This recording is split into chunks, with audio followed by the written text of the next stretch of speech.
Well, hello, everyone. Came in a little bit early. Scar, you're late. Hi. Happy Friday, everyone. Happy Independence Day Eve, everyone. Hopefully, you guys are having planning a safe holiday weekend if you are celebrating Independence Day in the United States.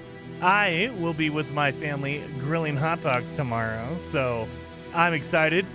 I'm so pumped up. Zamboni Driver says, what is that background music? That is one of the new musical tracks they added to No Man's Sky. I think specifically for Worlds Part 2.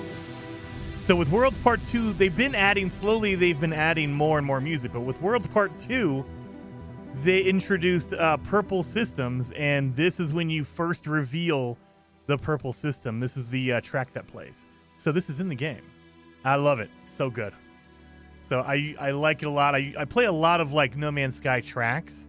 I try to play a lot of like different video game soundtracks because it's easier, number one, for copyright. But number two, I like video games. So yeah.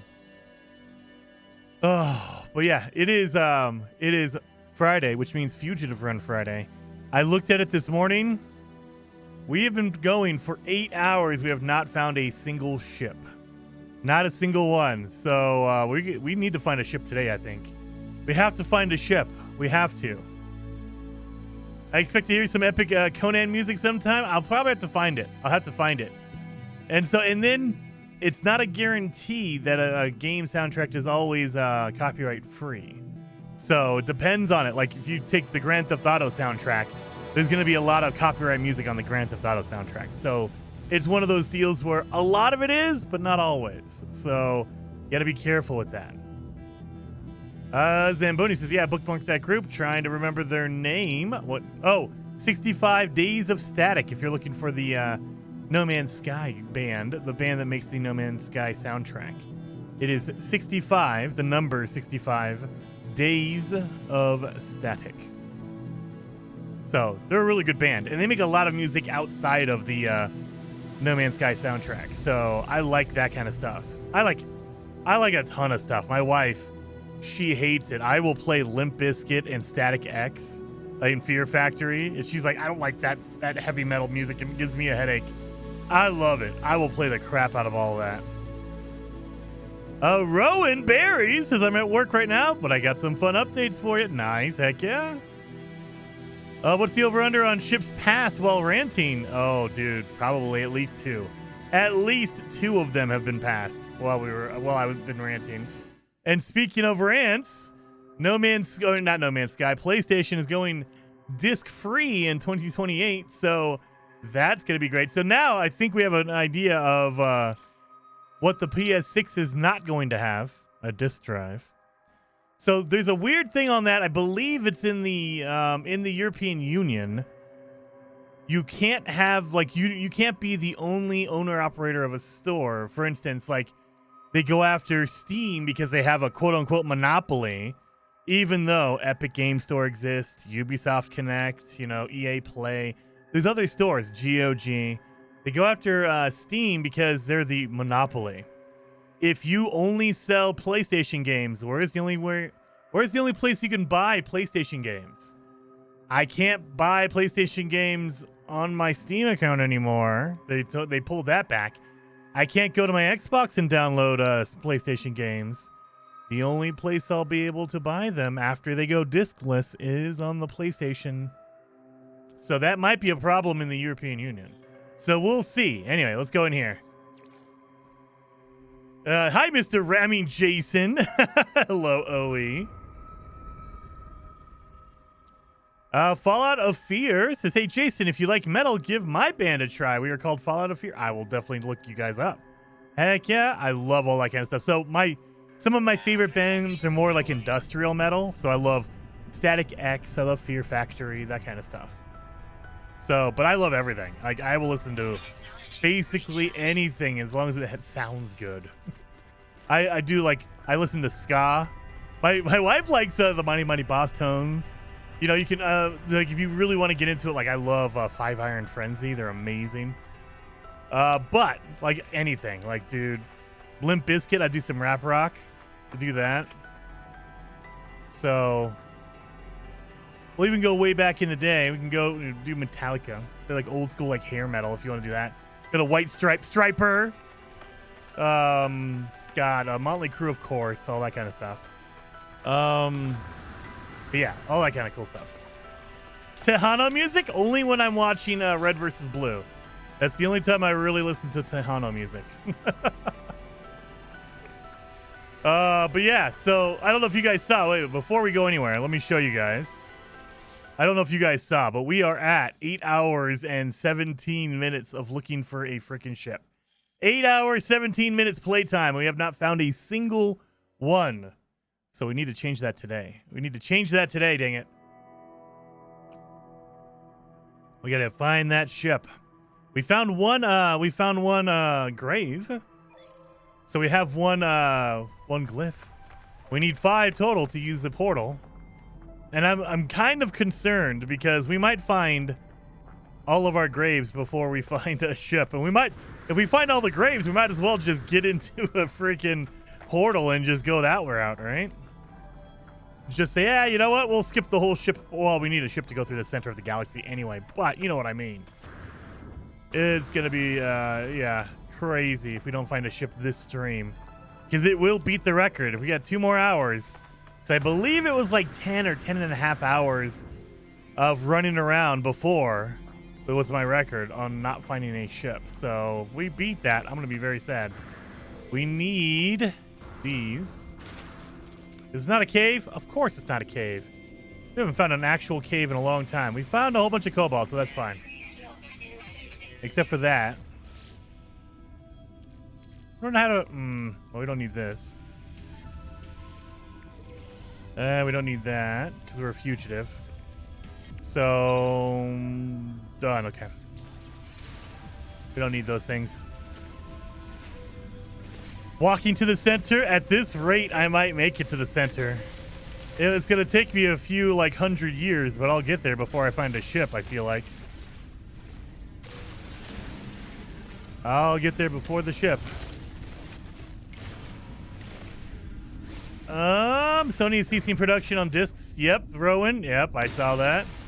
Because they want to monopolize the sales of games on their platform, it's purely a move to cut costs by cutting the end user off from other means of purchase.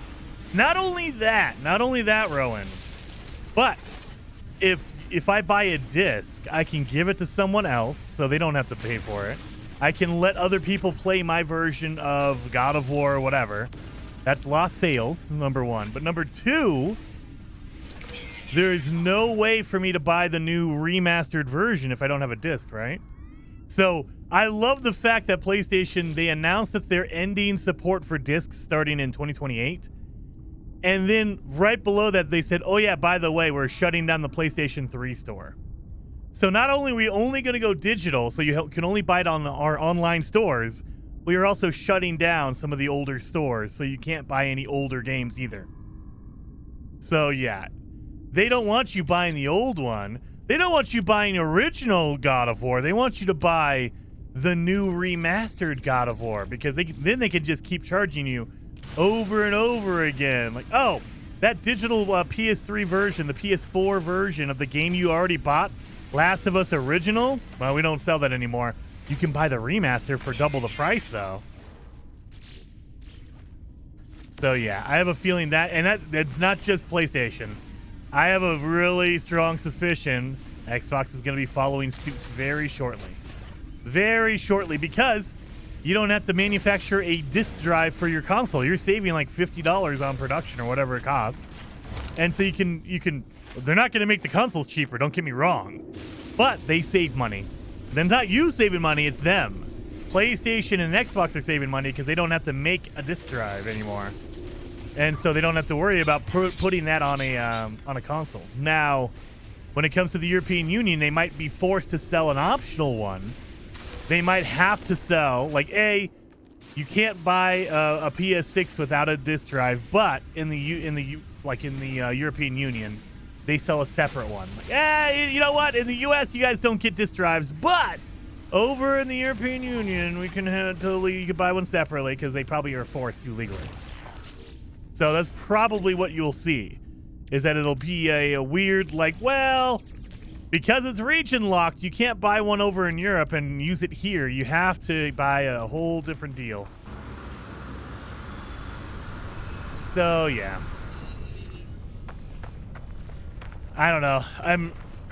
I'm always been a fan of choice. Like, I buy most of my games like digitally. However, you guys know I have my collection of games over here. I love my physical games, and I know I'm not like the common, I'm not the common one, but like I have Fable on disc. I literally have the jewel case with the game, everything in there. I literally have my Fable copy because I want that. I have Star Wars Republic Commando.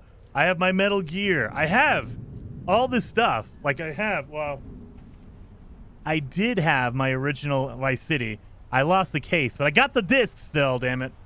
I lost my case, which makes me upset. But yeah, I have a lot of games over here. I know I'm not the common person. I'm not the normal person. 90% of people are buying digitally. However, when I was a kid, you could go borrow your friends. Like, hey, you go buy Donkey Kong, I'll buy Mario, and when I finish it, we'll switch. That way we don't have to buy two versions. I'll just borrow yours, right? That's how it worked. It's like, okay, I'm saving money. I can't do that anymore. Can't let you borrow my disc anymore. So, and that makes me sad, because that's what we did. It was literally, or you go down and rent a disc. Way back in the day when you could rent stuff. You literally go down to Blockbuster and say, hey, I want to take this game for a weekend.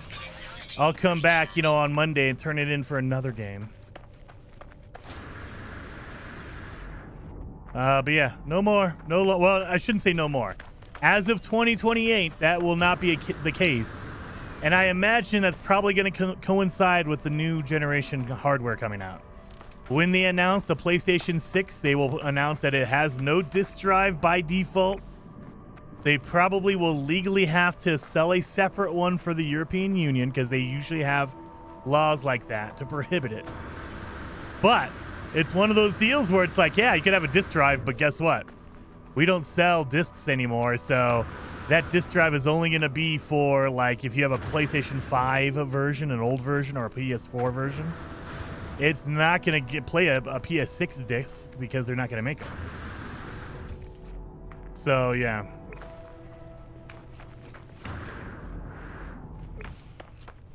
It's a sad, sad day. Sony has a history of making poor decisions. Zamboni driver? Not just Sony. So it's been pretty quiet for Xbox, and I have a feeling that on Monday that's going to change. So their Xbox financial quarter ended on June 30th. Meaning, and the rumor is they're about to clean house. They're about to shut down a lot of studios and lay off a lot of people. And that's probably going to happen on Monday or Tuesday because they like to wait after a holiday. Make sure, you know what, everyone celebrate, it's all awesome. Oh, by the way, we fired people. Don't worry, though, it's Independence Day. It's July 4th, everyone. Celebrate, have fun. They like to time it around that. So, yeah. I have a feeling Monday and Tuesday, maybe even over the weekend, maybe on Saturday night, Sunday morning, Sunday afternoon, we will start hearing about layoffs happening at Microsoft. So yeah, it's not just Sony, it's not just Xbox, it's not just Nintendo. It's everybody, everyone. It's not just Valve launching a $1,000 Steam machine outrageously. It's all of them. Would you please land for me? Did I turn off landing for some reason? Because yeah, we've been playing for 9 hours and we haven't seen a single person land for me. Rowitz is now it's effing playing for a license to play a game until they decide you can't. Oh, and that's the other thing too. They can't revoke a disc. They can't take away your disc, but man, they can make sure you have to sign into your online profile to play your game that you download from the PlayStation Store or the Xbox Store, wherever. And if they just decide, hey, look, you know what? We don't like what you said. We don't like what you did. You modified your Nintendo Switch in a way we don't like. We'll just shut it all down and you'll lose all that stuff. They're not going to give you a refund. Oh, no, can't do that. We're not going to give you any kind of a money back or anything like that. We'll take your money and we'll make sure you can't use your purchase. So yeah, and it's another way. Yeah, absolutely. Absolutely. So yeah. Another reason. So I'm a big advocate for PC gaming now that I'm in it. Like pre-2020, I really didn't care about PC gaming. I didn't want to. I was like, nah, I'll play on my Xbox or my PlayStation. That's fine. I'll play on my Nintendo. That's cool too. I'll do whatever. And then when I got into PC gaming in 2019, it was the end of 2019 because I had to get, a PC powerful enough to edit videos and, stream and everything. And, as a result of that, I was able to play games as well. And getting in and playing them, I'm like, dude, the PC platform is in my opinion, the best platform. Simply because you have multiple stores. You have Epic, you have Steam, you have GOG, you have you can also find some pirate stores if you want. But there's multiple avenues to buying your games, and they are like forever. You could go buy a game from 2009 and play it right now. If I wanted to go back to the PS1 library, they have some of those games on PlayStation you can buy from their store, but not all of them. You can't buy all of them. Whereas like on Steam, I can go back and play anything. If a developer decided to put their game on Steam, it's there still. Unless the developer takes it off. But it's not Steam's fault, it's the developer. And if it's not on Steam, it's on GOG. Or whatever store. Or you can emulate it, or whatever. So I'm a huge advocate. And 10 years ago, there was a lot of reasons to play on a console, at least to me. It's cheaper. It's easier.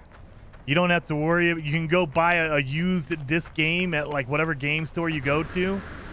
You can trade in your game, go buy your game new, play it for like a couple months, and then trade it in and get like half the price, but you get a discount on your next game, whatever that happens to be. So there was advantages to that, and they are slowly strangling all those advantages away.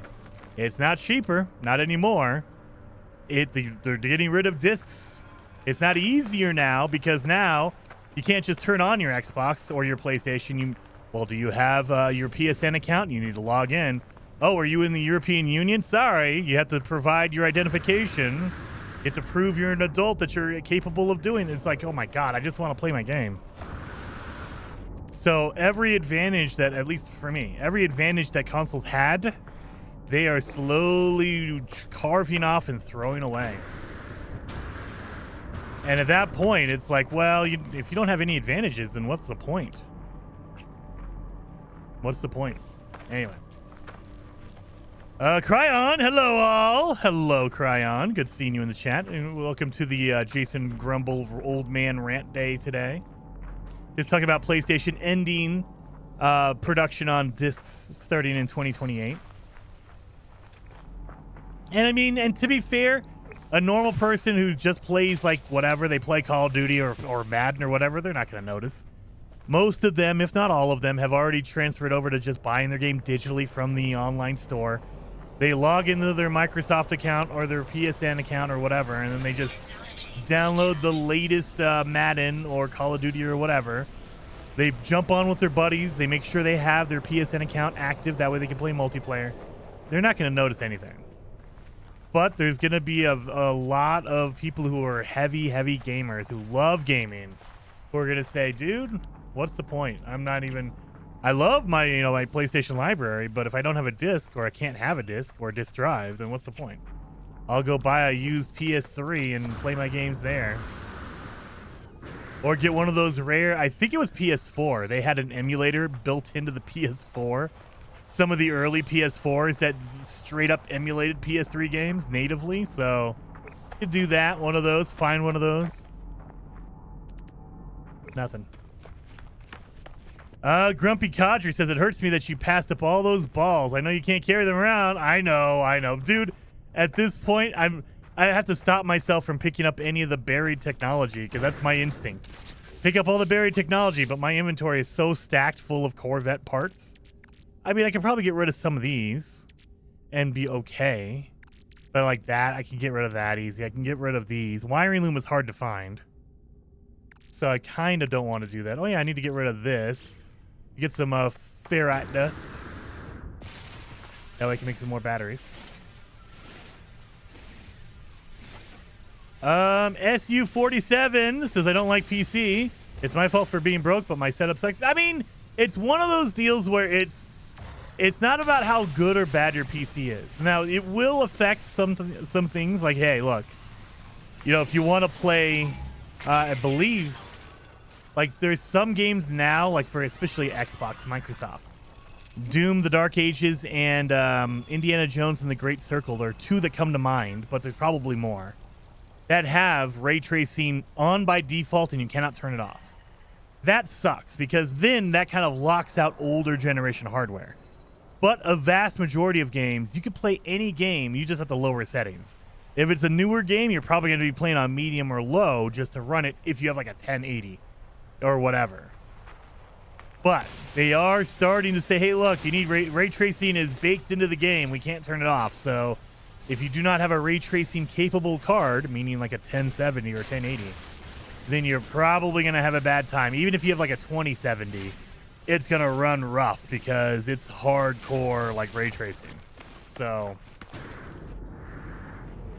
it is one of those deals where it's like, okay, and people, I'm guilty of it as well. You don't want to turn down your settings because then you're like, well, I mean, at that point I'll get a console. It's like, well, yeah, kind of.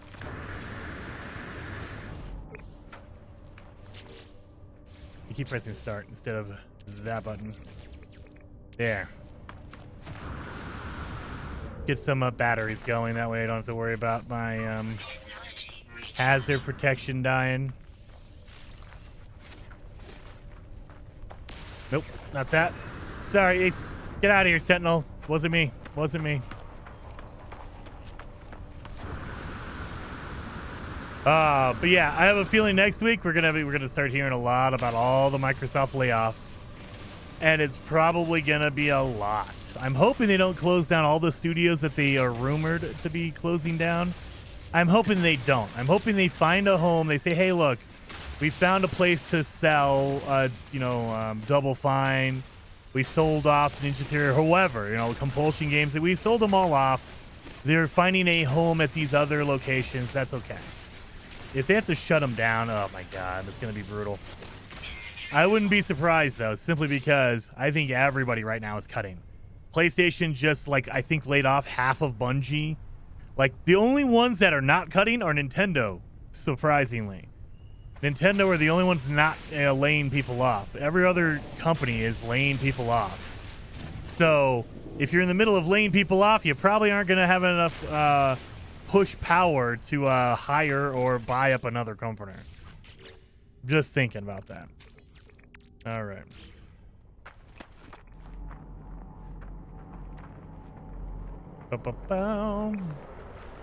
Sending good vibes on getting a ship. I'm hoping, Dishnu. I'm hoping.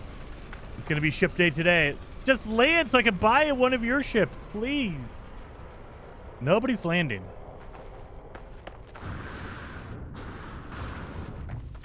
Let's see if I can get an upgrade out of here. I'm going to need to get rid of a slot, though. So let's get rid of that. We don't need that. Just for now. I didn't see Nintendo raise their employees' base salary or something. Yeah. Yeah, they did. They raised it, I think, by 10%. So Nintendo employees got a 10% pay increase. And then if you work at Xbox or you work at PlayStation, it's more of, wait around. You're about to get fired. Don't you worry about it. Or laid off is a better way to say it, I guess. They don't like saying fired because that's a negative term. It's laid off. You're no longer employed with our, with our company. We're promoting you to customer. That kind of BS. But yeah, Nintendo, I believe it was a 10% increase. Dishnu has become a traveler. Dishnu. Sending good vibes to get a ship. Thank you, 07. And thank you for being a member for 10 months, Dishnu. Very, very awesome, man. 07. Okay. Nothing. Iron Hammer says no one is landing because they've seen your Conan gameplay and are scared you're going to boink them. I mean, if it's a really, really the lusty Gek made, maybe. Just depends. If that Gek has some really good smells, I might bonk them and boink them. Just depending. Just depending. Sadly, I'm royal. I'm royal too, SU47. I am At SU47. Zambona Driver 42 has become a Zamboni? traveler. Try over here. Instead of waving. Over here instead of waving? You know what? We'll do that. We'll do some of the, some emotes. Maybe the different emotes will do it. Now, there's no way to really test it, like, thoroughly because it just might be a coincidence. But yeah, we'll try the over here. Where's the over here? Oh my god, I gotta do this? That's a little bit of a thing. I gotta be prepared for that. I gotta like scroll a little bit. I could hotkey it, but I'm too lazy for that. Wait, I forgot I have this. I could do this. Yeah! Yeah. Boom, boom. Anything to change your luck? Yeah, I'm hoping something for them to they just need to land. At minimum, even if I cannot afford the ship, at least I'll be able to get rid of half of my inventory to sell it to them and I'll make some money. I'm guessing we have 4 or 5 million just sitting in my inventory waiting to be sold. They just need to land so I can sell it to them.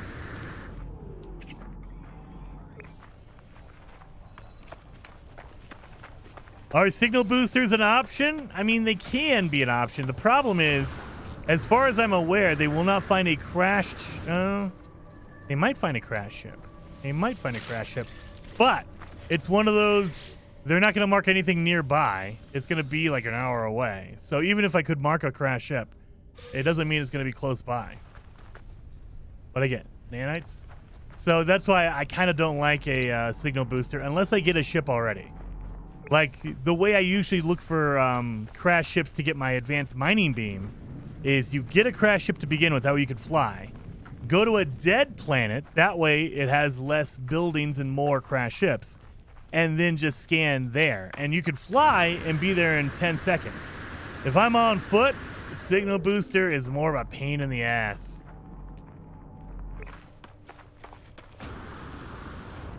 Back in the day, you could just look for a distress beacon and be good with it. Now it's random because they sell you charts. You can get charts for that. And so I wish it was like back in the day, old school style, where you put down your signal booster and then just say, hey, look, find a distress beacon or whatever. I only want crash ships, damn it. But even then, it was still random. You still might have to sit there for a while. Over here! Nothing. A crash ship an hour away is better than an hour with no guarantee of a ship. Maybe, but what if it's 15 hours away? It doesn't have to be an hour. It could be 5 minutes. It could be 5 hours. It could be 10. It's never a, it has to be within a certain distance. I've put down a scanner and it's been like, it's 4 hours away. It's like, well, that's great. If I had a ship, it would only be 30 seconds, but I'm on foot. I can't do anything else about that. Oh. Nanites. Alrighty. Anyway. And besides, I like the thrill of finding one at random. I like the thrill of like, oh yeah, I totally found this one on my own. Not finding any buildings, my god.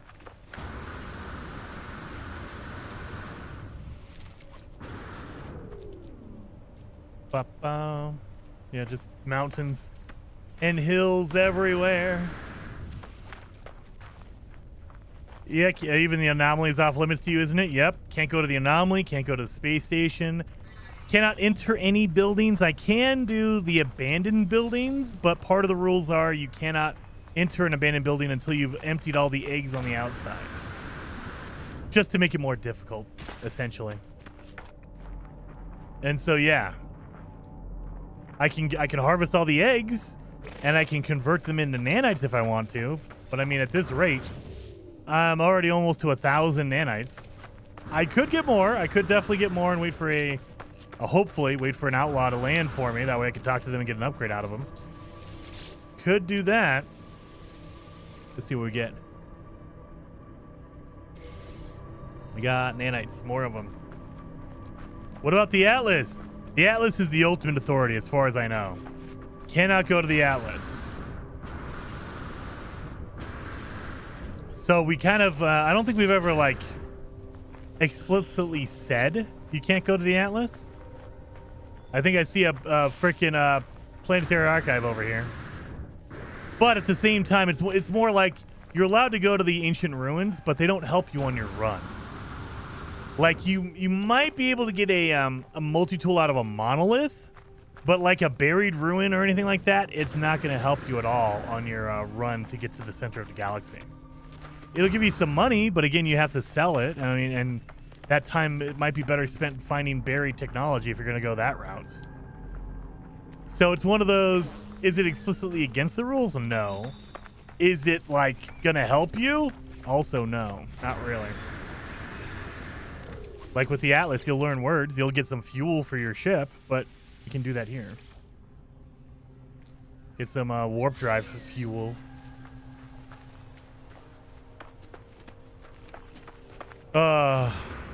Beware of the deadly creatures. Yep. Multi-tool expansion slots? No, we can't get any because, as far as I'm aware, the only multi-tool expansion kiosk is on the space station. The outlaw stations have a multi-tool kiosk, but they don't have an upgrade station. So you can buy a multi-tool at a outlaw station, but you cannot upgrade your multi-tool. And as far as I know, there's not a way to do that. Like there's no buildable construction either to do that either. So I don't think so. You know what? We could always find out. I don't think it is though. I don't think we can. I know there is the you get the upgrade kiosk, so you could buy the multi-tool upgrades, but you cannot upgrade the inventory of your multi-tool. So you can't like, I cannot expand out my multi-tool to have more than this many slots in it. So yeah. Oh, what did I pick up? Oh, too much oxygen. That's what I picked up. What am I gonna get? Really? Ship fuel? I heard somebody. They just fly over? Yep, they just flew over. Damn, nobody's landing. Did they push through a patch to where if you're playing on certain modes, they will never land? Because we have not had a single ship land in like 8 hours. We have not had a single outlaw land, and that is crazy. Usually you'll get like 1 or 2, maybe 3 or 4, but at least 1 in a 10-hour period. This is ridiculous. We've been playing for 8.5, almost 9 hours with 0.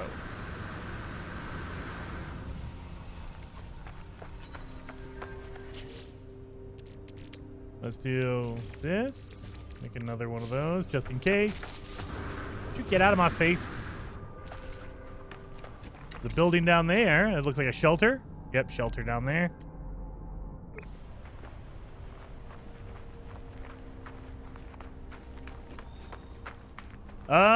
Calvin Alexander says, what are the rules? No worries. So they're down below. If you're on YouTube, they're down below in the description. They're kind of deep. The general overview is start off a brand new save on the hardest difficulty and then try to make it to the center of the galaxy role-playing as a fugitive. Role-playing meaning you cannot talk to regular aliens. They'll turn you in. So don't go to any buildings. Don't go to space stations. Don't go to the anomaly. Anywhere that there are other NPCs around, you cannot go to except outlaw areas. Outlaws are allowed because they're outlaws. They're not going to turn you in because you're a fellow outlaw. Those are the only aliens you're allowed to speak to. You can go to a pirate, an outlaw station, an outlaw system, all that kind of stuff. Now, to make it more difficult, even if you're in an outlaw system, you can't go to buildings there. You can only go to the space station. The outlaw station inside of an outlaw system. And that's only because we want to make it more difficult. You can change these rules however you want. However you want to make it more fun for you. So some people, they change the rules and they say, hey, I'm playing on normal mode, makes it a little bit easier. And I'm allowed to go into a building one time. You're allowed to enter once. But as soon as you leave, that building is quote unquote burned, meaning everyone knows you've been there and you can never go back. You can't go to a building more than once. That kind of thing, which is kind of cool. I like that idea. But you can change the rules however you want. Whatever seems to be more fun for you, do it that way. That's how you should play, because this is all about having fun. So for me, the fun is in the difficulty. That's why I set mine to way extreme. I want to make it as difficult as possible. I want to make it, without being impossible. Like, there are certain things you have to do. Like, we allow you to talk to outlaws because if you don't, you'll never get upgrades. You'll never get any of that kind of stuff. We allow you, by my rules, you're allowed to go to the monolith, the ancient ruins, because if you can't, that cuts off one way to get your advanced mining beam, for instance, or a new multi-tool. Things like that. So modify them however you want them, the rules to be, to have fun. Gravon says, I allowed myself to use the trade terminals I found out in the middle of nowhere. That's another option too. Absolutely do that. That way you can sell some stuff, because you will run across different trade terminals. For some people, they say, hey, look, you can start off with your starting ship, but you need to trade it before you leave the first system, for instance. You cannot leave the first system with your starting ship, because the authorities are tracking you and you need to throw them off. And so, yeah, fix up your starting ship, use it to go to the space station. But before you leave the first system, you have to get rid of it. You have to trade it in, or you have to scrap it, or whatever. You have to get rid of it. That way they cannot track you. Here. No. Nobody landed. The Diet Elf! Hope everyone is having a great day today. Thank you for resubscribing over there on Twitch. Very much appreciated, Elf. 07.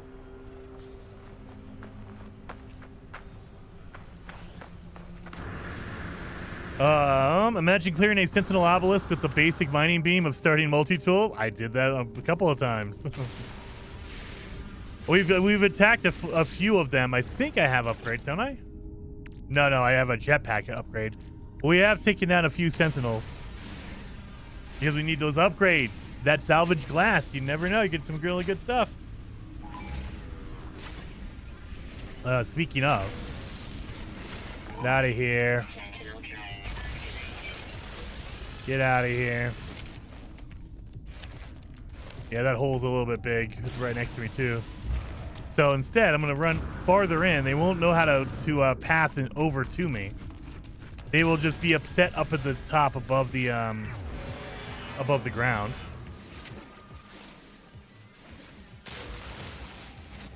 But we're getting more batteries.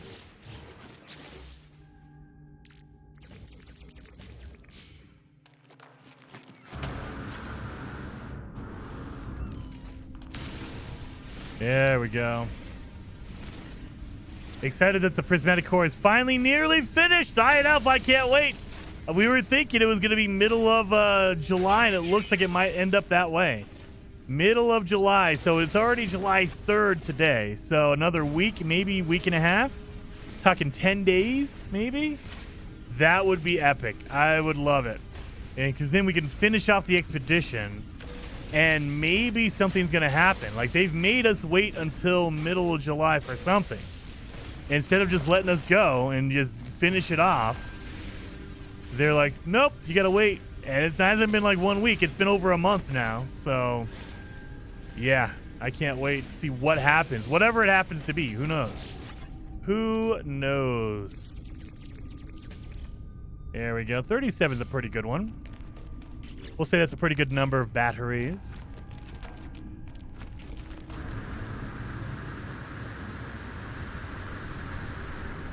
Exosuit inventory full. I know, 47. I think I've seen people sell shirts to save no room in inventory.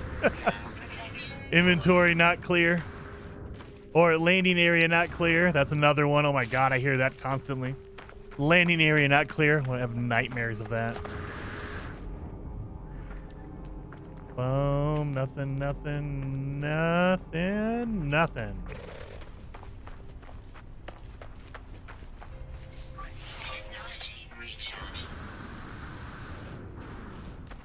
I'm hoping to get a good upgrade out of one of these too. That'd be great. Because we can't buy the traditional upgrades from the space station. So we can't buy hot protection, cold protection, any of that kind of stuff. You can buy the black market ones from this, you know, from the Outlaws, but they don't give you specific protection like this.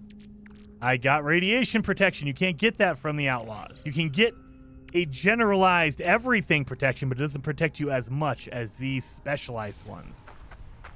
And so that's why it really does pay off on a Fugitive Run, at least, to open up those containers. You'll get like the regular jetpack upgrades.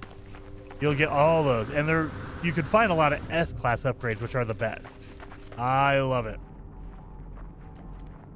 So you can get a better black market upgrade, but it's a gamble.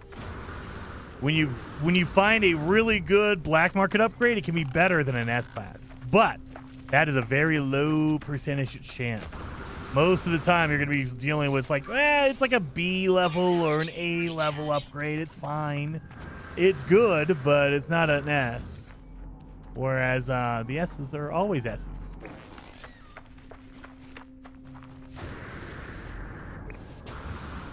Fugitive Jason, oh no! Don't let the Crimson Pirate find you in my system. No! The Garlic Parmesan says, did you play Spacecraft? I have not. I need to jump in there and play that. I got sucked into Conan. So I've been playing a lot of Conan. Land for me, for the love of God. Oh, I thought that was landing. I thought that was a ship that was landing for a second. Oh my God. Nope.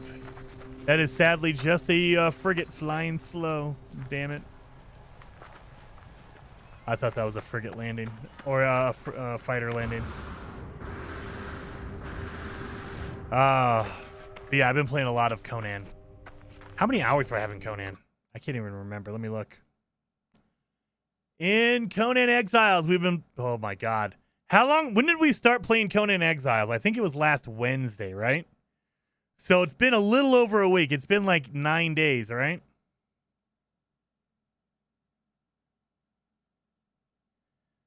I have 67 hours. I have 67 hours in a little over a week, you guys. I have a problem. I've been playing a lot of Conan lately. Lots of Conan lately.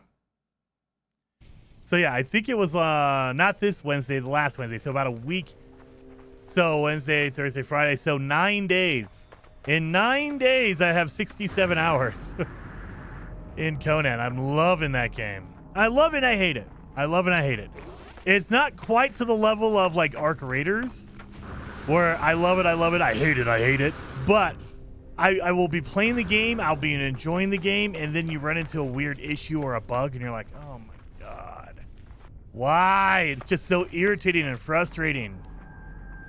I want to like the game like amazingly, like I want to like it without reservation, but man, Conan Exiles makes it difficult to just unequivocally like it. You're going to say, well, it's a good game, but... And when you have to put a whole bunch of butts on there, it's like, come on. Or boobs. You know, take your pick. 7 hours of gameplay, 60 hours of admiring the jiggling physics. That was only on Wednesday and Thursday. That was only the last couple of days. That first week, I was avoiding the thralls for that reason. I was like, all right, I know what's going to happen, but I'm going to try to put that off as long as I possibly can until the jiggle physics take over. Wait a minute. I think I just went over the North Pole. I think I hit the North Pole. Oh, my God. We've almost circled this entire planet, you guys. So, I was going south because that was the opposite side of my starship, right? That's south. You see at the top of my screen.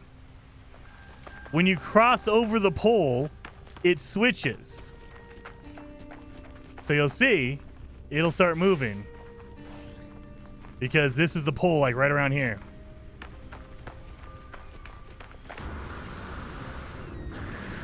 There it is, right there. This is the North Pole. This is the South Pole right here. Right here. This is the South Pole. Oh, look at, you can even see the seam. I don't know if you guys can see the seam. Look at that. Can you see that? In the texture, you can see where all four corners meet. Look at that. We found the South Pole. Right there. This is the South Pole right here. Literally right there. You can see the seams where all the planet textures meet. We found the South Pole, you guys. We found it.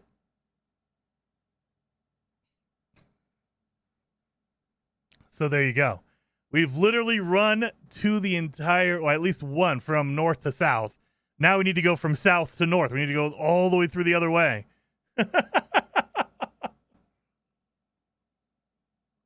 We've done one side of the planet. We need to go up the other side now.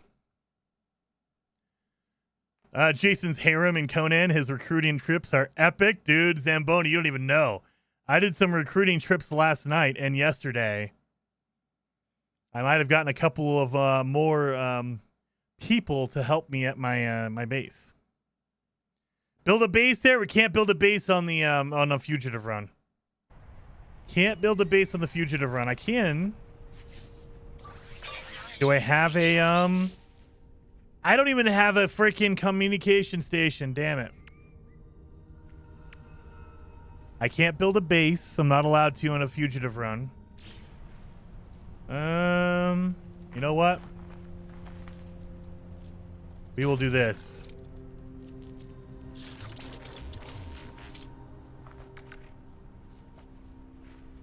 There it is right there.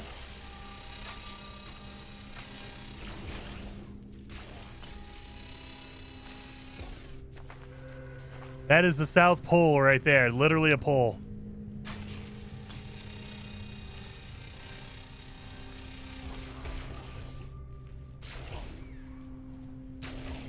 There's the South Pole.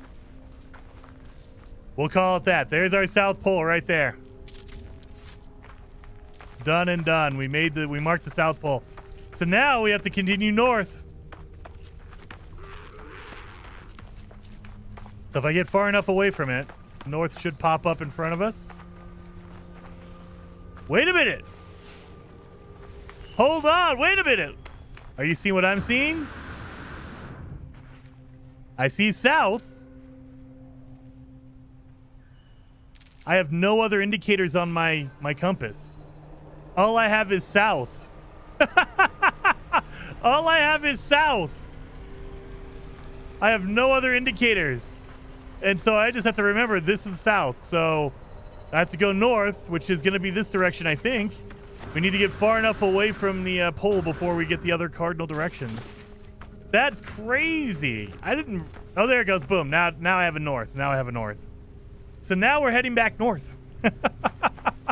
We're going to the other side of the planet now. We've gone down one side. Now we're going up the other side.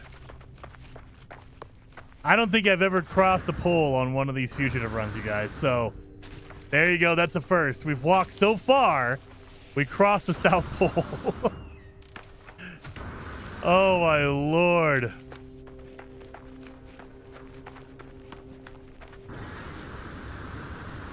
Literally crossed the South Pole. That has to be a good idea. That has to be a good news, right? That means we've already looked on half the planet. Well, we didn't do the whole thing, but you know what I mean. We checked one side of the planet. There was no ships. So that means all of the ships are on this side of the planet, right? I think that's what it means.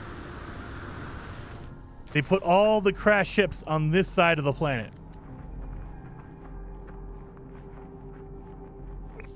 I really wish if Hello Games is looking for ideas, and I know they're not because they have plenty of ideas on their own, but I would love it if you could literally see your trail on this little mini planet.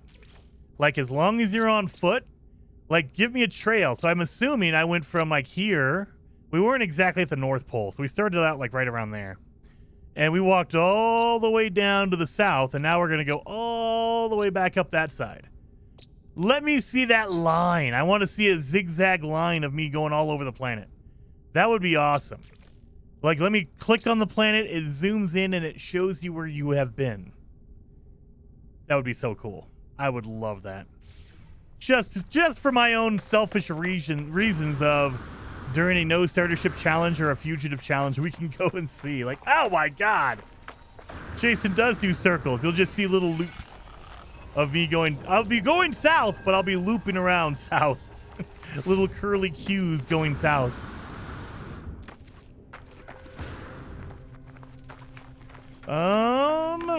What is a friend code? Oh, OP10. Yes, it allows you to join other people. So if you want to play in multiplayer in No Man's Sky, you can go to your pause menu, go to your options, and you have a network setting right here. You can turn on and off different options, whatever you want to do, however you want to play it. However, you can also have a No Man's Sky friend list. They do this because No Man's Sky is cross-platform friendly. So if you look at my list, you'll see I have people who play on Steam, people who play on Xbox and PlayStation, console players, Windows players. There's different players here. I have friends from everywhere. So you can cross-platform. Anybody can play with anyone as long as you have your platform's online access. So if you're on PlayStation, you need PS Plus. If you're on Xbox, you need Xbox Live. Things like that.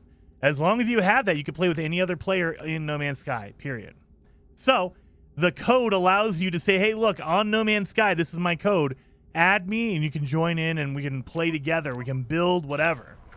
That kind of stuff. It's very cool. But all that being said, multiplayer in No Man's Sky is very finicky, very weird. It's very buggy.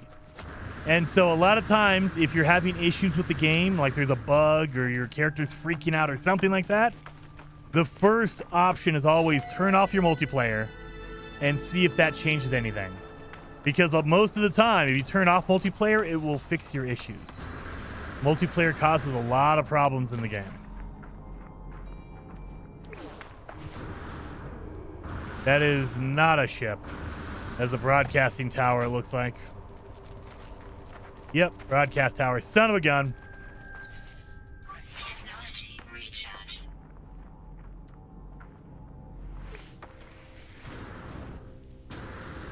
So we're a fugitive. We can't go in there and access it. Or else they will trace it back to me and they'll come capture me.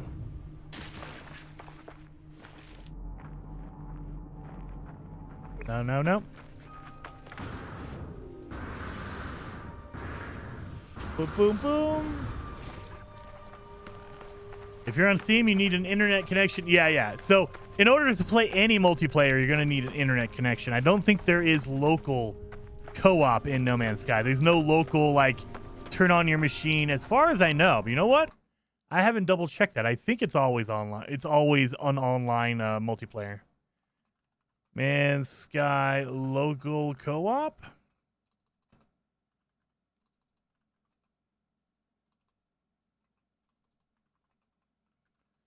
As far as I know, it's not. Does not support local co-op or split screen on any platform. Yeah, so you need internet anytime you want to do multiplayer. You need internet, an internet connection. There's no local split screen co-op, none of that kind of stuff. I wish, but the game is kind of massive. It might not be possible. Zamboni gifted 5 subs over on Twitch, dude. Zamboni, thank you so very much. 07. Very, very much appreciated, man.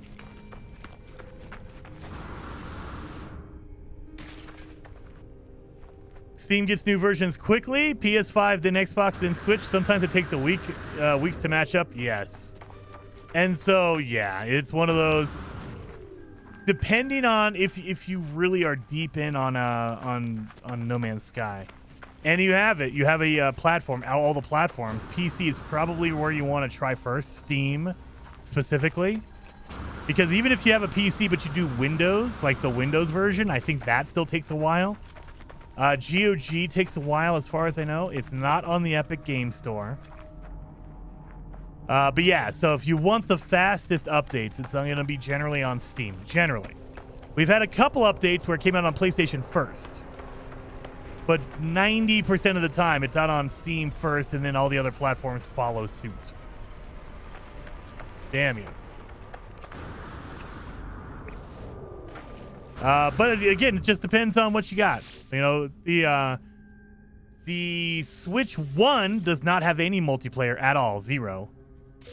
You can see other people's bases, so I shouldn't say 0. It's like 10% multiplayer. You can see people's bases, but you can't play with other players. The Switch 2 has multiplayer on it. The Switch 2 is basically the same as all the other platforms. Multiplayer, settlements, all that kind of stuff. And it's just that the frame rate is a little bit lower. Resolution is lower because it's a mobile platform. The Xbox One and the PS4 all still have all that kind of stuff. The PS4 or PS5 and the Xbox Series X both have it. And because No Man's Sky is a bit older of a game, it's 10 years old almost. In August 6th, I believe. It's going to be 10 years old. 1 month away. It'll be 10 years old. And because of that, No Man's Sky runs on basically anything, honestly. Like, it came out on the original PS4 and the Xbox One. You know, if you have a PS4 Pro or an Xbox One Pro or X or whatever they call it, you're good. If you're on a PS5, you're on a PS or an Xbox Series X console, it's basically the very, very equivalent to the PC version of the game. Fast loads, really high res, really high frame rates. Like, yeah, you can do all that.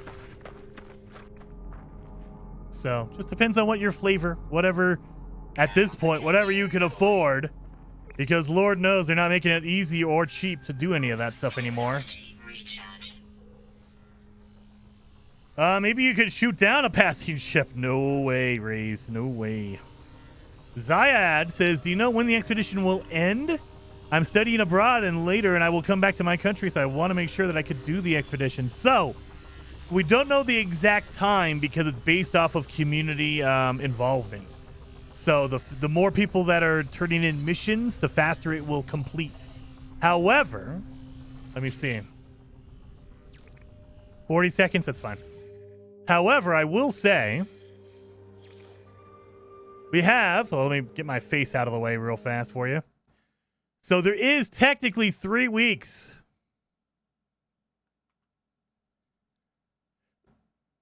Let me get this all zoomed in on you. There you go. We have 3 weeks remaining. So by the end of July is when it quote unquote ends. So we cannot finish it right now. We're kind of in limbo. We're in the middle. You're not allowed to finish it, but also we only have 3 weeks left for it to quote unquote get done. So I would imagine in probably the next week to 10 days, maybe 7 to 10 days, the expedition will quote unquote be able to be finished. Within the next 7 to 10 days, maybe. And then we'll have probably 2 weeks to get it completed on our end. That way you can get all the rewards and all that kind of stuff. But yeah, as of right now, there's only 3 weeks remaining. 3 weeks remaining total. So keep that in mind if you are taking a break or you're abroad or whatever happens to be your case. What is the core at? Let me see. We'll load in. We're going to load into the expedition right now. We'll see what's going on. I think my main save is at the space station. Either way, I can go through the menu. Yep. So right now, we cannot get past phase 3. We need to construct the prismatic core. We can't do anything with it until we look at it. So we're at 83% right there. 83%. And officially, the Sages are at third with 6.835 million points. Royals are second with 6.903 million. And the Weavers are in first place, comfortably first place, with 7.140 million points. So they are in a good, hefty lead. But yeah, that is where it is at right now. And again, you cannot complete the expedition because we need to all turn in missions. So it says there's 18 days left. I'm going to say we get done within the next 7 to 10. So maybe we only have 1 week left after it's finished. Or maybe it finishes faster. Who knows? Who knows? But yeah, that's where we're at. So officially it will end in 18 days and 17 hours. That is the end. Get back into our fugitive run. So yeah. And what happens at the end when we build the prismatic core? I have no idea. It feels like, again, this is speculation. We don't know anything. I don't know anything. But it feels like it's leading to something. I just don't know what that is. The fact that they are making us wait this long before we are able to finish the expedition, that's a unique thing that only this expedition has done. Like, we've had previous expeditions where it's been community driven. The community had to turn in certain missions and do certain objects. It has never lasted more than a couple weeks. Usually it's like, okay, in a week or two and you're done. This thing has been about a month now. And it looks like it's going to be about 6 weeks before we're able to quote-unquote finish. It's never been that long before, so I don't know what's going on with that. It makes people think there's something different about this expedition because they're making us wait so long to finish it. So, who knows? Maybe there's nothing. Maybe nothing happens. Well, nothing special happens. Who knows? But it makes me think something special is getting prepared.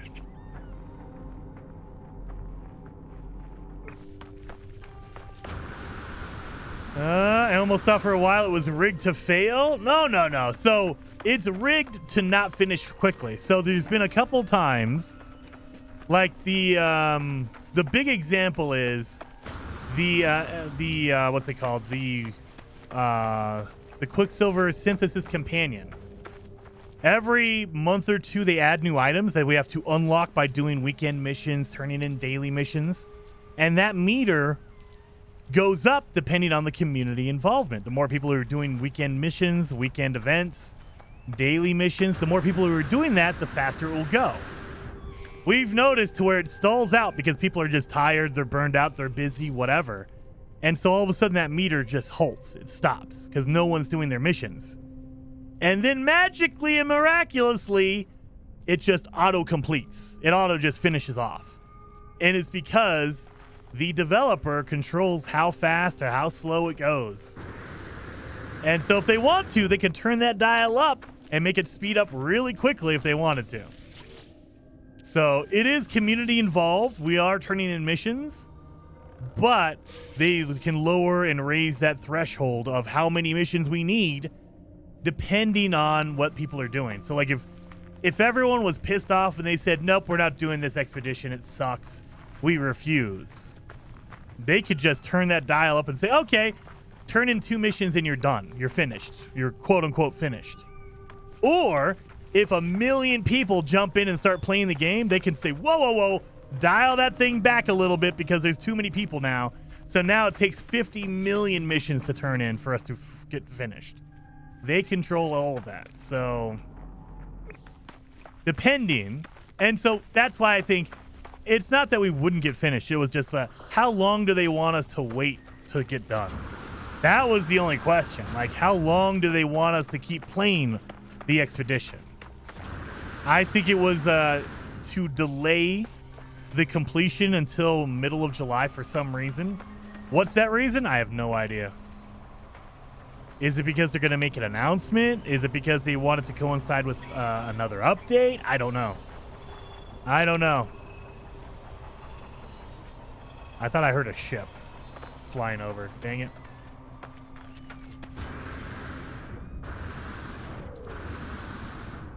But yeah, so it makes me think there is something they want to do to celebrate the end of that timer, the completion of the prismatic core. I just don't know what that is. No idea.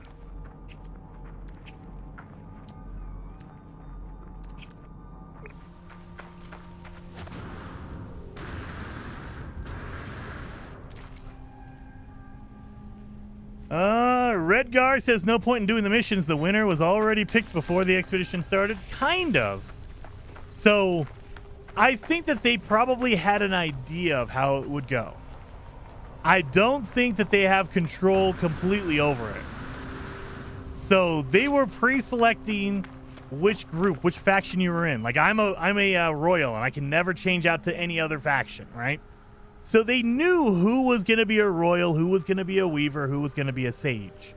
However, that doesn't mean you're going to win or lose. It just means you're part of that group. So if the royals get a hair up their butt and they decide, nope, we're not going to turn in any more missions, the royals can slip down to last place right now if they wanted. If no royals turn in any more missions, they can totally go to last place. And by default, the other way around is the sages can just all of a sudden, everyone wakes up who's a sage, and they say, we're all going to turn in our missions every day for the next 2 weeks. They could just rocket up to first place. So there's no control over that aspect of it.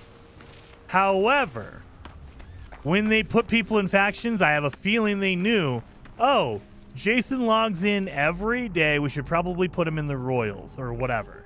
Or this person, Tim, he played one time back in 2024, and he hasn't been back since. We're going to put him in the Sage group. Whatever it is. So they probably had an idea of how active a profile was.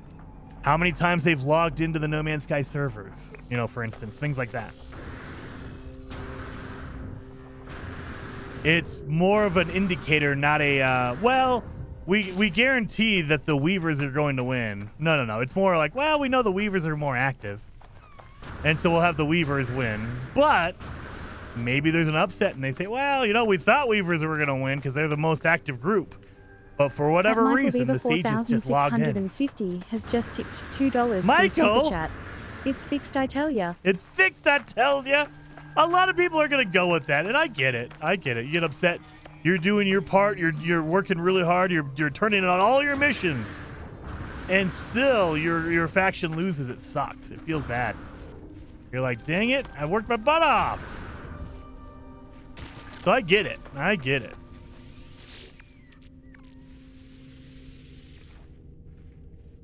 Hey, Hello Games is testing their demographics pain threshold. Maybe.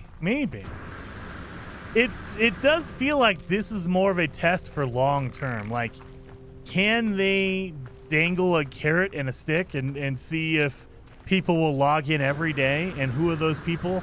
How big is that group? That kind of thing. That might be it.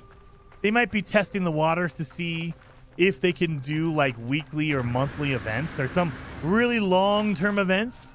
Because right now we have dailies and we have weeklies, and that's it. That's as far as it goes. This expedition has been over a month long, and I feel like that's too long for the community here, but maybe that's what they're testing. They want to see how many people will log in and be motivated to play the game every day for a month because they want to help out the group. Who knows? Nobody's landed.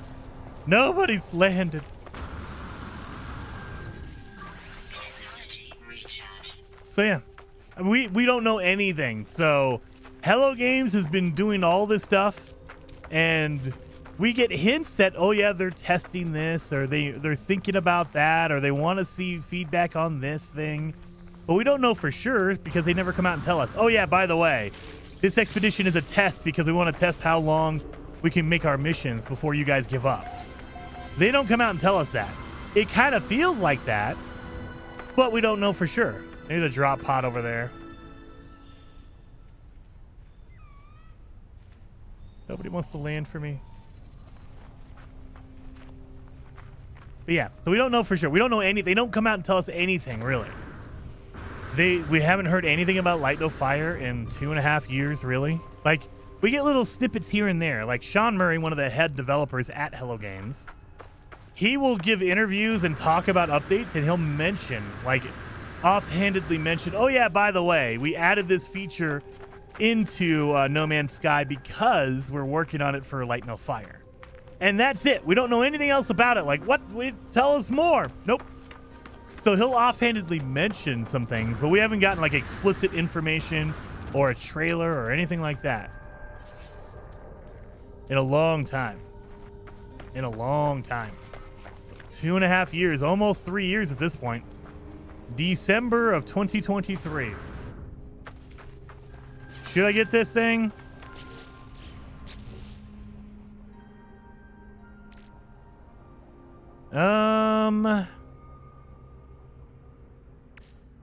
Yes, I should. We'll get rid of this. It's only 90 grand.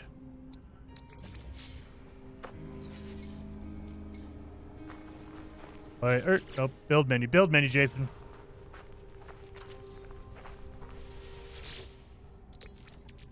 Technology recharge. We'll do the sodium nitrate. We need that. We need a... I used up all my carbon. We need a carbon nanotube. At least he doesn't backhandedly mention it. He doesn't backhandedly mention it. No, offhanded for sure. Upgrade your suit. Yeah, I know. I should get more inventory room. I know. All right, that means nanotube.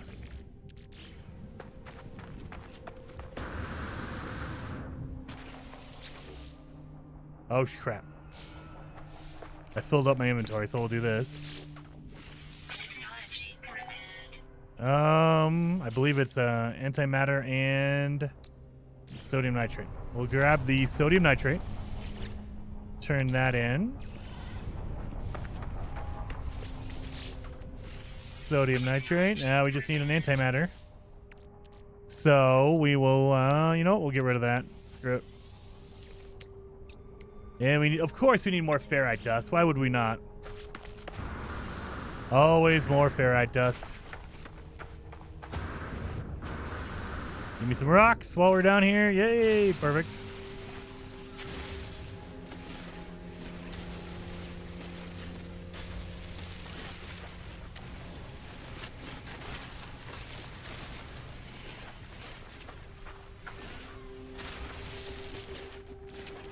Antimatter. Yep, there it is. Boom, boom, boom. Perfect. He learned his lesson with the disastrous launch of No Man's Sky. He's not going to ever overpromise and under-deliver this time. Maybe Rolone.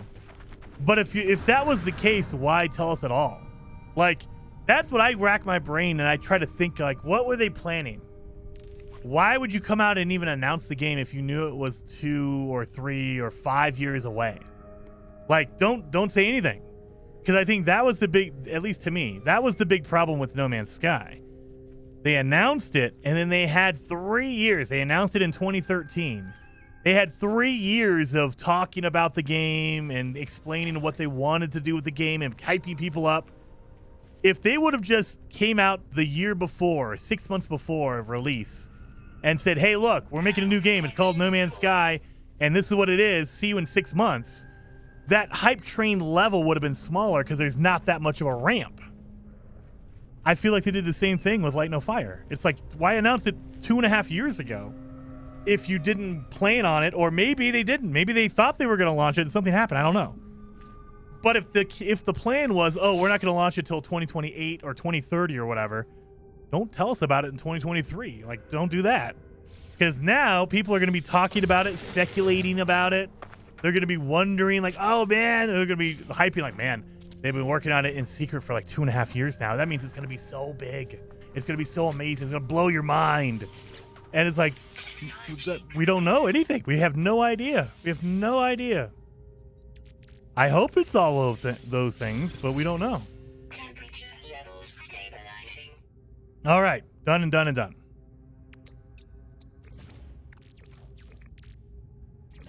There we go. And yep, we don't have any of that. Then we don't have any of that. Okay, perfect. Yeah, so To me, if they were going to wrap it up and hold it close to the vest, don't announce it until like 6 months before. Like, if you're going to, if, for example, this, we don't know for sure, but if it comes out in 2030, in January of 2030, don't announce it till June of 2029, like 6 months before. Go on the Summer Games Fest with Jeff Keighley in summer of 2029 and say, hey, look, this is our new game, Light No Fire, and it's coming out in January of 2030. Guys, get hyped up, get excited for it. Here we go. Look, that's what you do. That's it. If you don't want to hype it up that much, just say, hey, there it is. Boom, done. Instead, we've had the last 2.5 years of everyone speculating on what it's going to be and what it's going to do and overhyping themselves up, even without Sean Murray. Even without him going out there and talking about it and doing interviews, people are still getting hyped up for it because we know about it. And man, they're taking their time. That means it's going to be 10 times better. It's going to be 50 times better because we've been waiting for so long. Anyway, just my rant, my old man thoughts on it. I don't need a photon cannon.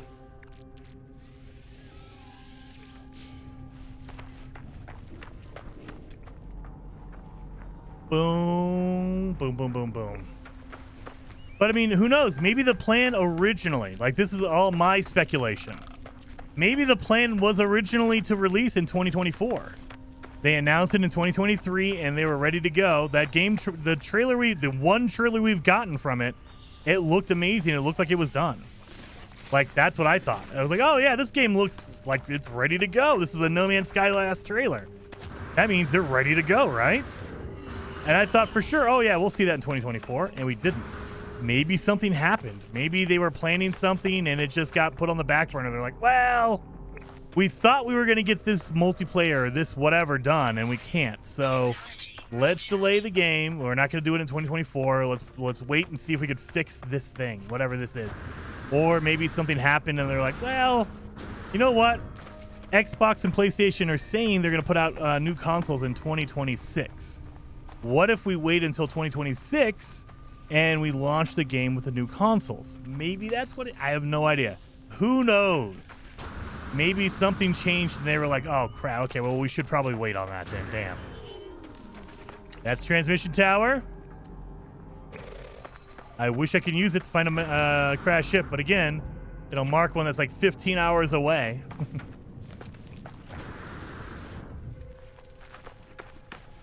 Opitane says, I wonder if Light No Fire will have 10 years of free DLC too.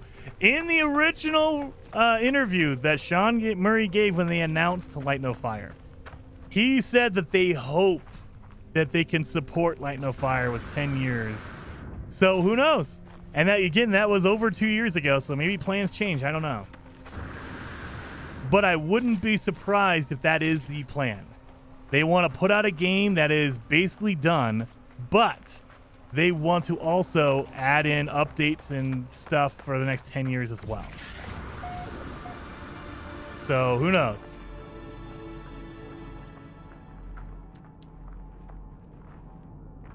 That's the transmission tower, I think. They announce games way too early. People get fatigued and lose interest. I feel like that has been the norm for the last at least 5 years, maybe even 8. If you count Elder Scrolls 6, at least 8 years. But I feel like studios, they feel like they have to announce something. Not just Hello Games, other studios as well. It feels like they have to announce it because it gains interest. And when you can show investors or you can possibly get deals saying, hey, look, people are really interested in Elder Scrolls 6. Microsoft, you should buy Bethesda. I have a really strong suspicion that's why they announced Elder Scrolls as early as they did. They were probably looking for a buyer to buy Bethesda, and they said, look, how do we look good? Let's announce Elder Scrolls 6. Let's announce all these games that are years away, because then it looks like a good investment because we have all these games lined up. I feel like that's the case. When it comes to Light No Fire, I don't know why. Like, as far as I'm aware, they haven't taken on investors. They are not looking for investors. They're not looking to sell. Maybe I'm wrong. Maybe they are secretly and they haven't told anyone about it. But as far as I can tell, Hello Games is not looking for investors. They're not looking for help. They just were really excited and they wanted to show the game off, which is awesome. But it's like, no, I mean, if you guys knew it was that far away, don't do that. That just, I don't know. So that, again, that's what racks my brain. Like, I don't understand why they announced it as early as they did if they knew. Like, maybe they didn't. Maybe they thought they were ready and they weren't. Maybe the original plan was to launch the game 2 years ago and something happened in the background and no one knows about it other than Hello Games. I don't know. It just seems kind of weird.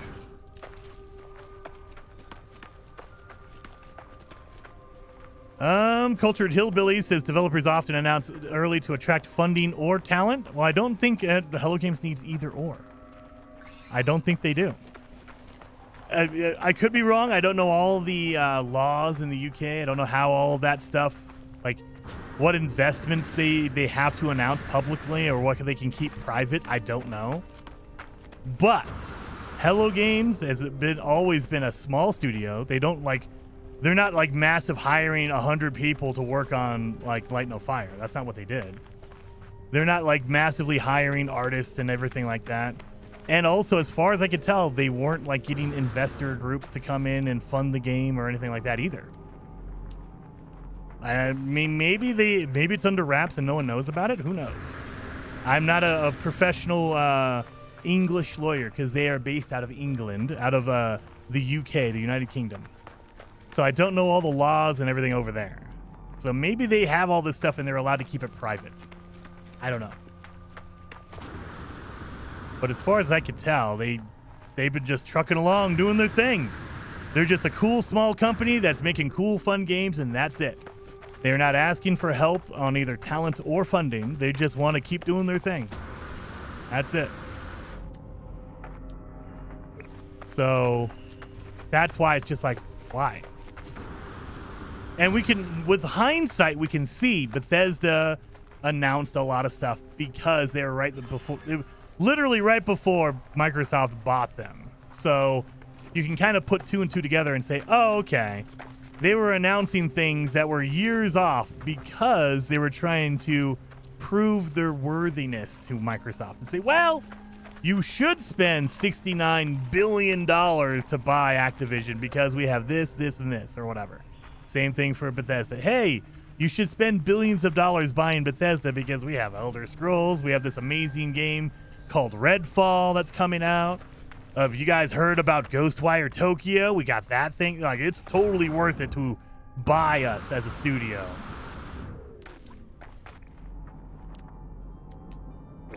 So we can kind of infer that. Like, okay, that's probably the move. Whereas with Hello Games, again, nothing. 2.5 years in, no, it wasn't like they announced Light No Fire and then 6 months later Microsoft bought Hello Games or PlayStation or whoever. You know, Nintendo didn't buy Hello Games, so they didn't sell off. As far as I know, they didn't take on investors. They weren't asking for money. So who knows?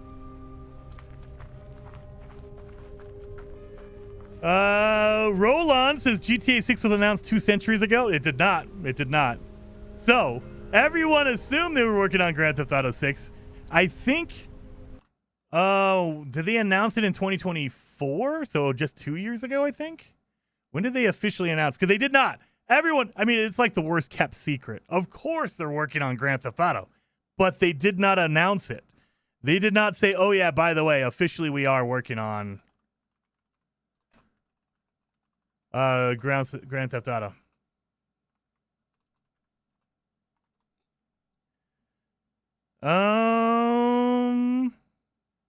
What was the original tweet? Oh God. Let's see if I can actually do a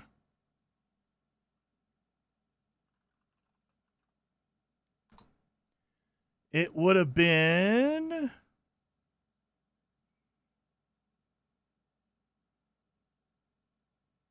I'll never find it. Because now they've been nonstop tweeting about Grand Theft Auto 6. So now I can't find the original. I believe it was in 2024. It was like 2 years ago. They announced that they were working on Grand Theft Auto 6. But let me see if I can find the actual announcement.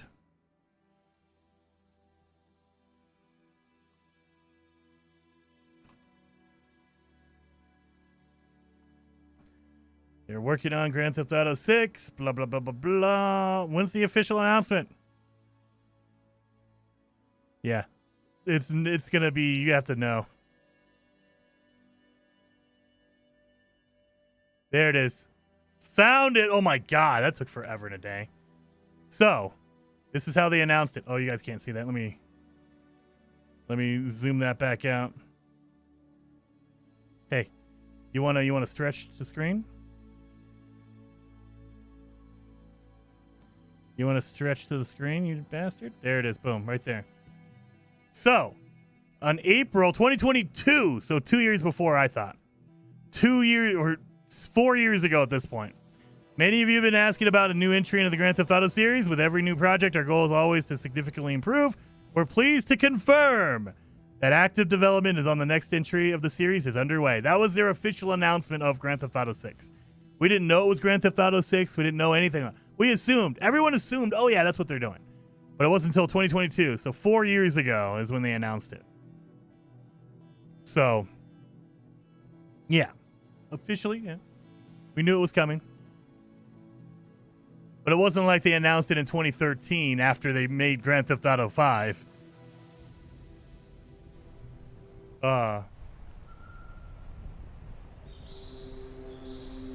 AI said it was 2023. Do you mean AI was wrong? Sadly, you might find a lot of things wrong with AI, but yes. So, Rockstar's official announcement, I mean, and if you go and wait for them to officially call it Grand Theft Auto 6, maybe that's what the AI is referencing. Because in that tweet, they just said we're working on the next game in the Grand Theft Auto series. They didn't call it Grand Theft Auto 6. They didn't call it. At that point, I believe we all started speculating, oh, they didn't say Grand Theft Auto 6. Are they going to call it like way back in the day? It was Grand Theft Auto 3, and then it was Vice City, and then it was San Andreas. So are they going to drop the number, and it's just going to be called something like Grand Theft Auto blah, blah, blah? At that point, no one knew. Like, oh. And then I think maybe 2023 is when they announced, no, it's Grand Theft Auto 6. So maybe that's what the AI is referencing, is when they officially called it Grand Theft Auto 6. Instead of announcing, hey, we worked on it, we're working on the next game.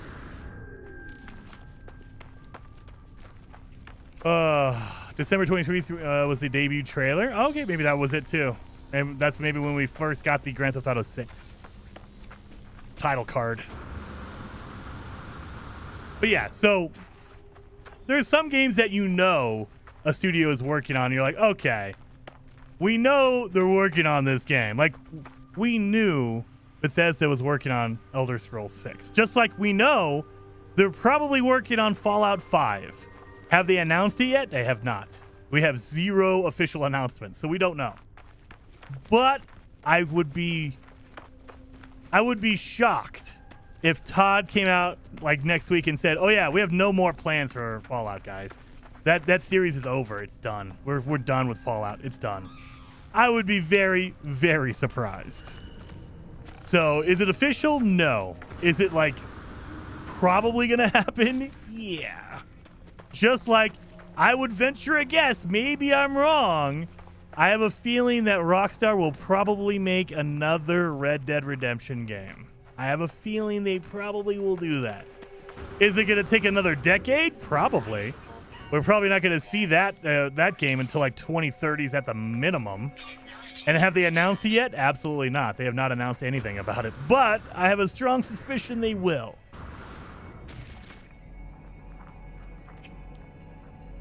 So yeah, there's things like that. Everett guesses with all that time, it'll launch seamlessly with no bugs and server crashes, right? Wrong. Oh, wrong. That seems to be the new flavor. Now, it does appear that, at least, again, this is all speculation. We don't know officially, but it looks like, it seems like, it sounds like, allegedly, pick your word, that they're just going to launch single-player Grand Theft Auto 6 at first on November 19th. And then the online, all the multiplayer stuff is coming afterwards. And so I have a strong suspicion they did that on purpose because they're like, hey, look, you really don't need to log into, I mean, you do need to register and log in to play Grand Theft Auto, like if you're playing on Xbox or PlayStation. But you're not logging into an online server to play multiplayer. And so maybe that will lighten the load and make it to where there's not as many, at least server connection issues. There's going to be bugs. I have a feeling all of the internet issues are not going to be on Rockstar's end. It's going to be 100 million people trying to log in and play Grand Theft Auto at the same time. Electricity. We're going to have brownouts. We're going to have internet providers. Like, literally, the internet service providers are going to go down. Like, you're going to get an email from Comcast letting you know. You're going to get a text message from your provider, your internet service, that says, sorry, we have an outage because everyone wants to play Grand Theft Auto right now. Everyone's logging into PSN and Xbox Live and blah, blah, blah. And it just killed everything. Like, that's what I think is going to happen. You know, everyone at the same time, if it goes live at midnight on November 19th, at 12:01 November 19th, it will just, the lights will turn off, cities will go down. It's going to be insane with the amount of people trying to log in at the same time and play the game.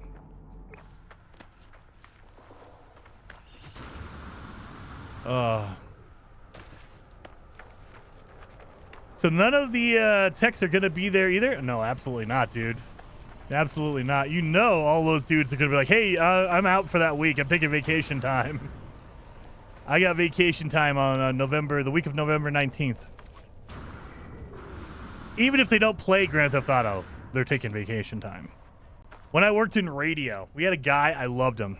We had a guy who would take vacation during the springtime when we had a big event going on.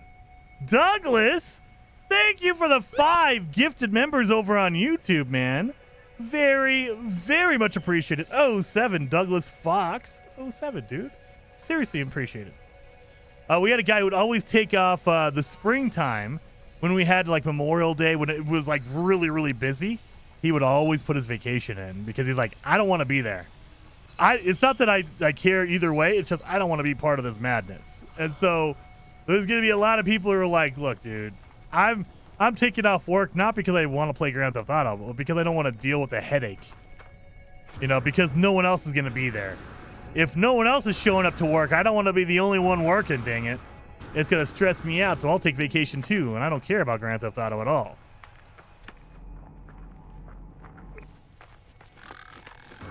I just don't want to work twice as hard because no one else is here.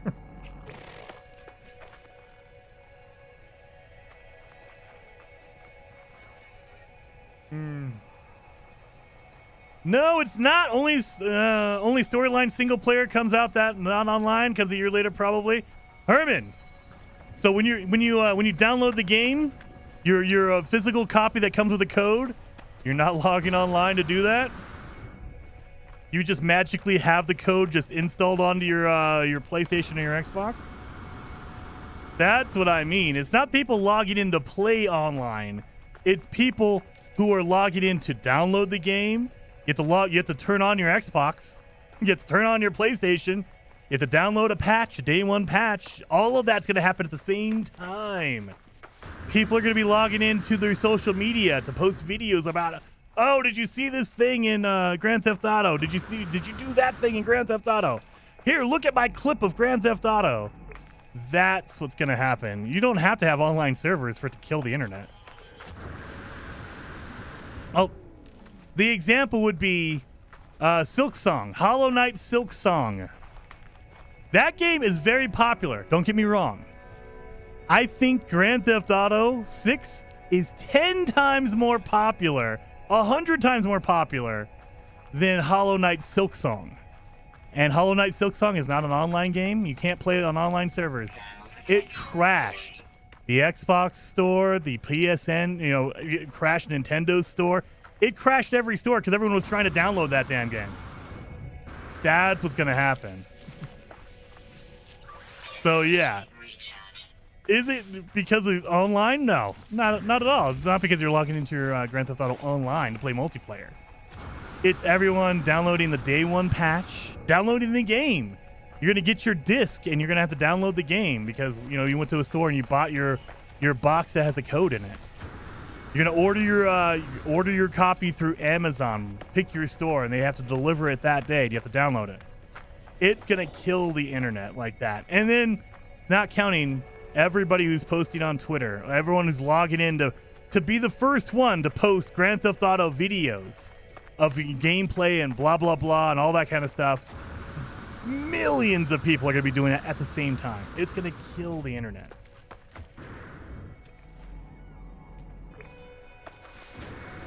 So, yeah. That's what it will be.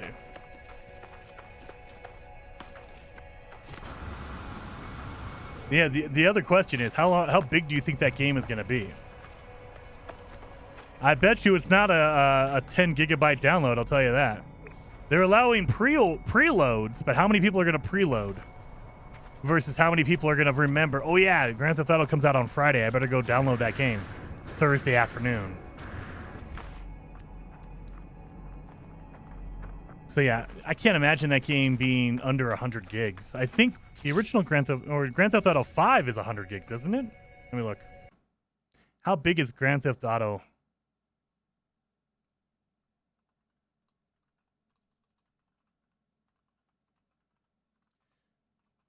Install size. Oh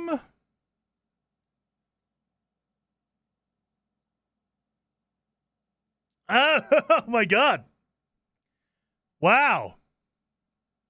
Well, if you buy the original PS3 version of Grand Theft Auto 5, it is 17 gigabytes. So I was wrong. I thought it was 100 gigs. If you buy the modern day version that has ray tracing and it's been updated and upgraded, if you buy like a PS5 version, it is 70 gigabytes. Okay. And if you're on PC, it's 100.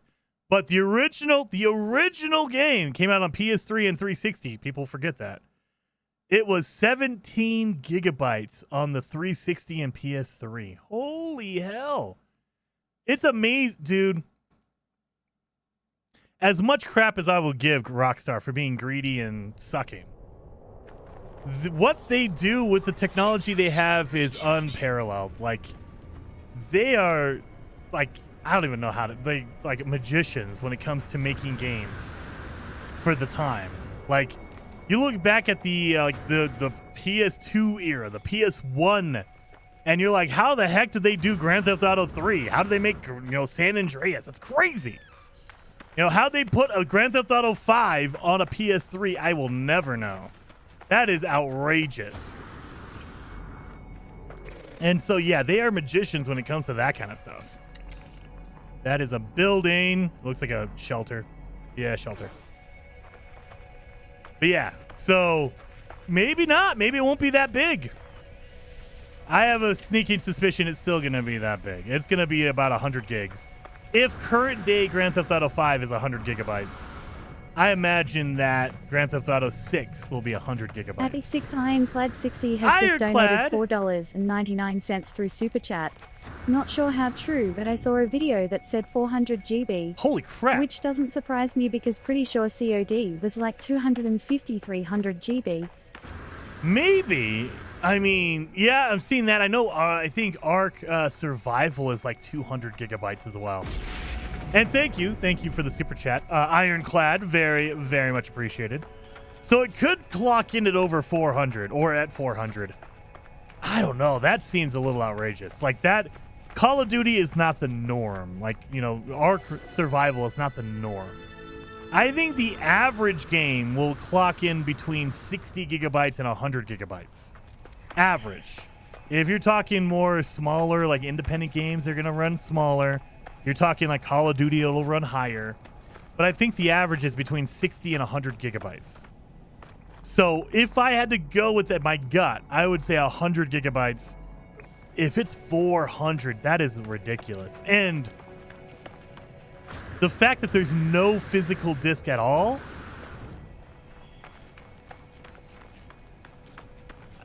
I can't see them doing that normally.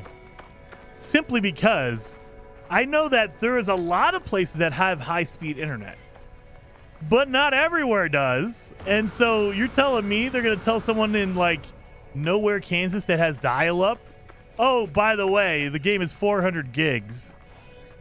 You better start downloading like 2 months beforehand because it's going to take you that long to download 400 gigabytes over a dial-up connection. Like, oh, I can't. And that's not even to go into the hard drive situation. I think the base Xbox has 512, doesn't it? The original, like the baseline Xbox has 512. Poto Cop, thank you for resubscribing. Very, very much appreciated. 07.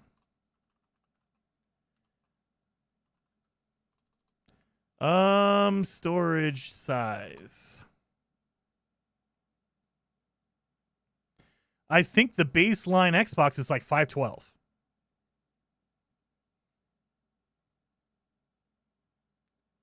Where is it at? Can I buy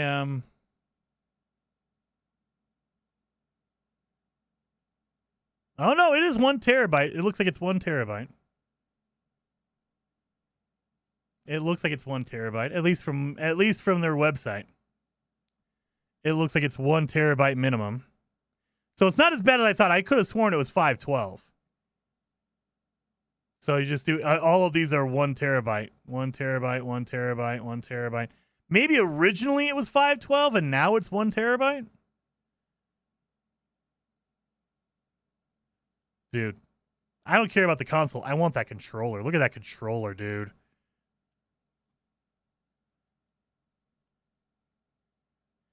Yeah, I don't know. So yeah, we'll say 1 terabyte, but that's half. Half your hard drive is just Grand Theft Auto if it's 1 terabyte. Half of your hard drive. So that's why I have a hard time believing it's going to be maybe 150. Maybe 150. Like, okay, it might be a big game at 150, but 400, that's a little outrageous. I can't imagine they go to 400. Maybe they're like, dude, doesn't matter. We'll go with 400. That's fine. The Series S has 5. Maybe that's what it is. Maybe it's the Series S has a 512. And so, yeah, if you play it, because I'm pretty sure it comes out on the Series S as well, right? Like if I want to pre-order Grand Theft Auto 5 right now.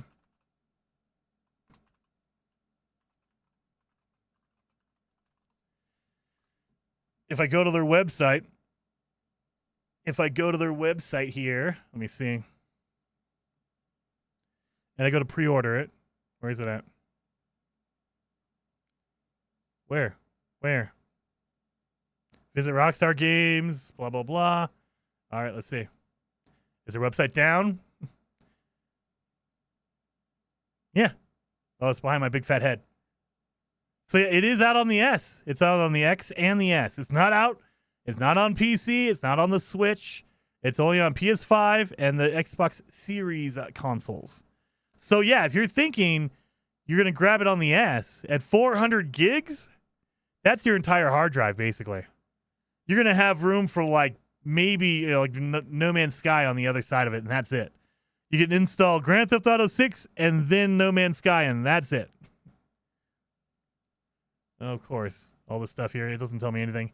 They don't tell you any size. Nope, of course not. My God, dude, if anyone thought this game was going to run at 60 FPS, just check their website. This thing runs at like 15 FPS. What the hell is this? Oh my God. If their website is any indication, this game is going to run at 15 FPS. Look at that. Look at how like really jittery that website is. My God. Holy crap. Look at that. That's terrible. Anyway, So yeah, could it be 400? Well, maybe. Do I think it's likely? I don't know about that. I don't know about that. I would say 100. Probably, if I was betting on it, I would say most likely 100 gigabytes. Maybe at the high end, the top end, 150. 150 at the top end. Like, okay, we needed this extra room for blah, blah, blah. High-res textures or whatever.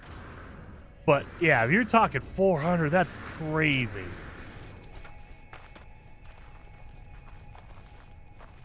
Herman says maybe after some years when online is active and more updated, it can definitely go to a 400. Oh, I'm sure. Give it 5 years. When the PS6 comes out and the Xbox Helix comes out, they're going to release an ultra ray tracing edition of Grand Theft Auto 6. You know what's going to happen, right? They are going to release the next gen console edition, the Ray Trace Super Deluxe edition, or whatever the hell they want to call it.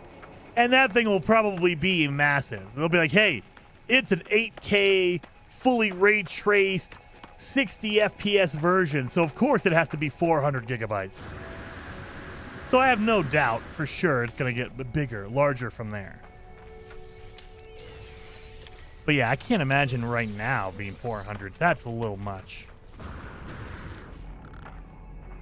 Oh. Yeah, indeed, a lot of shops you're going to need to as an active player. You know, Ultimate Edition only. Well, I mean, yeah. That's the other thing is they literally... And they did it in, like, what I view as the scummiest way possible. I thought it's not the ideal situation. Ideally, like, in the best case scenario, Rockstar comes out, announces Grand Theft Auto 6. It comes out, and it costs you $60. Maybe they sell a $200 version that comes with a statue of Jason and whatever her name is, the other character. Or they give you, like a miniature of the city or something like that for $200, and that's it. It's $60 for everybody, and that's it. Or if you want a collector's edition that comes with like a statue and all this other, these knickknacks or whatever, fine, sure. That's the ideal situation. I didn't realize, or I didn't think they would cut out shops and things like that. Like, really? Because it's not like they made the game and they're adding in shops later on. They made the game. They built the entire game. And then someone in marketing probably went through and said, well, you need to make that shop separate. So cut that off the game and sell it separately as DLC. That shop, you need to cut that off and make it separate. It's a full game, and then they just cut off pieces to sell you back later. That's like, what the... Oh, thank God! Oh, thank God! And it's a hauler. Oh! We found a ship. All right, we need to see how long it took us. So I'm going to get in and out to make a save. So officially, how long do you guys think it took? How long? What are your guesses? How many hours did it take before we look? How many hours? How many hours? I'll let you guys see that before because it's going to take a little bit of a delay. But yeah, going back to the Grand Theft Auto comparison. Like, I thought, like, it's not ideal. It's not the best case scenario, but I thought they were going to sell it for $70 entire complete game. And then if you wanted to get the deluxe edition, the $100 version, it was going to give you like 3 days early access or something like that. Like, play the game 5 days early for the deluxe edition. And it would come with skins and stuff, but the main event would be, okay, it's 5 days early access, and you get like a leopard print like shirt or whatever. Okay. No. Instead, they're like, nope, we're going to cut off entire shops that you cannot go into unless you buy it. That way, when you see it on the map and you're just playing the game, you're 20 hours in, and you go walk into a shop, magically it says, oh, by the way, you don't have the premium edition, so you need to buy it for $20. I see 49 hours, 20 rants. That's the official 20 rants, yes. 12.5, 13, 10, 10, 10, 9.5, 10.5, way too long. Way too long. A million billion. Was that 10 hours? Let's see.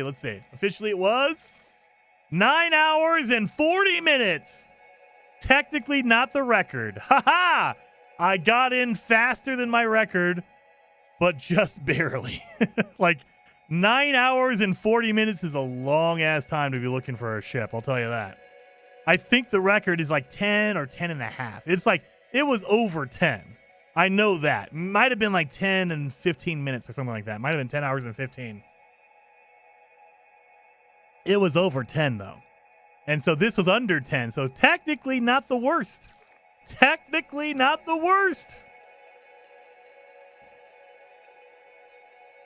But yeah, so the whole like we're gonna cut off not only let me pull back that website.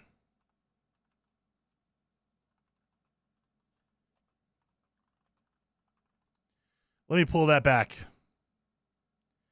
Let me show you. No. Let me pull back the website and just how egregious this thing is. Oh my god, this website. Look at that. Look at the freaking frame rate on this website. It's terrible. Anyway, let's see. Could they show me what's in the Ultimate Edition? So pre-order to get unique benefits that flash back to when Neon burned, blah, blah, blah. So you get like, you get your different skins, you get different clothing, hairstyles.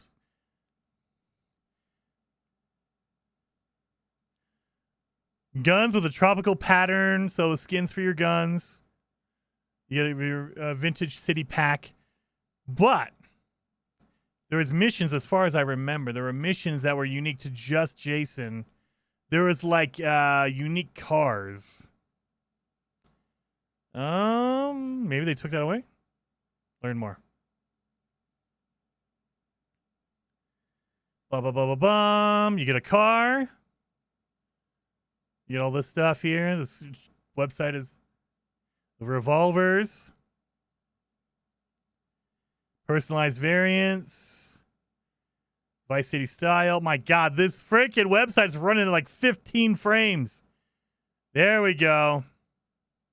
You have a safe house that is unique to only the Ultimate. Again, they're just cutting off pieces and selling it back to you.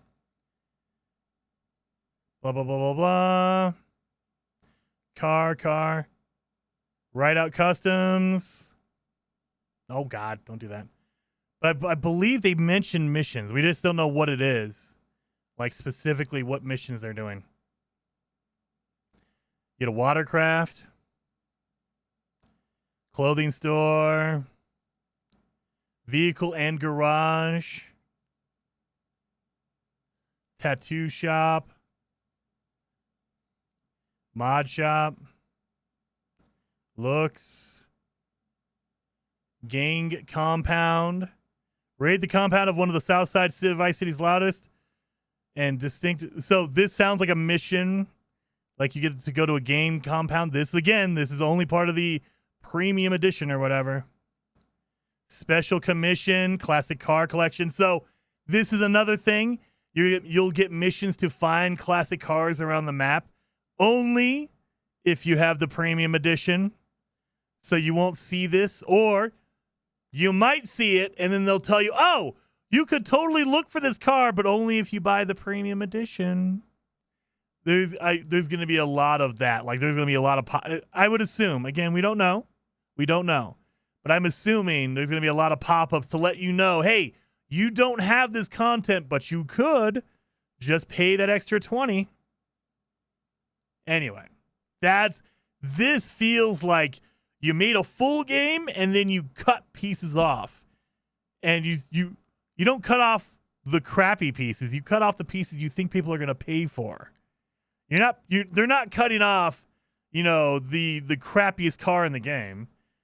They're not going to do that. They're going to cut off the more desirable car in the game. Anyway. I'm just excited. I have it. I don't have any room to make anything, so I could do that. I need a hermetic seal. I need a metal plating, which I cannot make. I need pure ferrite, and I need jelly. Can I make a jelly? I cannot make a jelly either. Damn it. All right, all right. Well, let's move some stuff in here.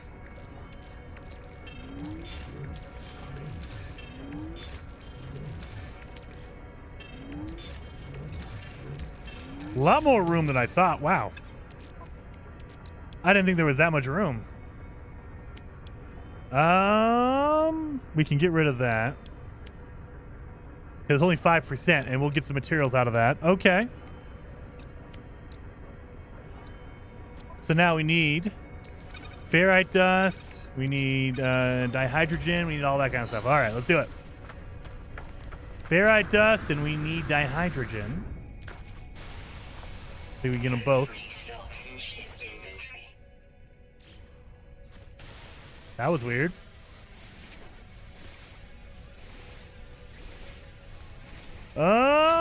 Darkwing Chuck says I'm not buying GTA 6 until it's on PC with a VR mod. Gonna go to those strip clubs in VR? Is that what you're waiting for, Darkwing? I want the PC. I'm waiting for the PC version as well. But they are probably gonna get me. I'm probably gonna grab it on my Xbox when it comes out in November. I'm probably... Depending. So, Sean Murray can save the situation right now. If he puts out Light No Fire this year, I will not even need to play Grand Theft Auto. I will be too busy and I will be having too much fun with Light No Fire. If he wants to make me wait till 2029 or whatever, then I will have nothing else to do except for play Grand Theft Auto. So, Sean Murray, do me a favor. Come on, Sean Murray. Sean, you know you want to release Light No Fire this year. Come on, buddy. Come on. So that's, I mean, if Sean Murray wants to do that, that'd be amazing.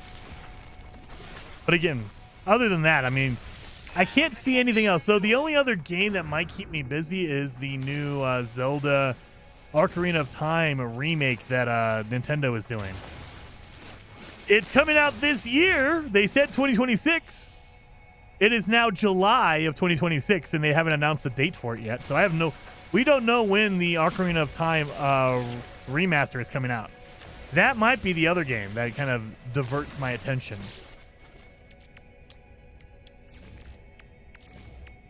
So that might be the other one. So like if the Ocarina of Time remake comes out in November, I'll play that instead. That's fine.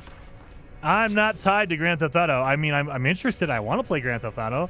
I would prefer to play it on PC though. So if I can play something else while I wait for Grand Theft Auto, absolutely. I'll play some Light No Fire. Absolutely.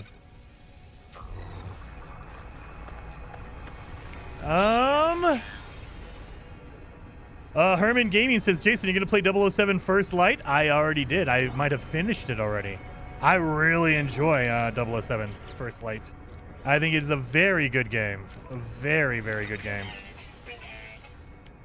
Absolutely enjoyed it a lot. I need a jelly here.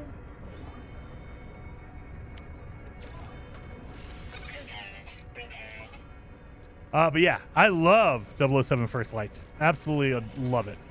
So it came out of, like, I was expecting it to be very, very bad.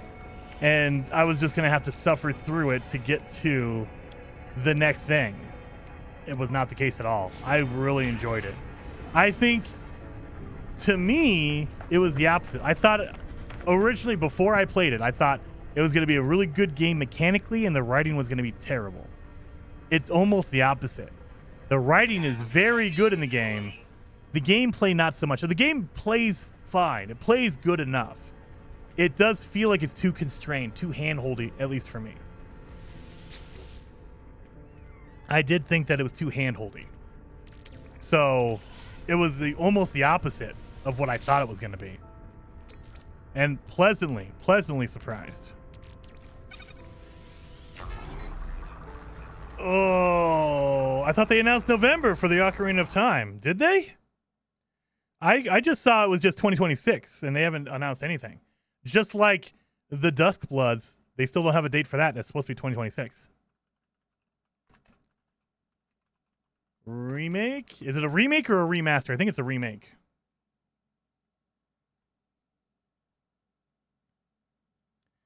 Blah, blah, blah, blah, blah. Availability is marked TBA, so it's to be announced. It's officially, at least from Nintendo. Maybe there's a rumor it's coming out in November, but at least as of right now from Nintendo, no actual date. It is just to TBA, to be announced. So there could be a rumor. Maybe someone knows, and we don't know. I don't know. Yeah, the date hasn't been out yet. Yeah. I did a quick look. I always try to go to the actual, like, if it's a Grand Theft Auto, I go to the Rockstar website, because there's always going to be rumors. There's always going to be a person who's like, oh yeah, we know, and this is what it is. It's like, well, do we? Did they announce that? Because they might not have. And maybe they're right. I don't know. Maybe it is going to be in November or whatever, but you never know. And so if you don't know, it's, it's one of those, they can change it anytime they want because they own it. So I think Rockstar is notorious for changing release dates and stuff like that whenever it leaks early. So if someone leaks it, they know ahead of time. I think officially with the original Rockstar Grand Theft Auto trailer, they had it scheduled for one time. It leaked early, and so they said screw it, and they put it out early. And then when pre-orders came out, or when pre-orders were rumored, they had a whole bunch of, I think Best Buy leaked the emails saying when it was going to start pre-orders. And the rumor is, Rockstar has not officially said it, so who knows. But the rumor is, everyone at Rockstar said, nope, that was going to be the pre-order date. But now we're changing it because screw you guys. We're not going to incentivize you to leak. If you leak something, we'll just change it. That's fine. And so now it's like, ooh, don't leak anything because Rockstar will just say, nope, we changed it. Now it doesn't work at all, buddy. So, oh my God. Dragons! David! At David WI has just donated $20 through Super Chat. Keep IT going, my friend. Love the channel and the attitude. Thank you. You rock. Thank you, David. I appreciate that. And I peed a little bit.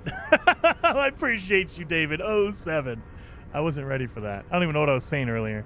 I'm just going to let it go. Just let it go. Oh, but thank you, man. Thank you. There's a lot of games coming out. Like, between now and, like, October, every game. Like, September, every game is coming out in September. It's ridiculous. And so, there's going to be plenty of stuff to play. It's just November is wide open. Nobody's releasing games in November, so it might be a good place to put in, like, maybe a Light No Fire game. That'd be awesome, right? That would be kind of cool and interesting. We'll put out a Light No Fire game in November. I wouldn't be opposed to that. All right. Did I not do this? I thought I did this. Oh, I didn't. Oh, my God. I didn't put the pure ferrite in there. I thought I did. Do I have any pure?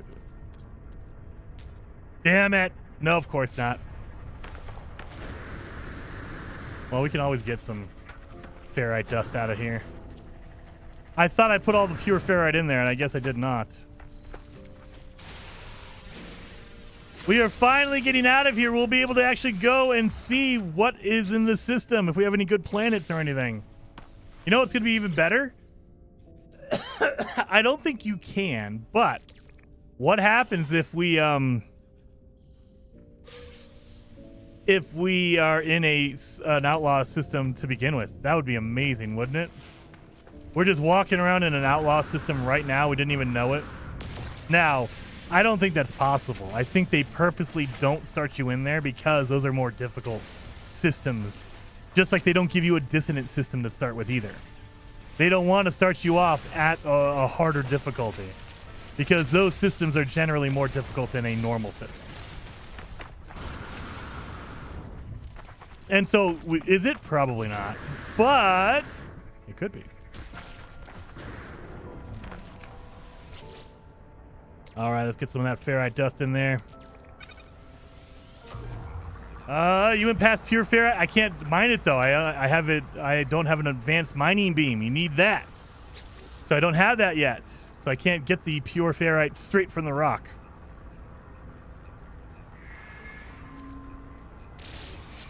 Teleport receiver, great. So now I need to find another one because the next one will have an advanced mining beam for me.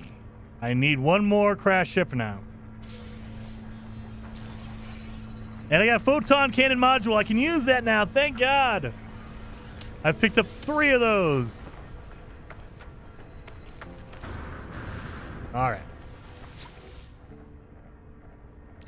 Done. I'm going to leave that refiner there because screw the refiner. Done. There we go. Beautiful. And I got a little bit left over. We'll put that in there. I could refine that into ferrite dust, but I think we're ready. So the only other thing I can think of would be to get 3 microprocessors.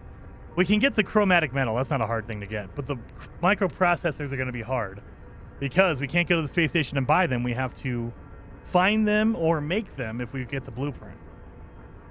So, and we have nothing really that's going to give us microprocessors. So what we're going to do is, can I put this in the ship?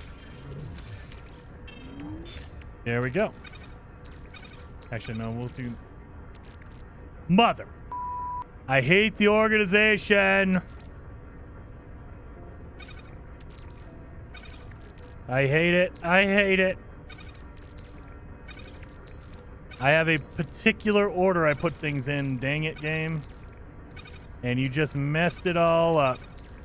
I wish I could disable those damn organization buttons. Let me turn them off. I don't want to use them ever. Let me turn these off. I don't want to sort by color. What crazy person does that?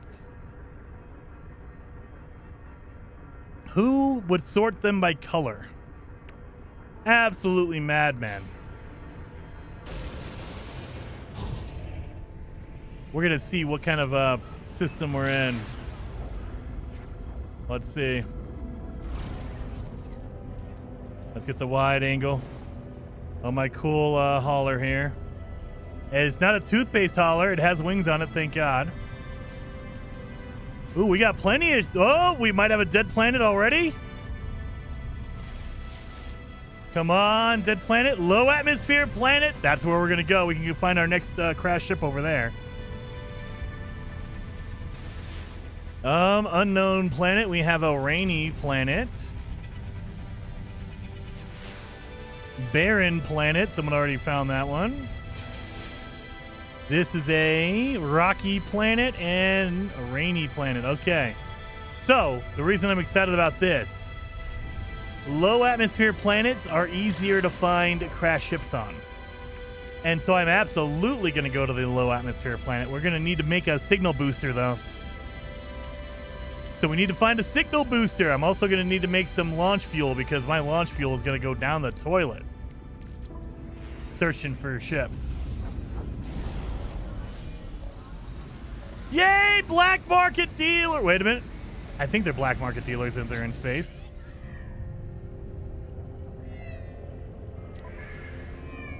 Sell. I can make so much money now. Oh my God. Look at all of the stuff I can sell. Oh my God, it feels so good to sell everything. Holy crap. Look at that. 9 million. I was underestimating how much money I had. That was just for selling off all of my Corvette parts. 15 million. 15 million just for Corvette pieces. I totally could have bought a ship if they would have landed for me back there. But of course, they wait till I already have one. I don't need anything from you. We're good. He's selling Geknip. You know he's illegal. We don't do Geknip around here. That's crazy. All right. Yeah, so I would have had 15, almost 16 million if someone would have landed for me. Oh my God.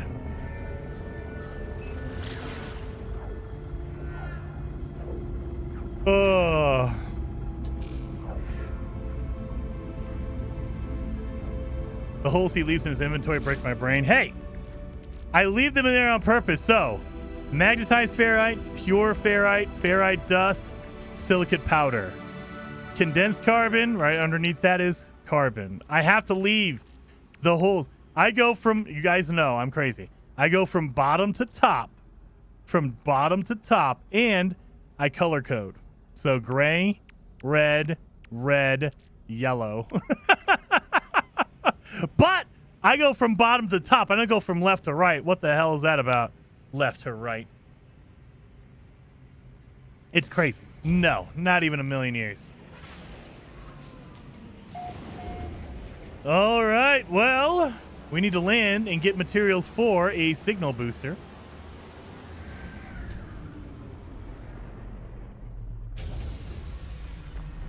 Done and done.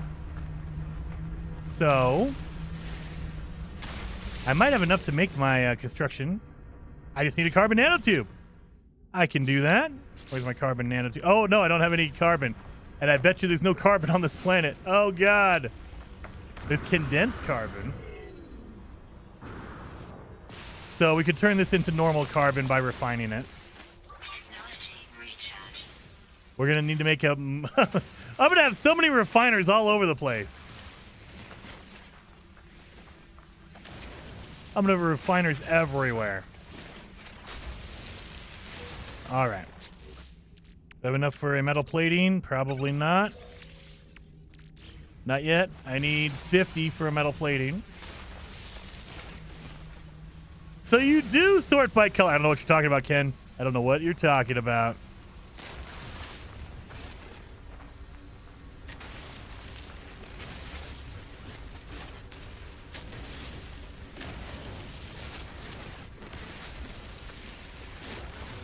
There we go. Metal plating. So we need to refine. I don't even think we need to refine it. Wait a minute. Put it in there and then pick it back up. It gives me carbon back. Yep. Yep. Look at that. Gave me carbon back. Beautiful. I'll take that. I will keep that refiner. Metal or a nanotube. You know what else we need with this? Buried technology. I just remembered that. So, in order to get not a save beacon, we need a signal booster. We need 2. I think this is another 2, and then 1. So we're going to need the minimum 5. So we need some buried tech. Is there not buried tech? I thought there would be buried tech here. No? Please give me some buried technology. You do not look like buried technology to me. Oh God, I forgot. Don't tell me there's no buried technology here.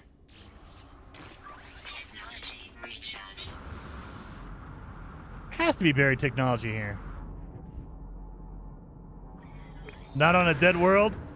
Damn it. All right, well, we'll go to a different planet then. There goes all of my launch fuel. I'm going to need to make some more launch fuel as well. So let's do that. Get a whole bunch of this stuff.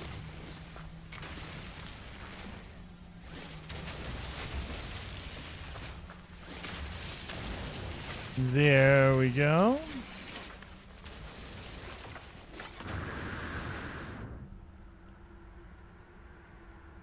Keep go. Oh, God, that hurt. That hurt a lot. I believe we need a metal plating for that as well. Oh, no, before I do it.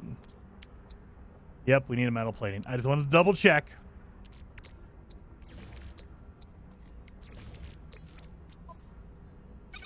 Double check. We don't need it right now, but we're going to need it later on. So we got buried technology. Damn it. You look like a planet I need to go to. Is this the one I came from? This is my hot planet? Yep, that's my scorched planet. You discovered this. I should not have left that fast. I should have got my buried technology before I left. Damn it.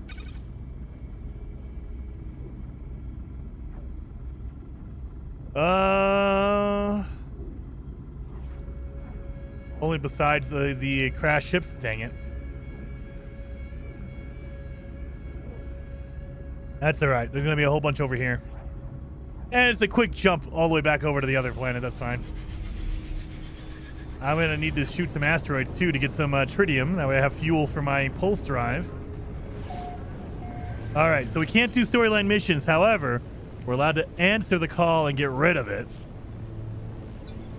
We just have to get rid of this dang call. That way he stops calling me, because he will not stop until I talk to him.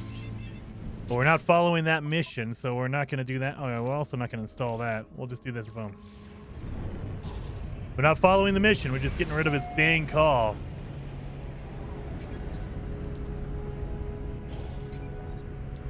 We can also look for green boxes, because that'll have our microprocessors in it.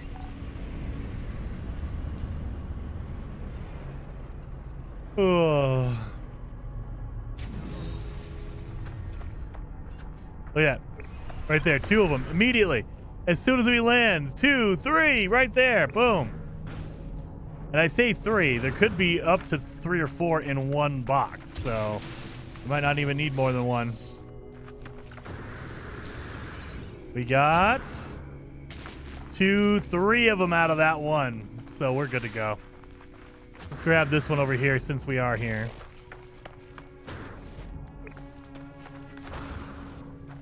I mean, we can always grab oxygen. Oxygen is very useful.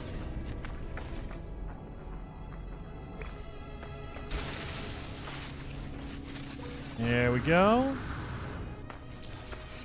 And that was another 1, 2, 3, 4. So we have 7 already. We have more than enough. Where'd that smoking? There it is.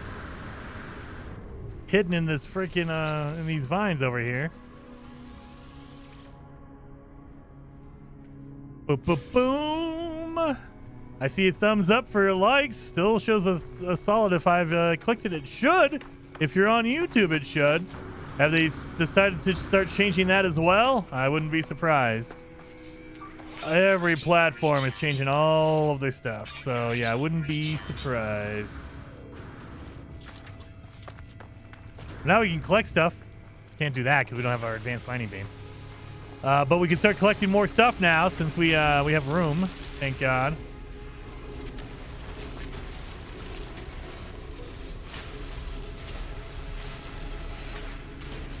This is going to be for my launch fuel. You know I'm going to need it. We're going to be flying around on a dead planet using that signal booster. Mark a location, fly to it. It's going to take a lot of fuel. All right. So, while we're here, we can put down our kiosk and learn it real fast.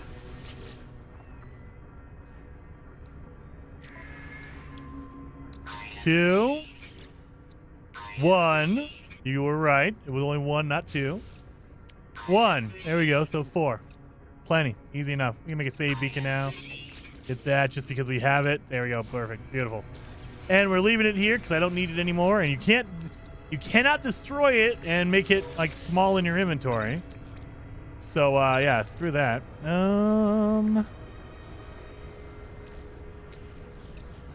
We need more metal. Yeah, we could have a whole bunch on the other planet. So now we're good. Wait a minute. Metal plating, carbon nanotubes. So I need carbon nanotubes. So while I'm here, let's make it easy for myself. Let's make our signal booster while I'm on a good planet that has a lot of resources on it. That way I don't have to worry about, oh no, there's none of this or that on a dead planet. That'll make my life a little easier, right?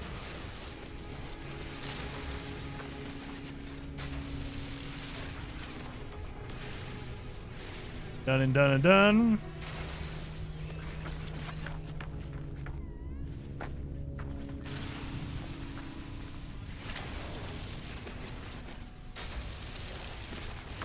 Boom. There's a video on YouTube Studio from the devs talking about changes to the like features coming. Oh, great.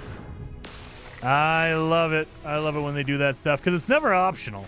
It's never, hey guys, if you want to do this thing, you can turn on the setting or turn off the setting in your dashboard. It's always, hey guys, we totally switched this thing. You'll see it hit your dashboard tomorrow. It's like, great, thanks. I would rather not, but thank you, I guess.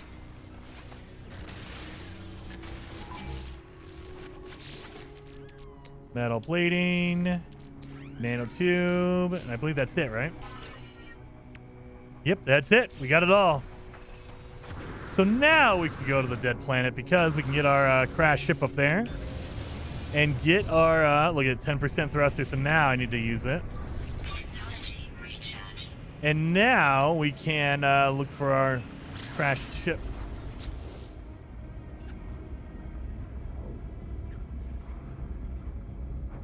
Oh, it used to be that Jason would leave his barbecue grills on every planet. Dude, when I first started playing No Man's Sky, I wish we could track how many, like, it would be amazing if they would just let us know how many refiners were left on planets, because there has to be millions of just random refiners all over the universe in the multiple galaxies. Like, I know for me personally, I've probably left 100 to 200 refiners over my lifespan of playing No Man's Sky.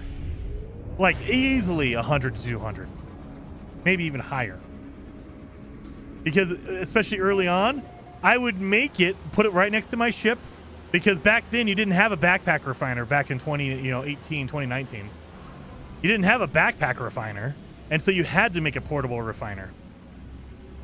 And I would put it right next to my ship. I would make what I had to do, and then I would jump in my ship and fly off. And you would realize, oh, I forgot my portable refiner. But by the time you turned around, you're never going to find that thing. And I was like, nope, I'll just leave it. I'll make another one. That's fine. So there's hundreds of refiners from me. Absolutely, without question, hundreds of them. Just Jason refiners sitting on planets waiting to be returned and recycled. They probably had to do a galaxy reset because of me leaving my refiners everywhere.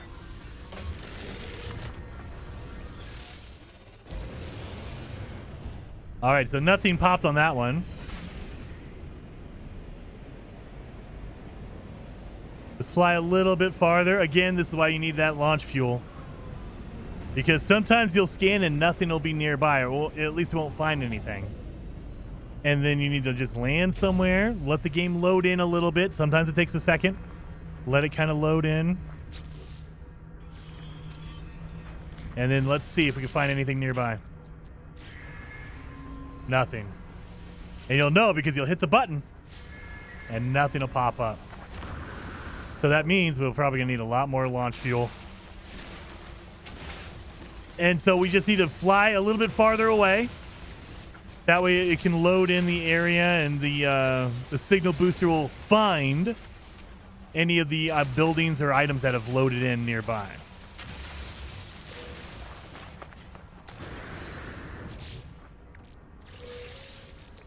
You go down here. Oh, we have a storm crystal. Grab the signal booster before we decide to fly. Just keep going. Keep it going. I think I saw a building back there, but oh wow. And that seems like it's good enough right there. Any planets have uranium? Oh, I should look for that, Ken. I don't think I saw a radiation planet. Rainy, copper, cactus. Nope. Nope. Phosphorus. Phosphorus everywhere.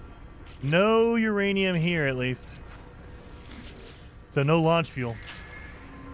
Oh my god. Really? Give it a second. Wow. You know what? I'm not liking this side of the planet. Let's go to another side of the planet, because obviously this is a bad side. So we're going to fly up and we're going to pulse drive all the way to the sunny side.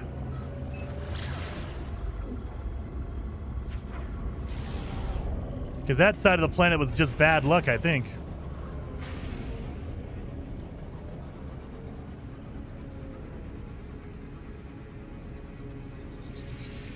Ah. Let's see. Hopefully we have better luck on this side of the planet. Find something.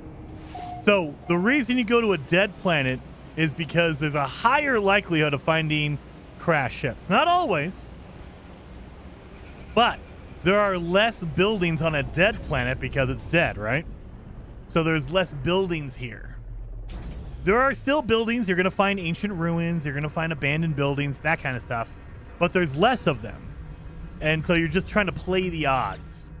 It's not perfect, but it's better than trying to go to a really big planet that has full and lush and has a ton of buildings on it. This makes it a little easier. We found something. Let's see. Distress beacon, please. Distress beacon. It is a... Ooh, distress beacon. That's a crash ship right there. Why am I purple? Is there a filter on this planet? Purple and green. Okay, I'll take this. It is a filtered planet.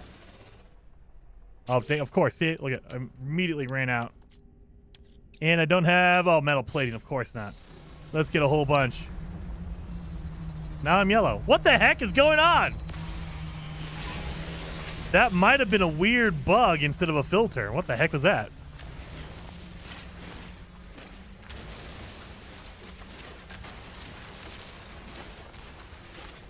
Need to get 50. That way I can make a metal plating. Probably need a couple, so let's get 100. Screw it, right now, right?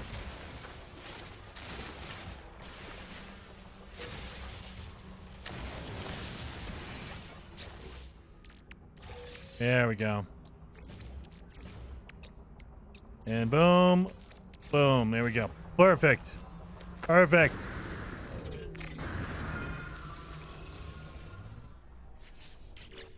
No, not that. Oh, Pyrite. Pyrite's very good, too. You could definitely use that for pulse drive, not for your launch thruster, though. So launch thruster, it's going to be tritium, at least for a normal ship. Tritium or... not tritium, that's pulse drive. So it's going to be uranium or launch fuel for your launch thruster. So yeah, tritium or pyrite for your pulse drive.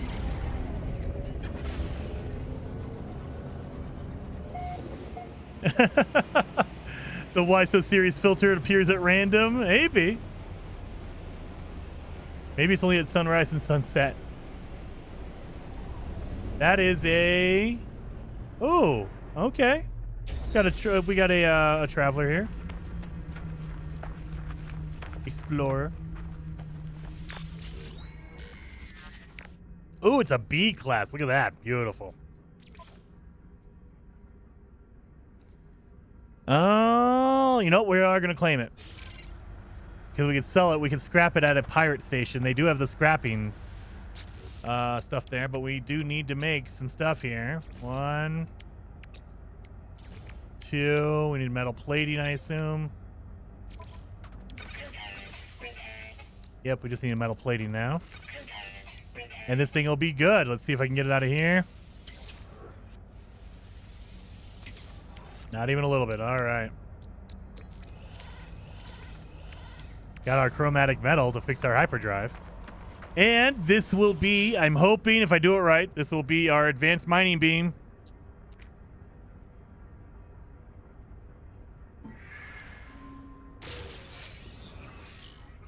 Economy scanner. Hold on.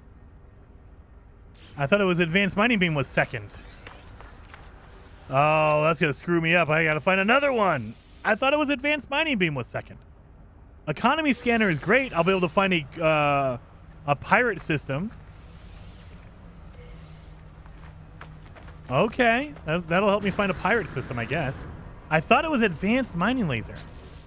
I don't know it already, do I? Have I been looking this entire time for something I already had? Nope, I don't. Okay.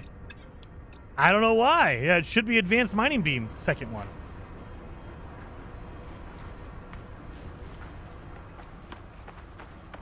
Huh. At least the Explorers have cheaper launch costs. Kind of, but you have to deal with it being asymmetrical, so... I don't know if that's worth the price. I don't know. I don't think it's worth the price. Not worth it to me. I would rather have one launch per fuel than have to look at an asymmetrical Explorer, just saying.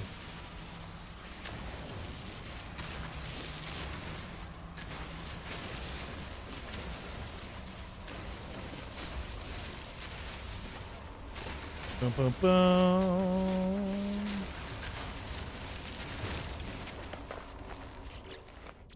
All right, that should be. Oh yeah, we have a toxic protection now. So we almost have all of them. We need a cold and an oxygen, and we're good. We have all. All right, metal plating will fix the ship. So the reason we're fixing it is we have to fix it in order to call it in. So if we find a pirate system, we need to fix it. That way we can call it in to sell it or destroy it. So now we can call it in. The engines work. Everything works. And so we can call it to the space station and then scrap that son of a gun. All right, let's do this. Find me another distress beacon. Nah, it's probably too close. One more time. Nope. Okay, too close. Need another distress beacon to get that thing. Advanced mining beam is an Artemis blueprint. It is absolutely an Artemis blueprint. And if I was not a fugitive, we would be doing that. But I am a fugitive. Fugitives can't go interact with Artemis at all. Fartemis is not part of my my fugitive run at all. So we cannot interact with any storyline mode or anything like that. Because if you do the storyline mode, it's really easy to get all the upgrades. And so we're trying to make this as difficult as possible, and that's generally the reason why. Avoid all storyline missions. Because, yeah, get to the base building mission and just start doing all those and get a whole bunch of that. It's like crazy.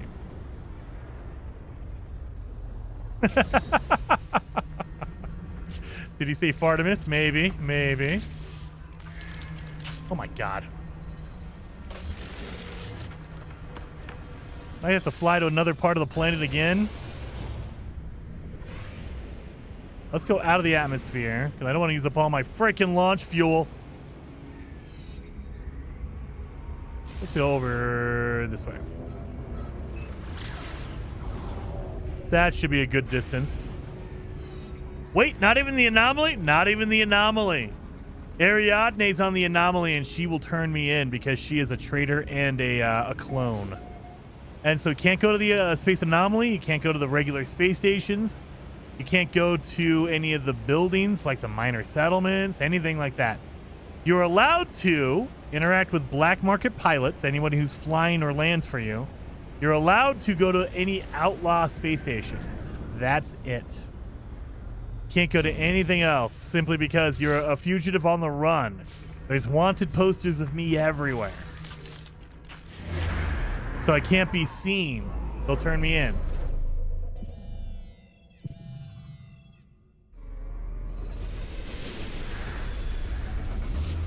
Distress beacon. Yeah, second one.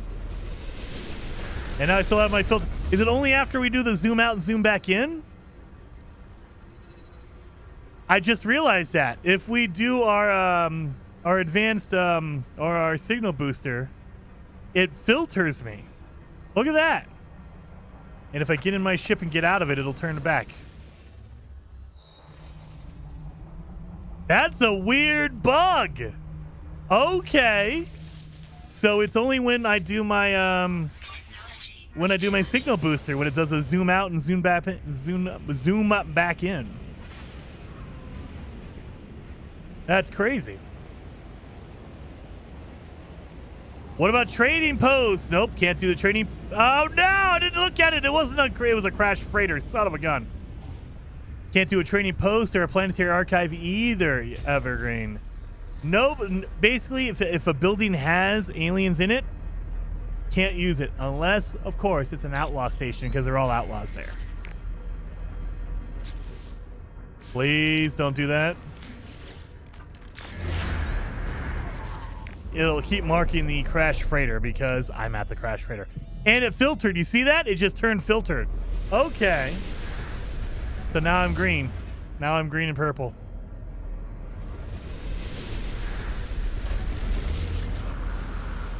Well, we can't do anything here, so let's just get out of here. I didn't look at the actual location. I just saw the red distress icon. I was like, oh, yes, perfect. So they can be a crash freighter as well. Let's go over here. Yeah, if you're on YouTube, you want to know the rules, they're down below in the description. Go look at those rules. There's a lot of them. The general overview is avoid any building that has NPCs in it. You know, outlaws aside, you can go to an outlaw station and stuff like that, but you can go to an abandoned building, but you cannot go to like an observatory, a minor settlement, a space station, a space anomaly, trading outpost. Can't do any of that.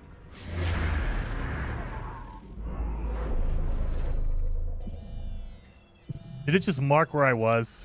Because that looks like a crash freighter over there, too. I think it just marked my crash. No, maybe not. Maybe that's a... Did I fly right over a ship?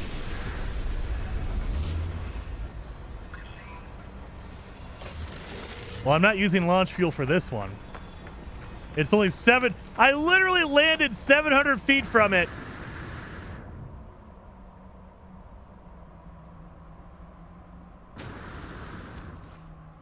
If I would have just taken a breath for a second and looked around, I probably would have seen this thing.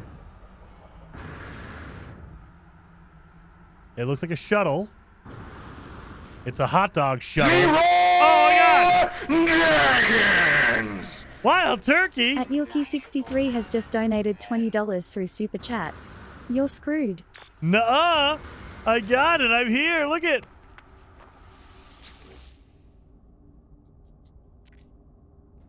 Let me see.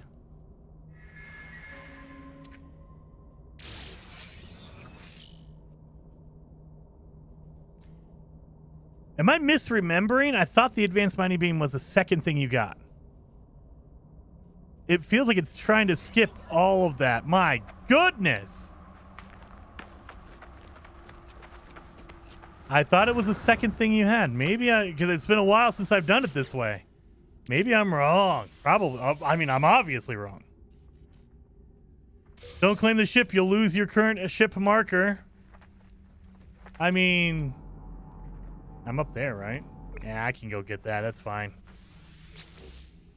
And it is a... Oh, it's a B level. I'm going to need to fix it. So before I fix it, that way I know where I can make... Like that. I don't have enough for that. I don't have enough pure ferrite. So I need to make a whole bunch of stuff here. All right. So yeah, yes, the dihydrogen crystals are purple now. Instead of blue, they're purple. Or like a fuchsia or a pink, whatever you want to call that. It's like a purple-ish color.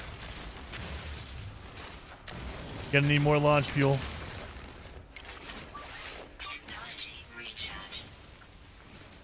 Can you interact with a beacon at the Artemis ship? It will give you an advanced mining beam.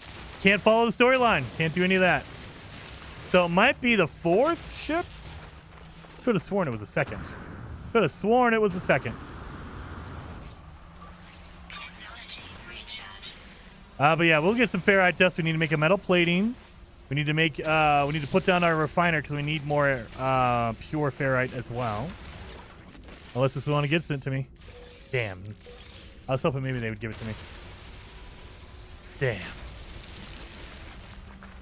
We're going to need launch fuel, so we need another metal plating anyway. So we need a lot of ferrite dust. You know what? Let's go. We'll do this. My God, that's a lot longer than I thought. This looks like condensed carbon. Yeah, condensed carbon is green in this filter.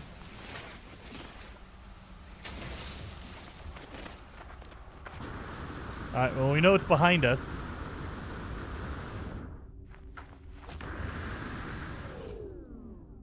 I'm not installing the hazmat gauntlet. Get out of here with that trash. Is that oxygen? Yeah, okay, so yeah. Oh, no, it's sodium. Sodium is green as well? That's yellow. Okay, so yellow and red turn green. Blue turns purple. All right, that's kind of weird. All right, let's turn it around.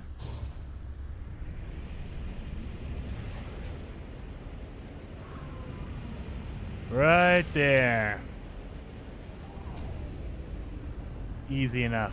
And I should have my refiner. Yep, I do have a refiner. I didn't freaking drop it somewhere. Thankfully.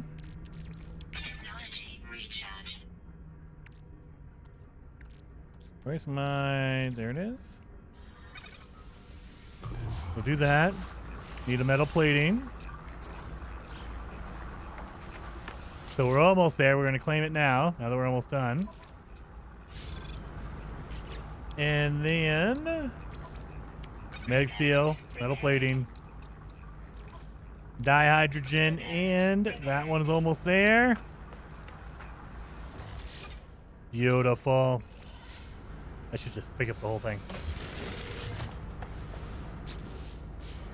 And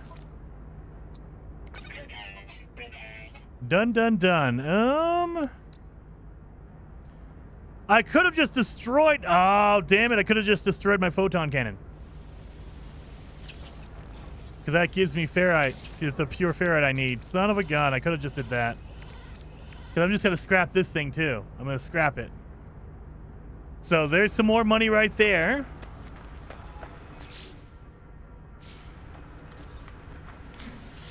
Mark some other location. Mark another crash ship, please. Come on.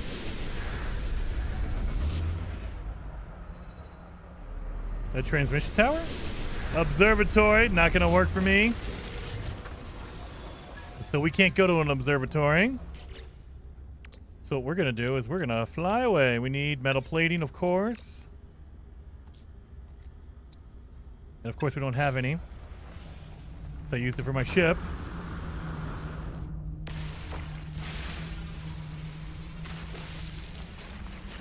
That. Oh, why did you let you destroy your photon cannon with the no other weapon on the ship? I'm going to be scrapping it. I'm not going to use that one. So that ship is going to be sold. So it's not my problem if it doesn't have a photon cannon. It's the next person's problem. If they want a photon cannon, they're going to have to install their own, damn it.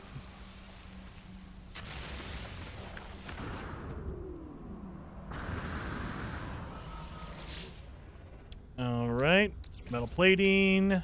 Fuel. Done.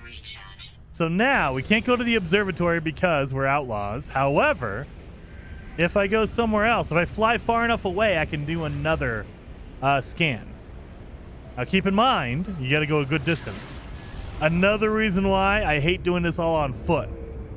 You could totally do this from the beginning of the game with your fugitive run. However, the fact that you have to go a good amount of distance before you can scan again, you have no control over what you're scanning for. It can mark anything. There's any building ever. There's a lot of just pains in the butt. And the reason why I don't use a scanner in the beginning. A signal booster. Because it's just a pain. Just a pain. When you get your ship, it's less of a pain because you can just fly and in like 10 seconds you're far enough away to where you can just fire it off again. And find another location. But when you're on foot, pain in the ass. All right. Come on. That's another observatory. What are you doing to me? So now I have 2 observatories. I got one over there. One over there. Great. I'm feeling so lucky with this. Again, another reason why I need a lot of launch fuel. And, all right, we're going to go this way. I feel luckier over here. Rowan says you can't enter the building, but are you allowed to activate the tower to get the new, the nav data? Probably. But what are you going to use the nav data for, Rowan? Can't go to the space station. Can't go to a space station and turn in that nav data. Back in the day, you use nav data on your beacon, on your signal booster, but as far as I know, you can't use it now, can you? There's no option for navigational data on your signal booster, as far as I know. Yeah. They won't let you. So, if I could use the nav data on the space station, yes, but I can't go to the space station. Hello, Freya. Happy 3rd. Happy pre-Independence Day, Freya. What about Outlaw Station map merchants? Is there one on an Outlaw Station? As far as I know, they're not, Rowan. So you have the black market dealer, the black market technology dealer. You have the mission board, and you have the black market like items. But as far as I know, there's no charts on a Outlaw Station. So yeah, can't. Oh, I didn't fly far enough. Nearby building already marked. I didn't fly far enough, I guess.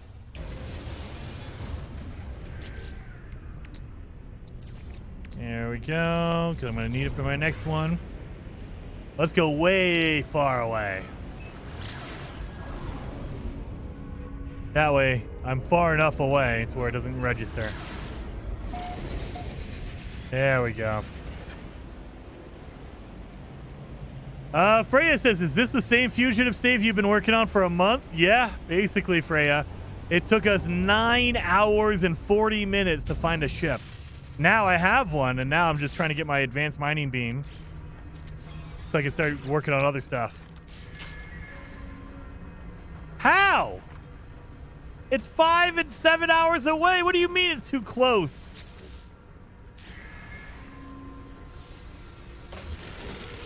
Oh my god, let's run. As far as I know, I've flown far enough. Like, you need to put a distance between you and the last location, but not that much. Like, I don't understand why I keep saying it's too close. Oh my god, really? Is it only 2? Am I gonna have to go and, like, run around the outside of the building to unmark a location? Let's get some more fuel. Another reason number 5,463. Why I don't use the signal booster to begin with. I use it for this step because it makes it easier, but you first start out, when you first spawn up, man, it is just more of a headache to use the signal booster than to just run. Honestly. Not that one. All right, let's go to the other side of the friggin' planet, I guess.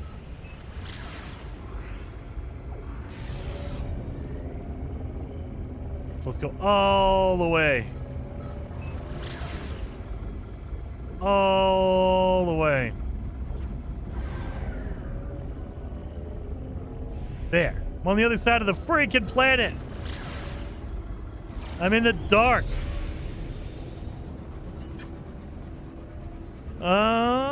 Yeah, I'm hallucinating worse than ChatGPT. Yeah, I mean, to be fair, Rowan, I am old. Sometimes I remember things that were true a year ago or 10 years ago, but it's not true anymore.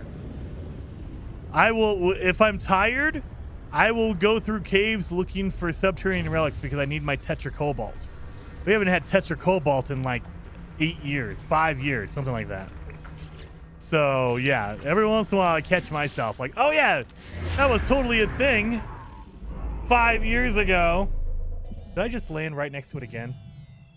Did I land right next to another crash ship right next to me? What is it?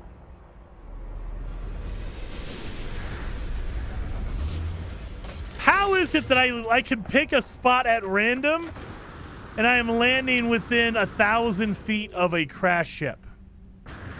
How is that possible? Actually, you know what? I should fly over to it. I know I'm going to need pure ferrite. I'm going to need... I'm probably going to need dihydrogen at this point because I've been using it for fuel. I'm almost probably out of... There we go. 1, 2... Oh, no, we're good on pure ferrite. I have 91. That's good. So the other thing I need is a jelly. Yep, I'm out of jelly, so we need jellies. So let's get some jelly going. Is this a super lucky fugitive run or something, Jason? Axel, they saved all the luck for after I hit the 10-hour mark. I played for 9 hours and 40 minutes with no ship at all. Now, all of a sudden, they want to show up in mass. Like, oh my God. Like, it is like crazy. They saved all the cool ships for after I found my first one. After that 10-hour mark. It's another hauler. Oh, it's like the one I have currently. Okay, we can scrap that one. That's fine.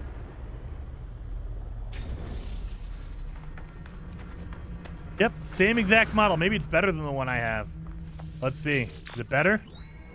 No, it's a C class. It's the same exact. I think it's the same exact setup. Yeah, inventory is a little bit different, but not by much. Not by much. So, yeah, we'll claim it.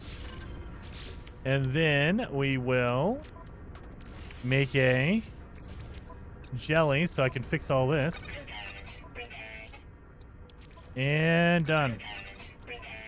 So now I can destroy, I believe I can destroy that. Yep, and destroy that. Yep, yep.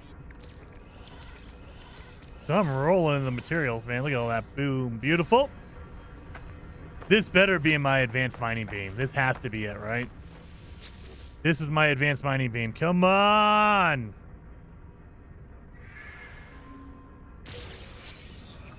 Advanced mining laser. That's what I was looking for. Thank you. Thank you. Let me get some upgrades out of here, too.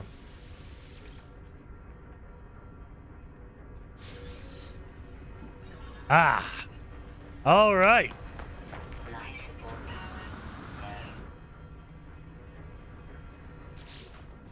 So, now we have an advanced mining beam. We will, you know what, we'll put it in there. Hermetic seal and nanotubes. We have a wiring loom because we've been doing a whole bunch of that. And hermetic seal. Oh, there it is. He moved it for me, trying to mess me up.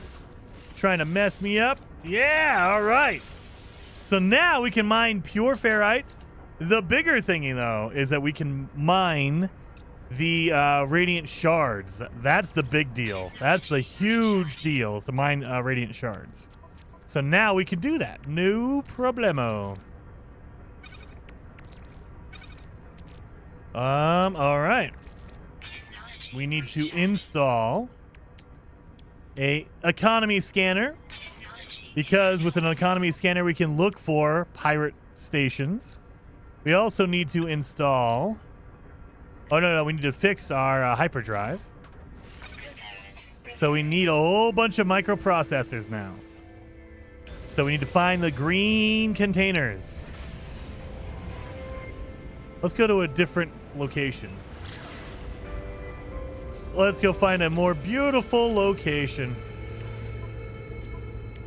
Do I have any fuel in here? I do not. I need dihydrogen and metal plating. Thankfully, I have the metal plating part. That's good. That's good. That's good. All right. This is all good, too. We'll put that in there. We do not need ammo. It's a self-imposed challenge run. Yes, yes. It's a self-imposed challenge run. So it's what we would call a fugitive run. It's you role play, you start a fresh save and you role play as a fugitive. You're running away from the authorities. Meaning you can't talk to any normal NPCs, you can't go to any inhabited building because they will turn you in. You're a wanted person. And you're just trying to get to the center of the galaxy, because if you get to the center, you can leave and they will lose your trail. They won't know where you went. But you have to get to the center of the galaxy. That's the big deal. I ran out of fuel. All right. I mean, at least there's a few asteroids out here I could shoot and maybe get like 10 pieces of freaking tritium out of it. Thank God. No, not that. Technology recharge.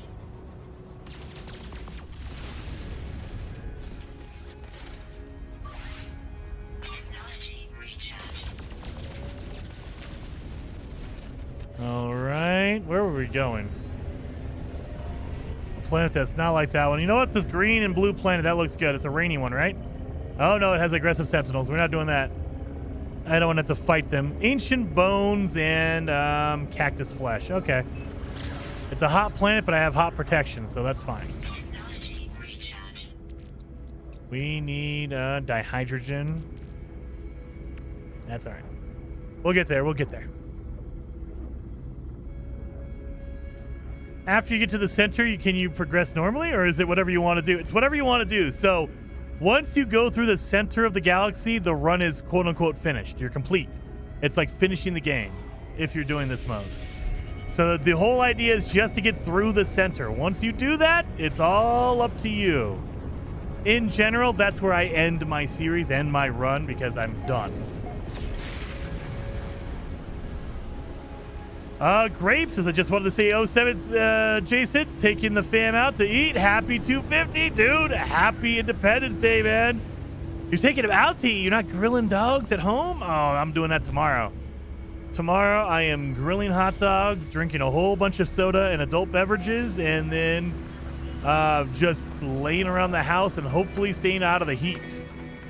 So I'm going to try to grill my hot dogs early in the day. That way I don't have to worry about it being super hot here. What were you coming down here for?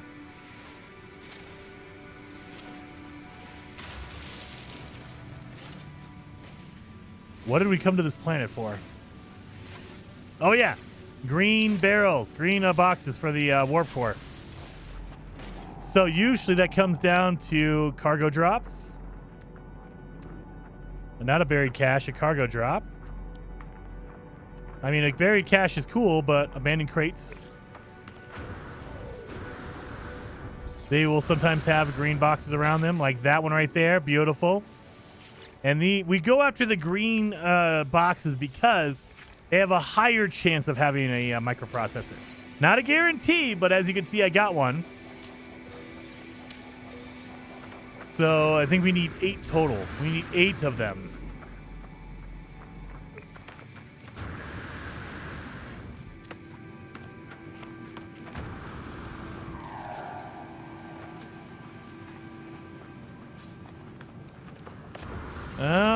Where is all of my dihydrogen? Over there.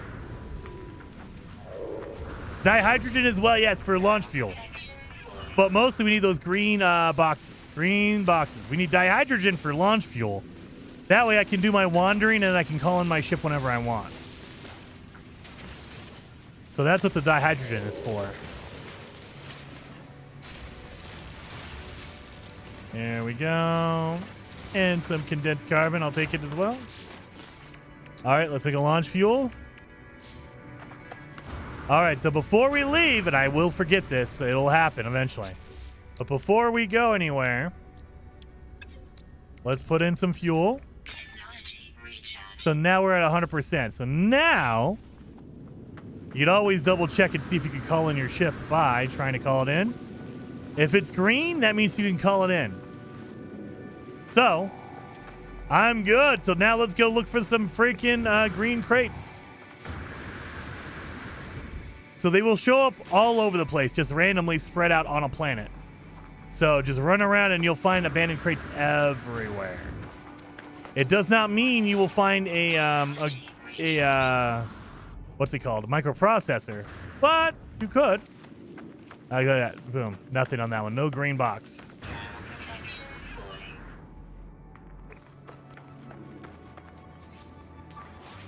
Ooh, it's a cold planet, huh? I'll do that. Also, if you get close to buildings, usually at the save beacon, they will have a green box, but not always. Again, not always, but it could happen. I like just running around and looking for abandoned crates everywhere. They used to be called cargo drops way back in the day.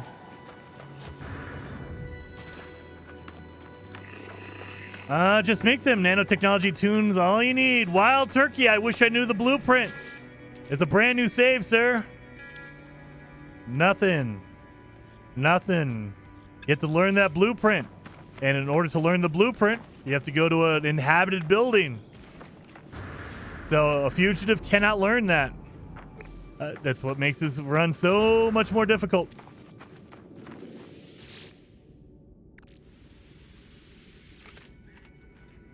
So yeah, normally you would. That's number 2 right there. So yeah, normally you would. You can just do that and you're good to go. It's really easy to learn.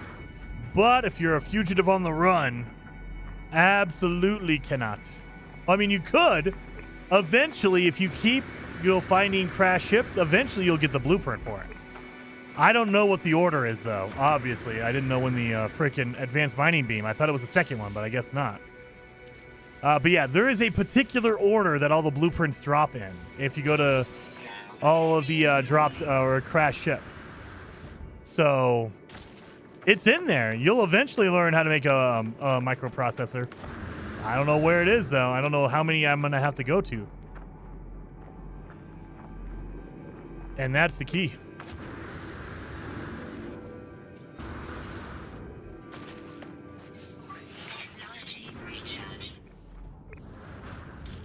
Buried technology. Buried cache might have some good stuff in there. Let's see. Nanites. Okay, I'll take it, I guess.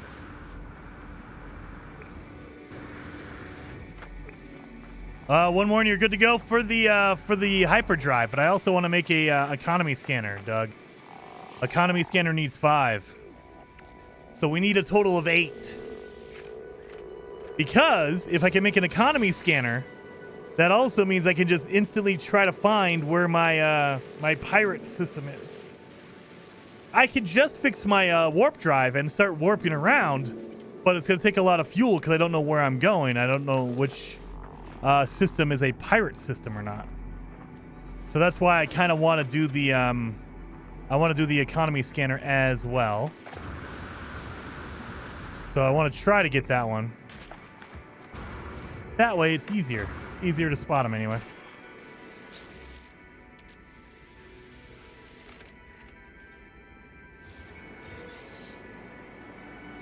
Oh, you're allowed to raid manufacturing facilities? No, not. They're not technically inhabited, but they're monitored. They're monitored. So we pretend like they have like a CCTV, closed circuit television. So they have a security system in them. So that, at least in this situation, we do. We pretend like that. So you can't go raid those locations.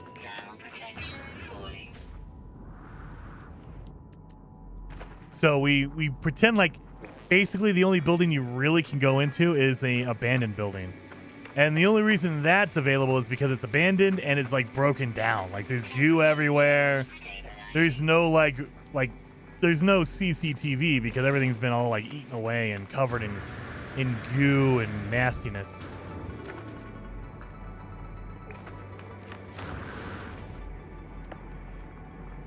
Buried cache. Buried cache. My God. A lot of buried caches everywhere. Did I miss Rant Friday? Oh, we did talk about Grand Theft Auto and PlayStation not doing any discs anymore, Train. So yeah, you did kind of miss it.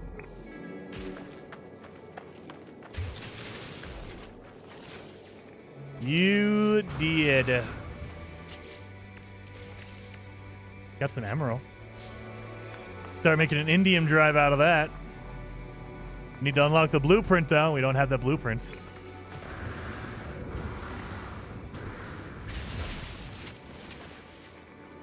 Boom. Nanites on that.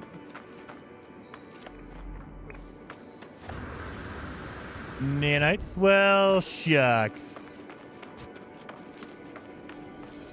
Oh.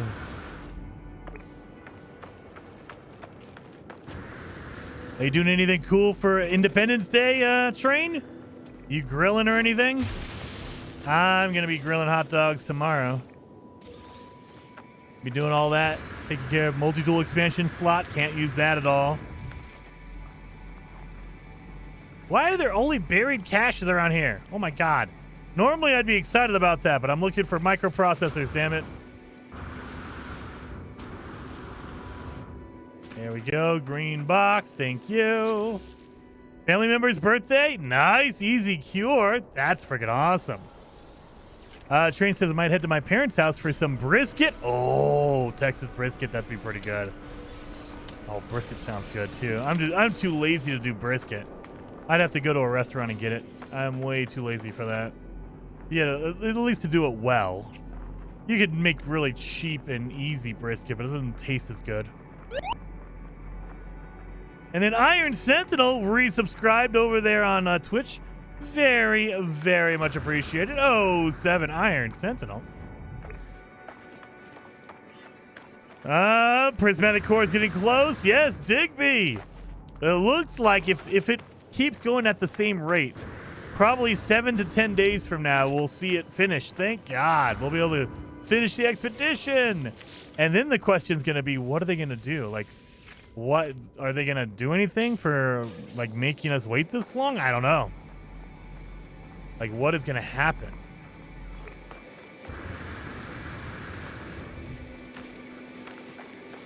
What are they doing?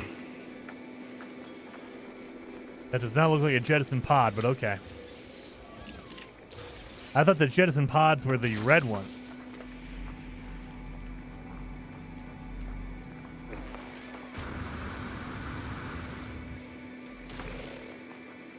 There we go. Boom, boom, boom, doing pulled pork. Oh, pulled pork. You guys are all doing real, like, serious grilling, barbecuing. I'm getting hot dogs. I'm throwing them on the grill. They taste, at least to me, I love, hot dogs taste good no matter what, but man, when you put them in a grill, that much better. That much better. How many are we up to? We're up to 2 out of the 8 we need. My God.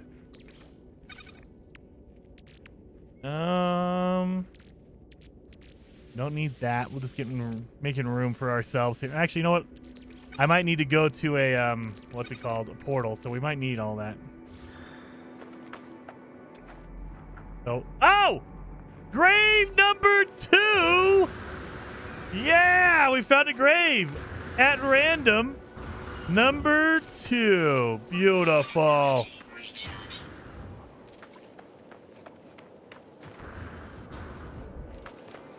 Grave number 2. Old Explorer says, your wife lets you grill hot dogs? No chicken or steak? Well, maybe. So if I get chicken or steak, I'm going to have to, like, marinate it now. I have to marinate it tonight. That way it's good for tomorrow. Like, you need at least 12 hours to marinate meat. At least. So if I was doing chicken or steak, I'd have to grab it and put it in the fridge with some marinade now. Maybe. Maybe chicken or steak. We generally do hot dogs and hamburgers, Zoe. That's the easiest, and everyone, like, you can make it yourself. Like, it's literally me grilling up the meat so it doesn't kill anyone because it's not raw. And then everyone makes their own, like, hamburger. You put on, like, pickles or cheese, whatever you want, you can put it on. So it's mostly like that's how we do it. But chicken. Get some marinated chicken. Put that on the grill. I might have to do that. That does sound good. Get some chicken thighs. Marinate them. Yeah. All right, so that's number 2. Rocket boots, disgusting. Get out of here with those rocket boots. Give me some tritium.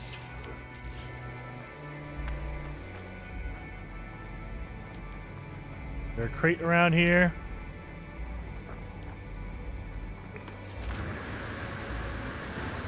Steak needs only salt and pepper. I mean, if you want to, absolutely. I like to marinate mine. I love marinating my meat. I know there's a lot of different, like, barbecue and ways to do it. Like, some people just sauce it up. Some people will actually use, like, a dry rub. Some people will marinate. I like to marinate.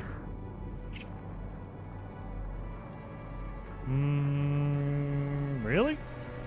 I guess we're just going to keep going west. That's false. You only need up to 8 hours to marinate meat. You only need. That's the thing. That's the key word. Need. Train. Just like you don't need to marinate the meat. You could just throw it on a you could just throw your steak in the microwave and enjoy it that way, but are you really going to do it? Or do you want to make it taste really good? Marinate that. I will marinate. Like, if I do teriyaki, I will marinate for 24 hours minimum, sometimes 48. Like, you got to get some really good time on that meat to let it marinate, damn it. So, yeah, do you need to do it that long? I mean, yeah, minimum, sure. Do I want to do more? Absolutely. Really? No green? No green box around here? Come on, give me a microprocessor, please. Oh, got one out of there. Yeah, got it. You can't compare marinating meat to microwaving it. No, what I'm saying is, do you need to, or is it preferred? Like, there's a difference there. You don't need to marinate whatsoever. Like, you could just skip it all together, throw some salt on a steak and throw it on the street and let the high temperatures cook it if you'd like. You don't need to marinate it.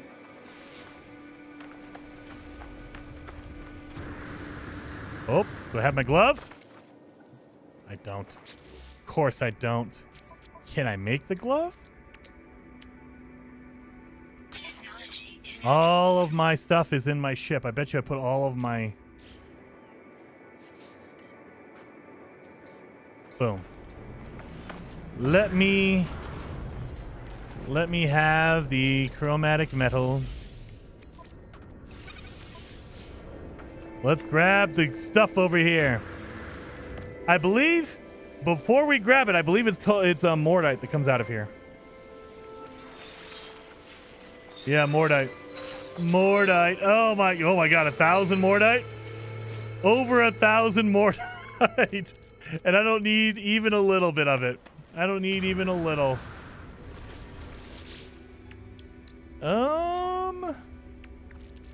So we don't need that much Mordite. It's not even worth it. Like, you can't sell it for millions of dollars. We will put one stack in there. We don't really need that. It's worth a good amount, but we don't need it. We don't need this either. It's only worth 3,000, so we'll get rid of that. We'll put that away. We don't need this. We can...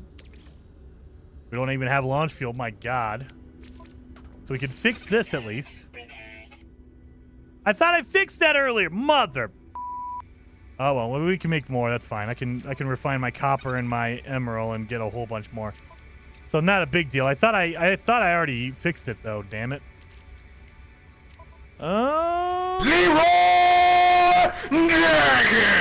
Damn it, Wild Turkey. Yilky63 cheered. X1000. Thank gobble, you. Gobble. Thank you very, very much. Oh, 7 Wild Turkey. Scared the bejesus out of me. Oh.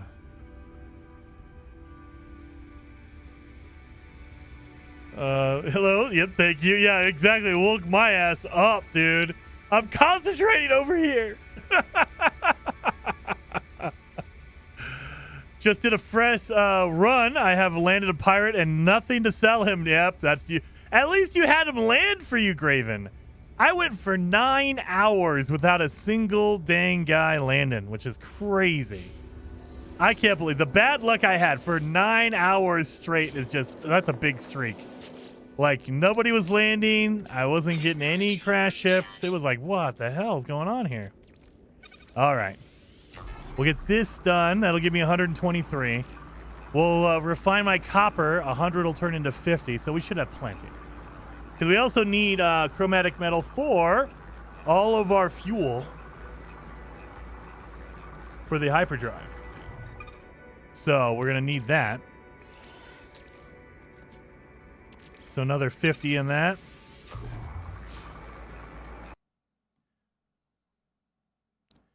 Boom, boom, boom.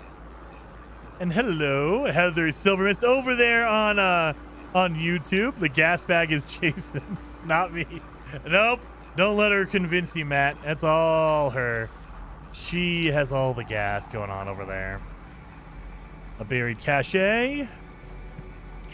Where the heck is my... That's the grave I just visited. I had a moment of panic, like, whoa, wait a minute, what? Yeah, I've already done that one. All right, let's see. Let's get this done.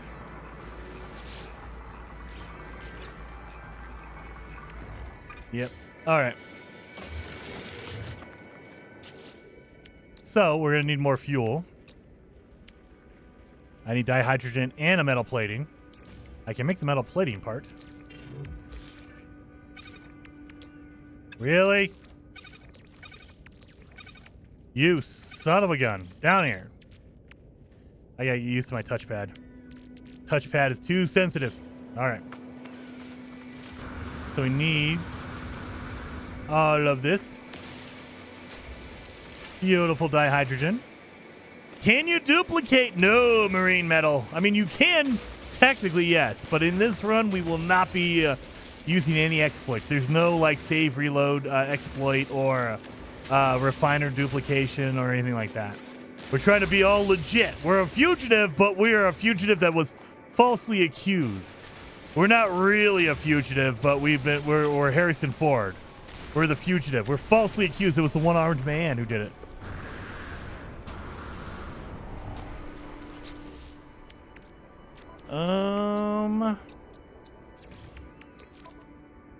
So now that's good. Okay, so let's keep going. Let's keep searching. We got to get 5 more microprocessors. Fat Thor has just tipped $10 Fat through Thor? Super Chat. Hammer, beer, and fireworks. Absolutely. Absolutely. And thank you. Very, very much appreciated for that super chat, Fat Thor. 07.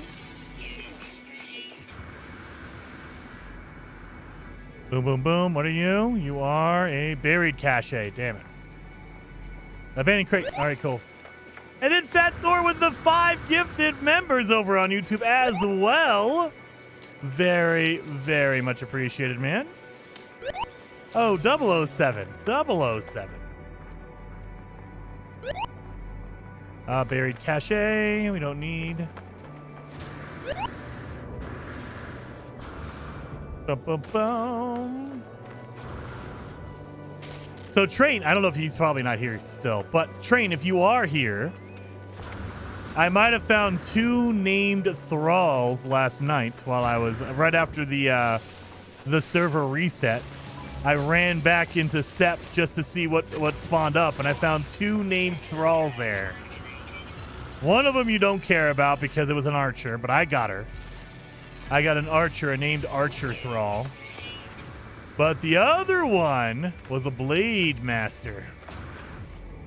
So I have a blade master named a tier 4 thrall.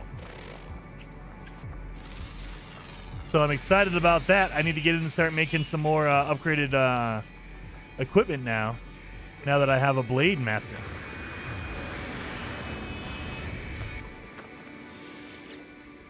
And happy 4th. Yep, happy 4th, you guys. I know we always say 4th of July.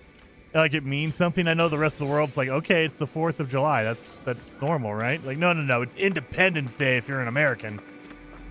For us, it's Independence Day. We're grilling hot dogs. We're getting sunburned. All that kind of stuff. We're celebrating. We're lighting off fireworks. Unless you're in Colorado Springs, then you are not because it's not allowed. At E6 Ironclad 60 has just donated $4.99 through Super Chat. Jason, will you be streaming AC Black Flag Resynced next week? I will be. I will be. Phaedrus NMS has become a traveler. Phaedrus? Just got online. Happy 4th to all. Hell yeah. Hell yeah. Dude, Phaedrus, yes. Thank you for being a member for 32 months.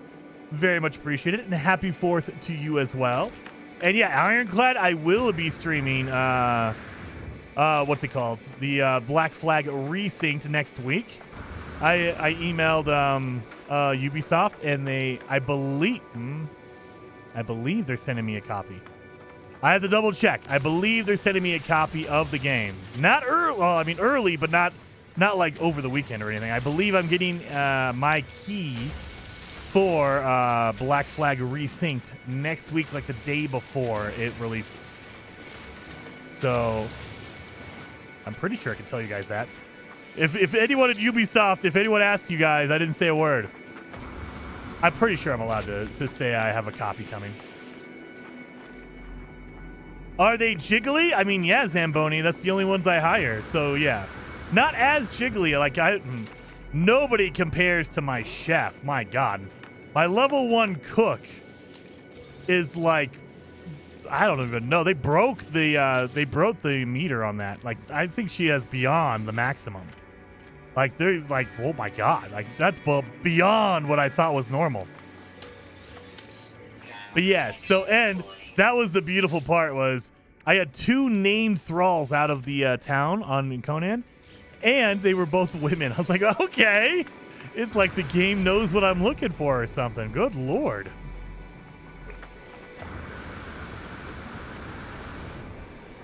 You really should grab the copper while you're running. Yeah, I should probably do that because I'm gonna need a lot of chromatic metal to make my fuel. Am I really not gonna get? I gotten a whole bunch of these. I gotten 1 microprocessor. We need 4 more. Killing me. Yeah, I should probably start grabbing some copper while I'm out and about. Laughing Ironclad. You guys know. I don't think Heather knows. I don't think she's visited my house yet. I think she was gone because she was streaming with us, and then she had to leave once I started kidnapping all my thralls on Wednesday. So, yeah, I don't think she knows the extent of what I was doing on Wednesday. At least she didn't see it. Not yet. So, yeah, she'll go to visit my house to use my benches and go, holy hell. The hell is going on over here? I can already feel the judgment. Train says, I like how he calls me out and then ignores my response. I would not exactly, but now I'm going to double ignore it. I'm only going to read every other message there, Train. Now, for sure. Abandoned crate. The Dancer Thrall. Freya! Dancer Thrall. Dude, very, very hot. The other one, the Taskmaster Thrall that I found. The first one I found, not the named one. I have the named Taskmaster Thrall. No, the first one, the level, I think she was a level 3 or whatever. Oh my Lord. Better jiggle factor than GTA, Ironclad. I mean, we haven't seen the jiggle factor in GTA yet, so we don't know for sure, but Lordy. Were you there when I downloaded the DLC pack with the special armor outfits in it? I was like, okay, this is a little much. Ba-ba-bum. What did you say, Train? It's like it's still one of your blacksmiths? No, I think I only have one. I have one blacksmith. I have one blade master. So the blade master is only for weapons. Does not do armor or anything like that, Train. So yeah, the blade master is only there for weapons, which is kind of weird. I mean, it makes sense because they're called a blade master, but they're treated like they're a blacksmith, but they're not. So technically I need both because the other blacksmith is actually on every bench. The blade master is only on the weapon bench. That's it. No armor, none of that stuff. Blade master is a tier 4 blacksmith. Yeah, you would think, but yeah, I checked my benches. It does not have anything to do with armor at all. Whereas my blacksmith is over on the armor bench as well, which is kind of weird. So I think when you get to tier 4, maybe it just specializes in you have to have one for each bench. I don't know. I have no idea how it works. All I know is I was really excited to do my weapons and armor, but she only does weapons. She does not do anything on the armor stuff.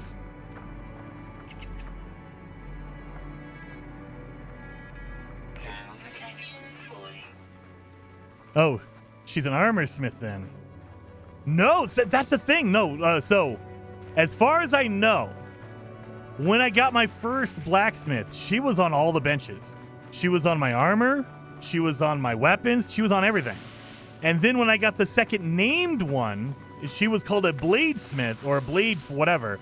And she only works on the weapons bench. That's it. And so I was like, Okay, that's kind of weird. So I don't know.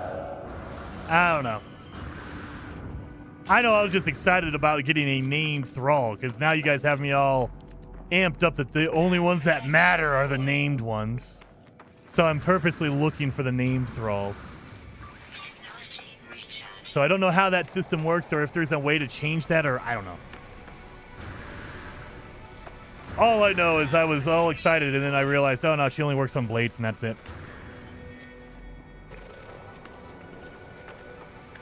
Oh, it's a plaque, dang it. Don't need a plaque.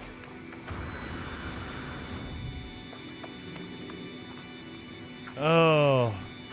But yeah, so maybe she's an armor smith, but as far as I remember, when I took her, like I took her on Wednesday, she was on all the metalworking benches. She was on weapons and armors. I think she also shows up on the tinkering bench as well.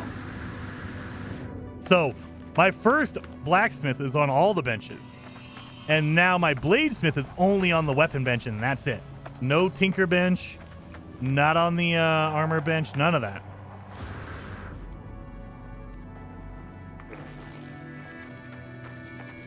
What have I missed so far? Well, we finally got a ship after 9 hours and 40 minutes.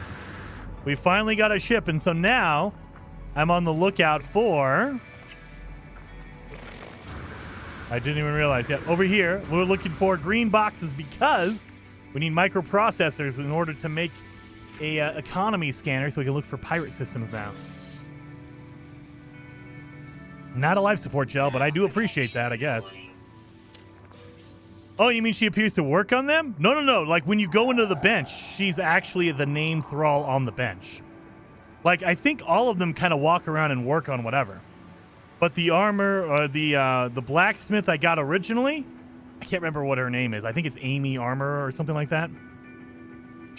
Her name appeared in the menu. Like she was giving a bonus to all the different benches. And then when I got my named bladesmith, once I converted her over, her name only appears in the blacksmith bench, which is the weapon bench. She does not appear in the armor bench. She does not appear in the tinkering bench. None of that. Which is kind of weird. And I mean, maybe it's a bug. I don't know. Maybe I need to like refresh the page or something. I have no idea. It could be that because I know that happened with my armor number. My armor would not go up or down unless I took it off and put it back on because there's a weird visual bug. So maybe it's a visual bug. I don't know.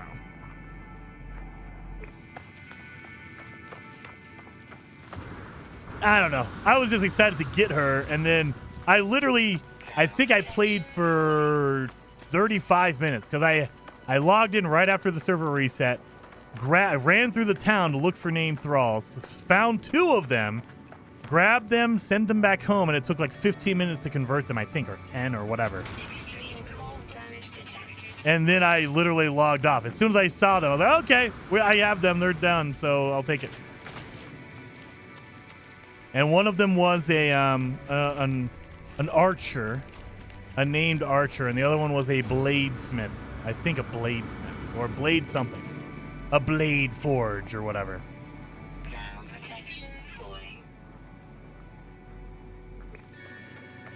Thanks for the update. You're good to go. Thank you, Saku. Yeah, I don't know all the ins and outs. All I know is I was looking for very gifted women who have an actual title name in town so I can have them work on all my benches. That's all I'm trying to do. Abandoned crate. I also need to level up Casey Kickass. I think she's level 13 or 14 now. I need to get her to level 20 because that's for the journey. You got to get a human thrall to level 20. I need to climb Finger Fang Rock instead of Finger Bang Rock. Finger Fang Rock. I got to climb that. And I think that's most of the at least the original journeys that I have so far anyway. All the other ones seem to be more advanced. Like, you have to do missions for them. Buried cache. Tony Lynn says, what are you cooking for the 4th? At Michael Beaver 4,650 Michael? super shattered $2. Jason, find a ship.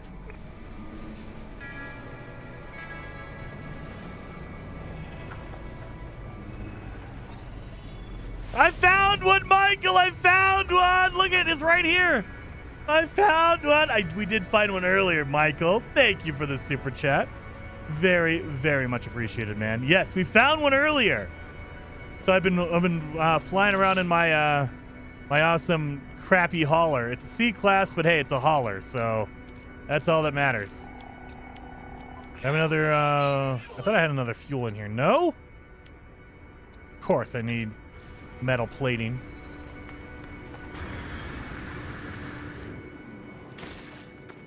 Damn it. Really? All this carbon around here? No rocks? At Michael Beaver 4,650 has just donated $2 through super chat. I'm so glad. Lol. Thank you, Michael. Very, very much appreciated. The double super chat. I appreciate that, man. 07. But yeah, so when I'm grilling, my original plan was just to grill hot dogs and hamburgers tomorrow, but I might have been convinced by OE to get some chicken and do some marinated chicken. Maybe I'll grill some marinated chicken for tomorrow. That might be it. Got to throw it in the fridge overnight. I just wanted ferrite dust. Leave me alone. Of course, you broke my life support, mother trucker.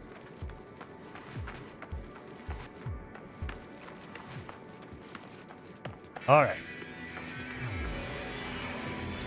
What do I need to fix that? Nanotubes, wire and loom, I have all of that. Other than the oxygen. I can get oxygen. That's fine. Monster Mad says, hey, Jason, I was wondering, does the depth of water have any effect on the fish traps for farming fish? I don't know. That's one I don't know. I mean, I would imagine it would, but I have no idea. I haven't tested that. I know they have different traps for different things. Like you have a shellfish trap for like shrimp and stuff, and then you have a general fish trap for like your swimming fish. So maybe the depth will matter. I don't know. Or the food. Maybe the food matters too.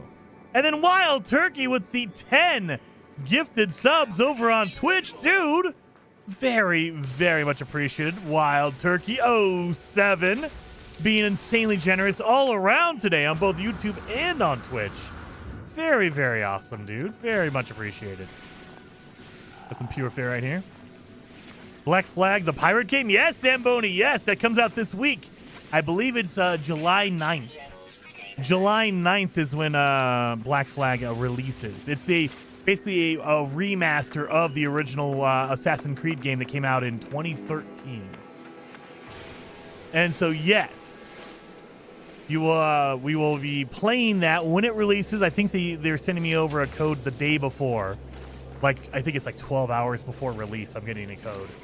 So I will be playing that when it releases. I believe that's a Wednesday, or is it a Thursday? Let me look. What day is the 9th? It is a Thursday. We might be doing a special Thursday stream this coming Thursday, because that's when Assassin's Creed comes out. The new Black Flag Resynced, the remaster of the original game. Jason needs a mother trucker shirt. I do. Well, I try to be like, whenever I do a curse word and I use the beep, I never say the word because my wife might hear me. Whenever I like the behind the reasoning, it's more funny to like pretend to say something than actually say something. So I will always just say, but I'll throw the beep in there because it's more funny. It's funny that way. But, like, if I'm playing Arc Raiders, all those curses are uncensored because those are raw curses. They're gentle, but they're unfiltered. Those are... I play Call of Duty, the same thing, man. It brings out the language real bad. Real bad. So, man. Choo-choo, mofo! Exactly. Monster Matt says I kind of cool S-rank dragonfish in a weird grayscale colored plant. Nice. I wish there was a fish tank we could put fish in to watch. I mean, you could put a wonder projector up, Mad. So if you want to get creative, put up some windows and then put a wonder projector in the middle, because you can put whatever you want in the wonder projector, including animals, and they kind of just float around a little bit. It's not the same, but you might be able to make like a personalized, configured fish tank for yourself with a wonder projector in the middle of it. Thought I saw. Nope, I saw that. So yeah, I would do that. I've seen a lot of people. They've messed around and they've done some really cool stuff with the wonder projector. So maybe something like that to kind of show off the cool animals that you found. And I believe those are sizable. I think the wonder projector you can make smaller or bigger. I think. I might be wrong on that. There are some things you can make larger and smaller and other things you cannot. I think the wonder projector is an object you can increase or decrease the size of it to make bigger or larger animals.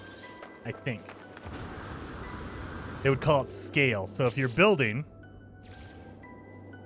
it's right there in the middle.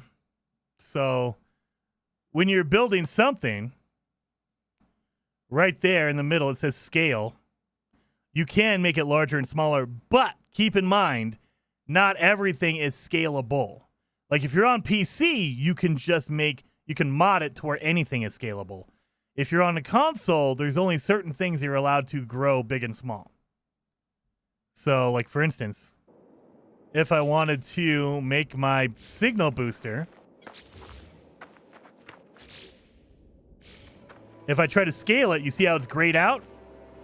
Part cannot be resized. So there's some things you can't. I believe the wonder projector is an item you can rescale, but I might be wrong.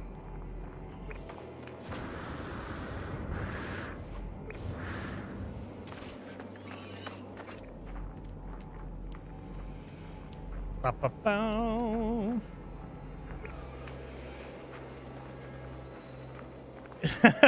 What? I don't blame you. What? It makes you want to microwave tuna? Tony Lynn? Gross. Only if he microwaves it in a break room at an office? Dude.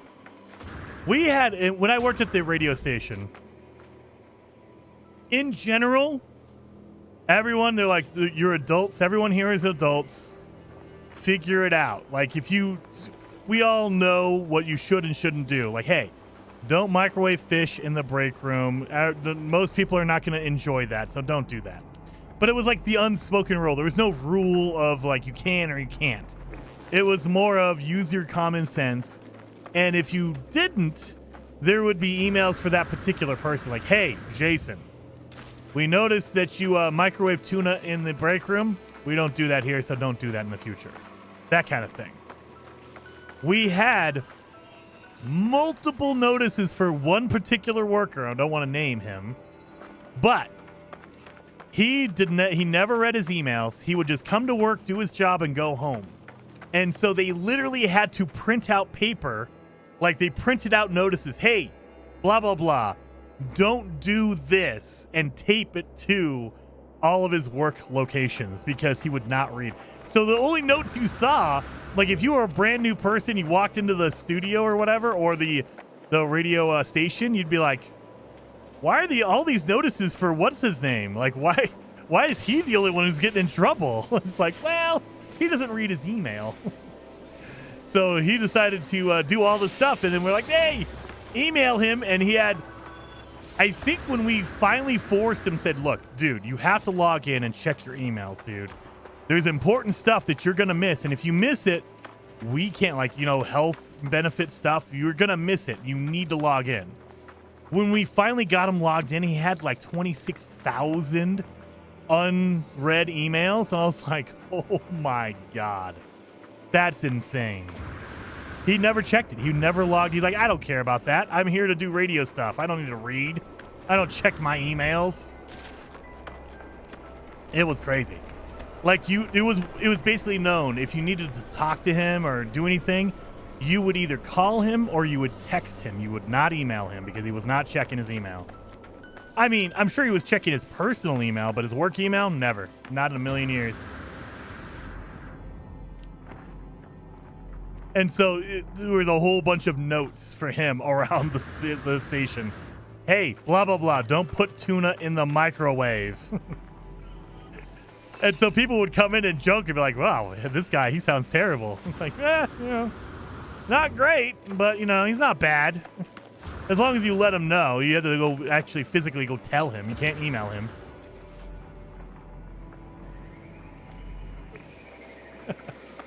Jason, did you know you can customize your fishing bobbing lure? Yeah, absolutely. I believe I had a polo bobber, I think. I can't remember what I changed mine to, but yeah, absolutely. I made my line purple, which is not a good idea because it makes it harder to see when it pulls on it. Like, oh, damn. Okay, I forgot. So, yeah, I would not recommend changing your line color, but you can. That was just 1 week worth of emails. I mean, depending on the time of year, Ken, that would have been 1 week of emails. So depending on when, like if, like for instance, my email would pile up insane starting in August because I worked at the news radio station. And so like if it was like a lot of like political stuff was going on, I was getting emails constantly about political updates. Candidates would have to come in and, give interviews, things like that. But also in August, we started sports as well. And I was part of the sports station too. So you would get emails about schedules, who's going to be out of town, who's going to be in the station running games. And I was like, oh my God, I would have hundreds and hundreds of emails all the time. And it was always emails because you had a paper trail. It was, hey, I emailed you on Tuesday. You should have read it. Check your emails. And so you just got emails about everything. Every update, every change. If someone farted, you got an email about it. I'm like, okay, great. Thanks for emailing me. You didn't have to CC me on that, but okay, great. Thanks. Choo choo. Is this a new Fugitive Run? Nope, Maudabon. This is the same one. We're at over 10 hours, and we finally found a ship at 9 hours and 40 minutes it took us to find a ship, but we got one. Now I'm just looking for microprocessors. That way I can make a what's it called? That way I can make a an economy scanner. How many microprocessors do you need now? I need 4 more. I need a total of 5. I have 1. So I need 4 more. 4 more.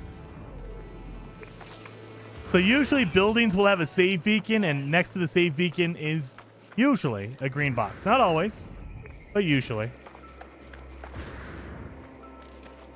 So I can't go in the building because I'll get in trouble.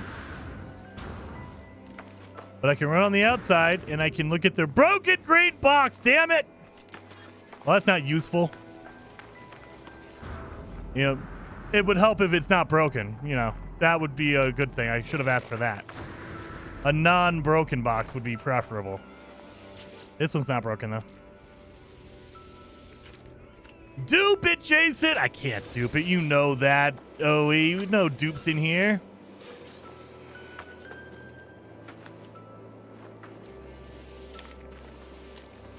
No. Nothing. We're getting a lot of race-specific items, damn it, but we're not getting... Look at this. Look at how many we have here. This is how many boxes I opened trying to get freaking microprocessors. Oh, killing me. Just give me a microprocessors. Give me 4 more of them. 4 more microprocessors, please. Okay, just cut up at work. 6,000 cards sorted and at least 600 to be filed. Oh my God, that's a lot. That sounds like a lot of work. I don't know Well, like that. That sounds like a lot. Very, very lot.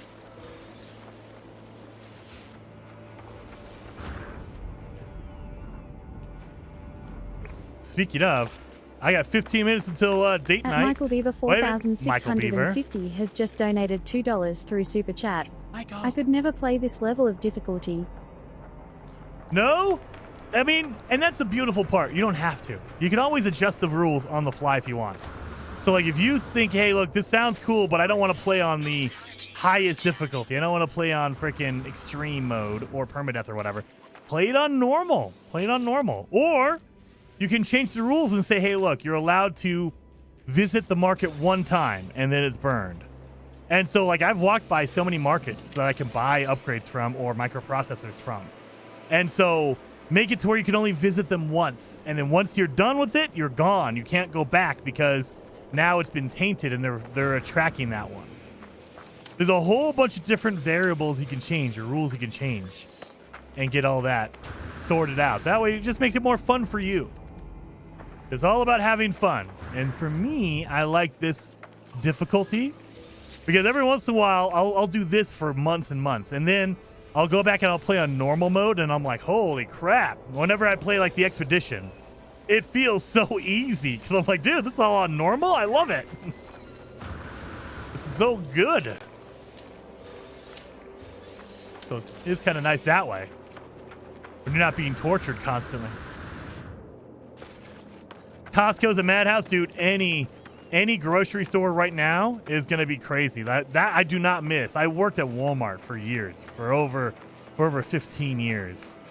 I do not miss holidays like the night before, the night after, like Black Friday, Thanksgiving, Christmas, 4th of July, any kind of a holiday, Easter, Valentine's Day, any kind of holiday that has a lot of like food as a supplement to it. Like, you know, Easter is a lot of candy and stuff like that. Same thing for Valentine's Day.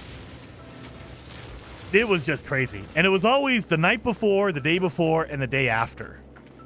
It was always the day before for the items because people were like, last minute, I have to get my gravy for Thanksgiving. And then it was the day after because, oh, all the Easter candy is half off. And the people were crazy about that. All the Valentine's Day candy is half off right now. And so they would come and it was just a nightmare. I hated it. I hated it. I don't know if you guys know this, but I'm not a people person. And especially, I wouldn't say that I'm claustrophobic, but I hate big crowds of people. I hate it. It is like my nightmare. I don't like it. I don't like it. I get like really like, I don't like it. I'm not a fan of it. Big crowds of people. And so like for Black Friday, worst day of the year for me. I hate it. Every year I did it for 15 years. Every year it was like my one day I did not like it at all. But you had to go. There was no option. Like you could not call out. If you called out, it was like you were gonna get written up. So I was like, okay, gotta show up. Iron Sentinel said you would hate Costco on the weekends in New Zealand, dude. I hate Costco here on the weekends. So when my secret was I worked overnights. I worked the graveyard shift from 10 a.m. to 7 a.m. or 10 p.m. to 7 a.m. I would do my shopping at 3 a.m. when no one was there. And I would put it, like we had a big fridge that was in our break room. I would put my groceries, like once a month I would go shopping. I would put my groceries in the break room freezer. Wild turkey! Yulky63 cheered. X1000. Jason, you're screwed.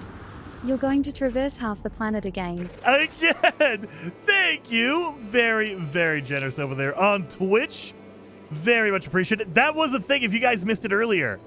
On the actual spawn planet, I went from where we spawned up to the South Pole.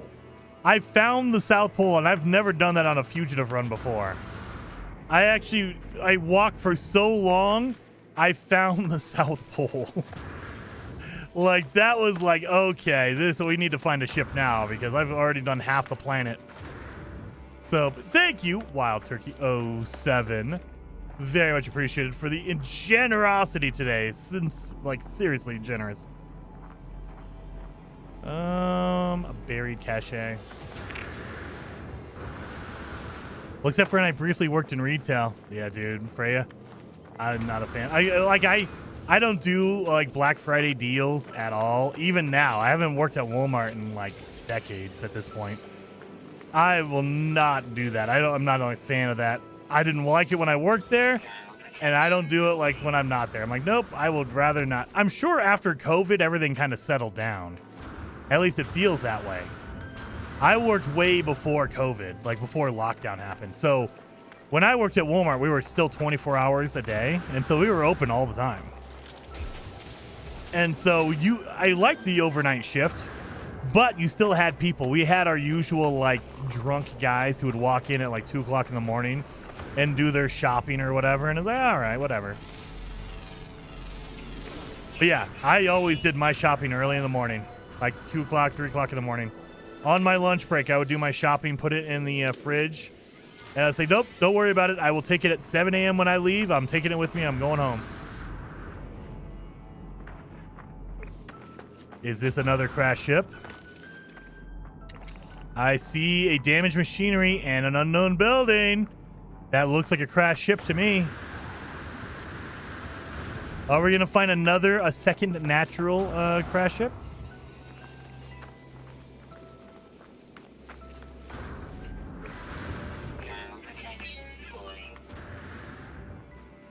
At Douglas Fox Damn. FC, when you Nope. super shattered $2. Doug! Glad you were open on a holiday weekend. Cheers. Glad you're open on a holiday weekend. Yeah, dude, we were open. I think when I worked at Walmart, the only day we shut down was Christmas. It was Christmas Day. So, like for the overnight crew, we had the night before Christmas off. We came in Christmas night. So not Christmas Eve, the actual night after Christmas.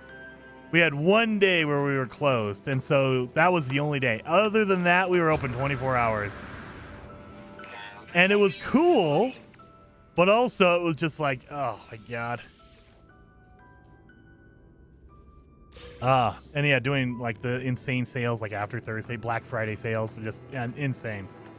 And yeah, and it was during Christmas, Halloween, the Thanksgiving, 4th of July, Independence Day. It was always a madhouse because everyone had to come in and get their last minute. Oh, I forgot my bag of chips, or oh, I forgot my hot dogs, or whatever. And you're like, okay. And everyone would.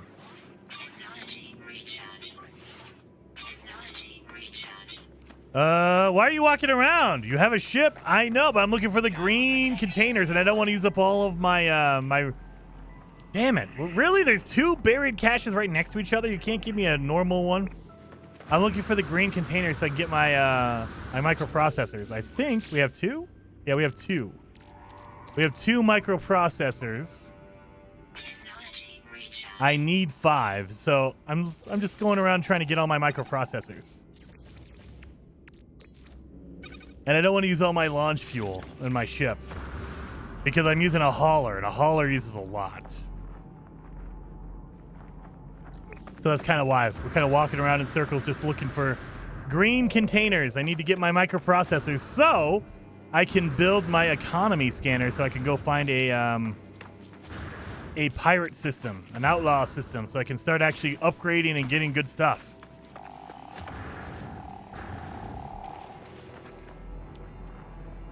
Buried cache. Normally I would be excited about that, but I can't get microprocessors out of those. Abandoned crate. You need to find the tech mod to make your own green. I wish, dude. A blueprint? I wish. So we have to find crash ships for that to get blueprints. Because I can't talk to aliens. You can do that as well. So if you talk to aliens, like the Viking or the Gek or the Korvax, if you learn words or you want them to teach words to you, they will sometimes give you a reward of a blueprint. And so that is a way to get them as well, but I can't talk to anybody because I'm a fugitive. You can go to the space anomaly and learn them there, but I can't do that either because I'm a fugitive. Or you can go to a manufacturing facility, but because they're being monitored by my cameras, I cannot do that either because I'm a fugitive. So I'm kind of locked down to this. Ooh, I got one out of there. Give me another one. Give me another one. Nice. We're up to 4. We almost have. We need one more. One more. And we can build our economy scanner and try to find a freaking pirate station. Almost. And we're almost out of time, too, so it'll be perfect. So we're going to go over to this building. There might be a green container around it somewhere. Or it could be a crashed ship. That would be beautiful, wouldn't it?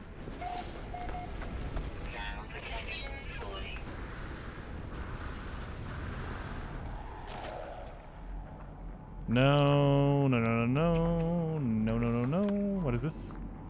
Jettison pod might have it. Really? You're going to be all the way down here, eh? Great luck! You'd never see another one. Don't you do that to me. No. This one will have it in it right here. This yellow container will have it. Or it'll have a life support shell. Damn it. That's all right. We need one more. That's it. One more. This building right here. It's not a crash ship. Oh, wait a minute. It's abandoned crate. I bet you it's a marketplace. I bet you it's a sales terminal right here. It is nothing. Okay, it's just a literal, it's just a safe beacon. But it has 2 green boxes next to it. So I will take that. Hello, did Paul show up? Is Paul here? Yes, there it is. Boom. Burnaby, Alex says, I was thinking of suggesting to visit a black hole to get to a pirate station, but I guess you need to talk to Polo to get the black hole address. Well, you can randomly run into a black hole, but there's no way to find a black hole reliably unless you talk to Polo. Polo will mark one for you. You could run into them in the wild. Absolutely.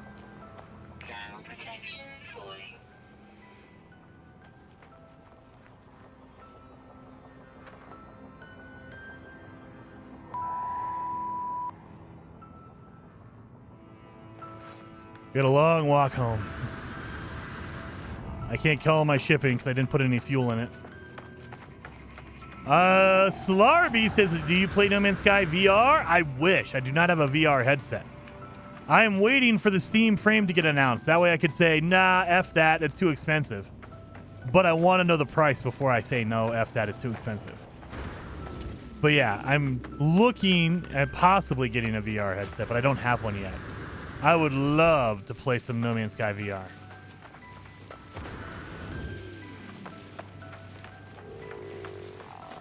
Ain't got no gas in it. Yeah, exactly. I'll try that. I just distracted you by the atmosphere. I love the game. It is so much fun. I do love the game. I think it's over 2,000 hours. 2,600, I think. I'm almost at 2,700 hours in it. I don't know if you probably can't see it that far in there.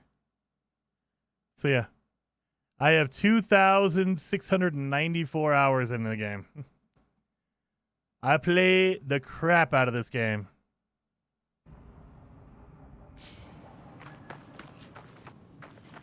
Iron Sentinel says you could get a VR headset, but you could also get 4 microwaves at that price, dude. For the frickin' Valve Index or whatever. No, it's called the Valve Frame, the Steam Frame or whatever it is. I don't think, have they announced the price or anything else about the Valve VR headset, the new one? I don't think they have. They just announced the Valve Steam Machine, and that's over 1,000. I can't imagine the VR headset going to be much more less than that. Maybe, but as far as I know, it has a lot of stuff built into it. It has screens on it, which are going to be expensive. It is going to have RAM. It's going to have a chip on it. So I would be surprised if it's less than $800. Maybe I'm wrong. Maybe they're going to sell a $500 Valve frame, Steam frame. But if the Steam machine, if the Steam Deck or anything to go by, it's probably going to be around $1,000. At minimum, $1,000 for that new VR headset. If I had to guess. It shouldn't be, but, you know, hardware sucks right now.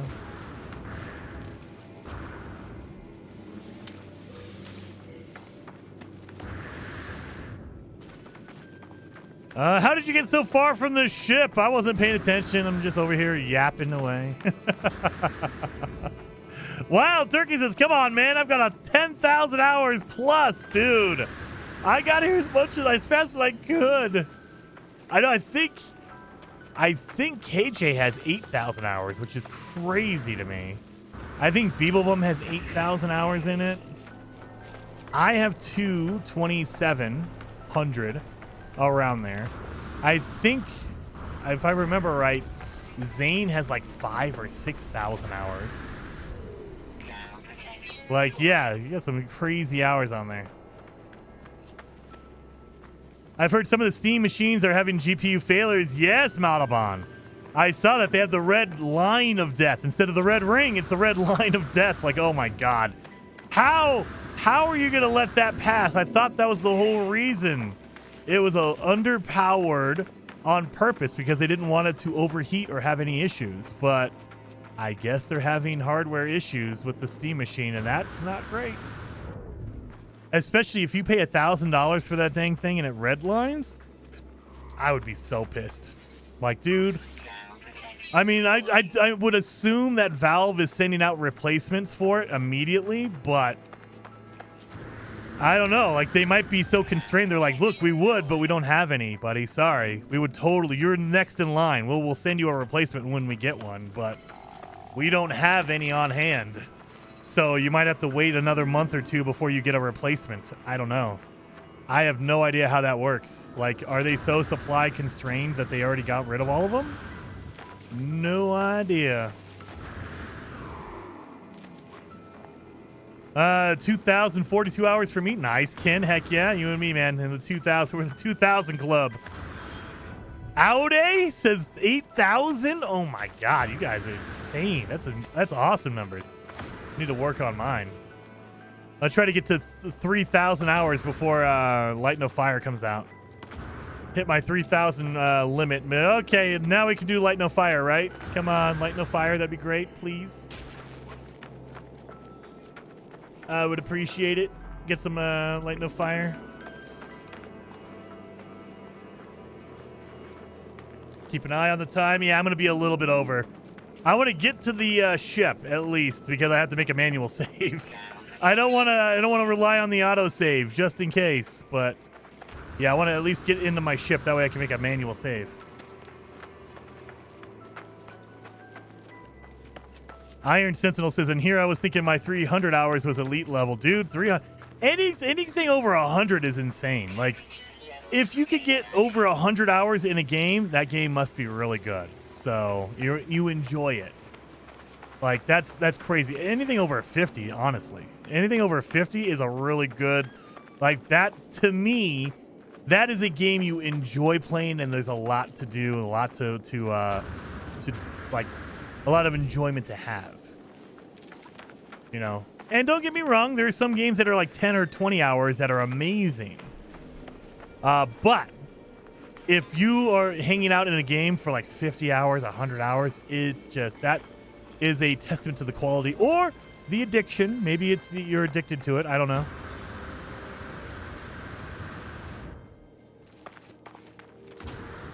Freya, dang it. Jason had a bunch of hours on his main save and then he deleted it a couple of years ago. Yeah, I think I had around 300 hours on my main save until I deleted it. On my current main save, I think I have 180 or something like that. On my original main save on PC, I think that thing was like 3 years old before I deleted it, and I had something like 300 hours in that one save. I know there's some people who have 1,000+ hours in one save. That is crazy. That is awesome. But I cannot imagine the save file size and how much information is in a save that is 1,000 hours. Like, holy smokes, man.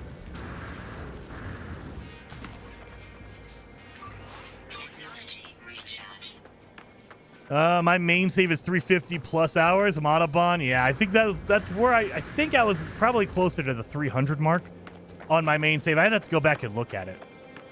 Actually, you know what? We can watch the video of it. We can do some Inception here. I think I did put up a short on me deleting my save because I'm dumb. Let's see if I can find it.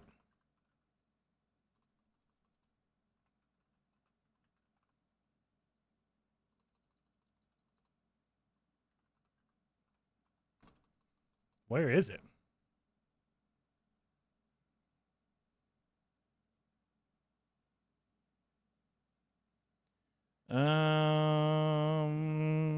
What did I name it?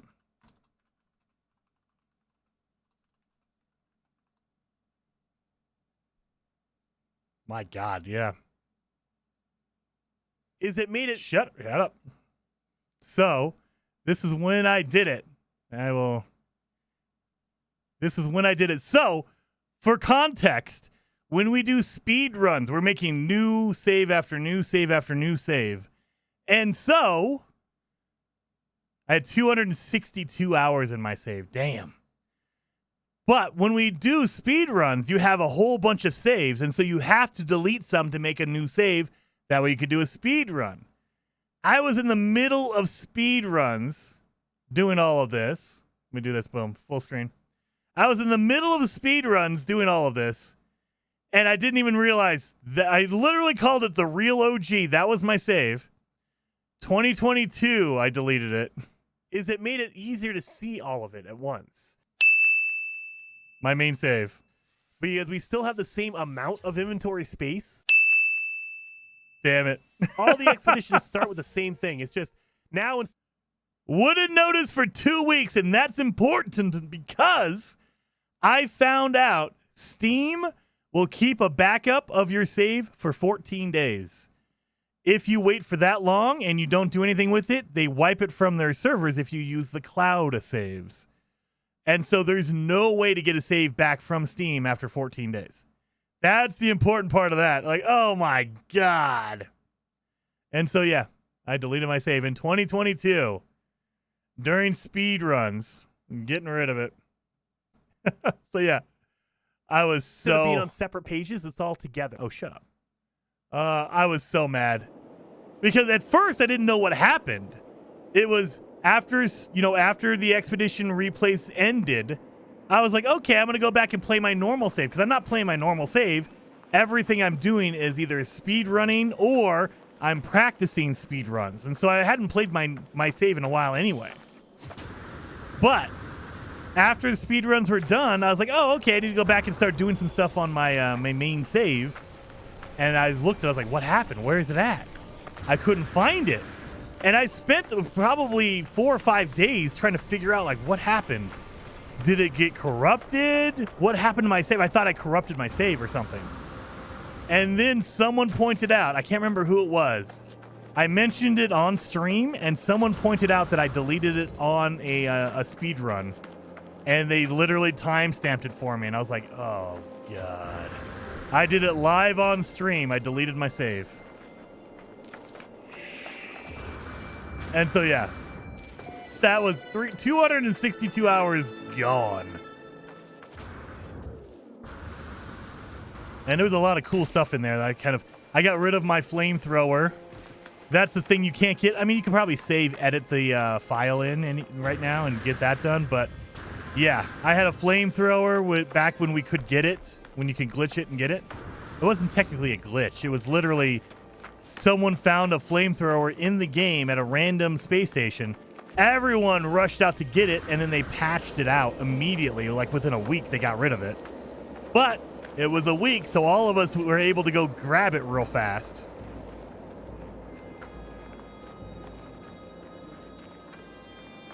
How many hours was it? 262. I got a phone call right now as you're about to find out. 262, Brando. 262, I think it was, right? 262 hours. Yeah, I got rid of it. All the cool... It wasn't like... The time was like, okay, whatever, you know. I'm sad that the time is gone. It was more about all the cool stuff that I had. I had cool pets that I found. I had cool ships that I found. And I can go back and get them, but it's like, not really the same. I spent time finding all of that stuff. And now I can go back and I can probably find the address of most of those places.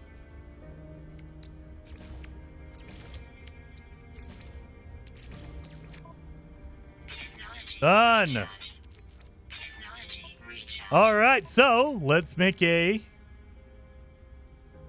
Do I not have room? I don't have room for it. Well, son of a gun. I mean, the only thing I can take out is that one thing. Economy scanner. Technology installed. So now we have an economy scanner. We need to make fuel. So I need to make fuel for my hyperdrive. I think I can, right? No, I can't. I can't make any antimatter housings. Hold on! Wild Turkey with the 25 gifted subs over on Twitch, dude. Very, very much appreciated. 07 Wild Turkey. Very, very awesome. Very, very generous of you, man. Holy cow. Everyone just became a sub over on Twitch. Jeez Louise. Very, very awesome. But with that, I do need to go. I have a date night with my wife every Friday night. We do a date night. We have dinner, basically. We watch a movie. And then when she falls asleep, I come back and I play either Arc Raiders or Conan in this case, probably. But 07, seriously, Wild Turkey. Very, very much appreciated. The insane generosity. Insane generosity of you, man. It is, sincerely, it is appreciated. But we do need to raid somebody. So who are we going to raid today? I believe, Sobi-Wan is playing Ark Survival right now. Let's go over and raid Sobi-Wan on Twitch. What about YouTube? On YouTube, we are going to raid, I believe KJ usually streams with Lava right now, but let's see. KJ is streaming right now. KJ and Lava are streaming No Man's Sky over on YouTube. So if you're on YouTube, stick around if you want more No Man's Sky stuff. If you're on Twitch, we're about to go over to Sobi-Wan. And we're going to play some... He's playing some Ark Survival. Seriously, guys, thank you. Sincerely, thank you so much for hanging out. Wild Turkey, everybody who is insanely generous. Watching, you know, donating through Super Chats, through members, through subs. You guys are all awesome. I really appreciate all the support, you guys. Seriously. Thank you. Have an awesome, awesome, and safe holiday weekend if you celebrate, if you're in the United States. Have fun, but be safe about it. And I will see you guys on Monday. Heather Silvermist, Golden Geck, and I think A-Train is going to join us on Monday to play some more Conan. So I will see you guys then.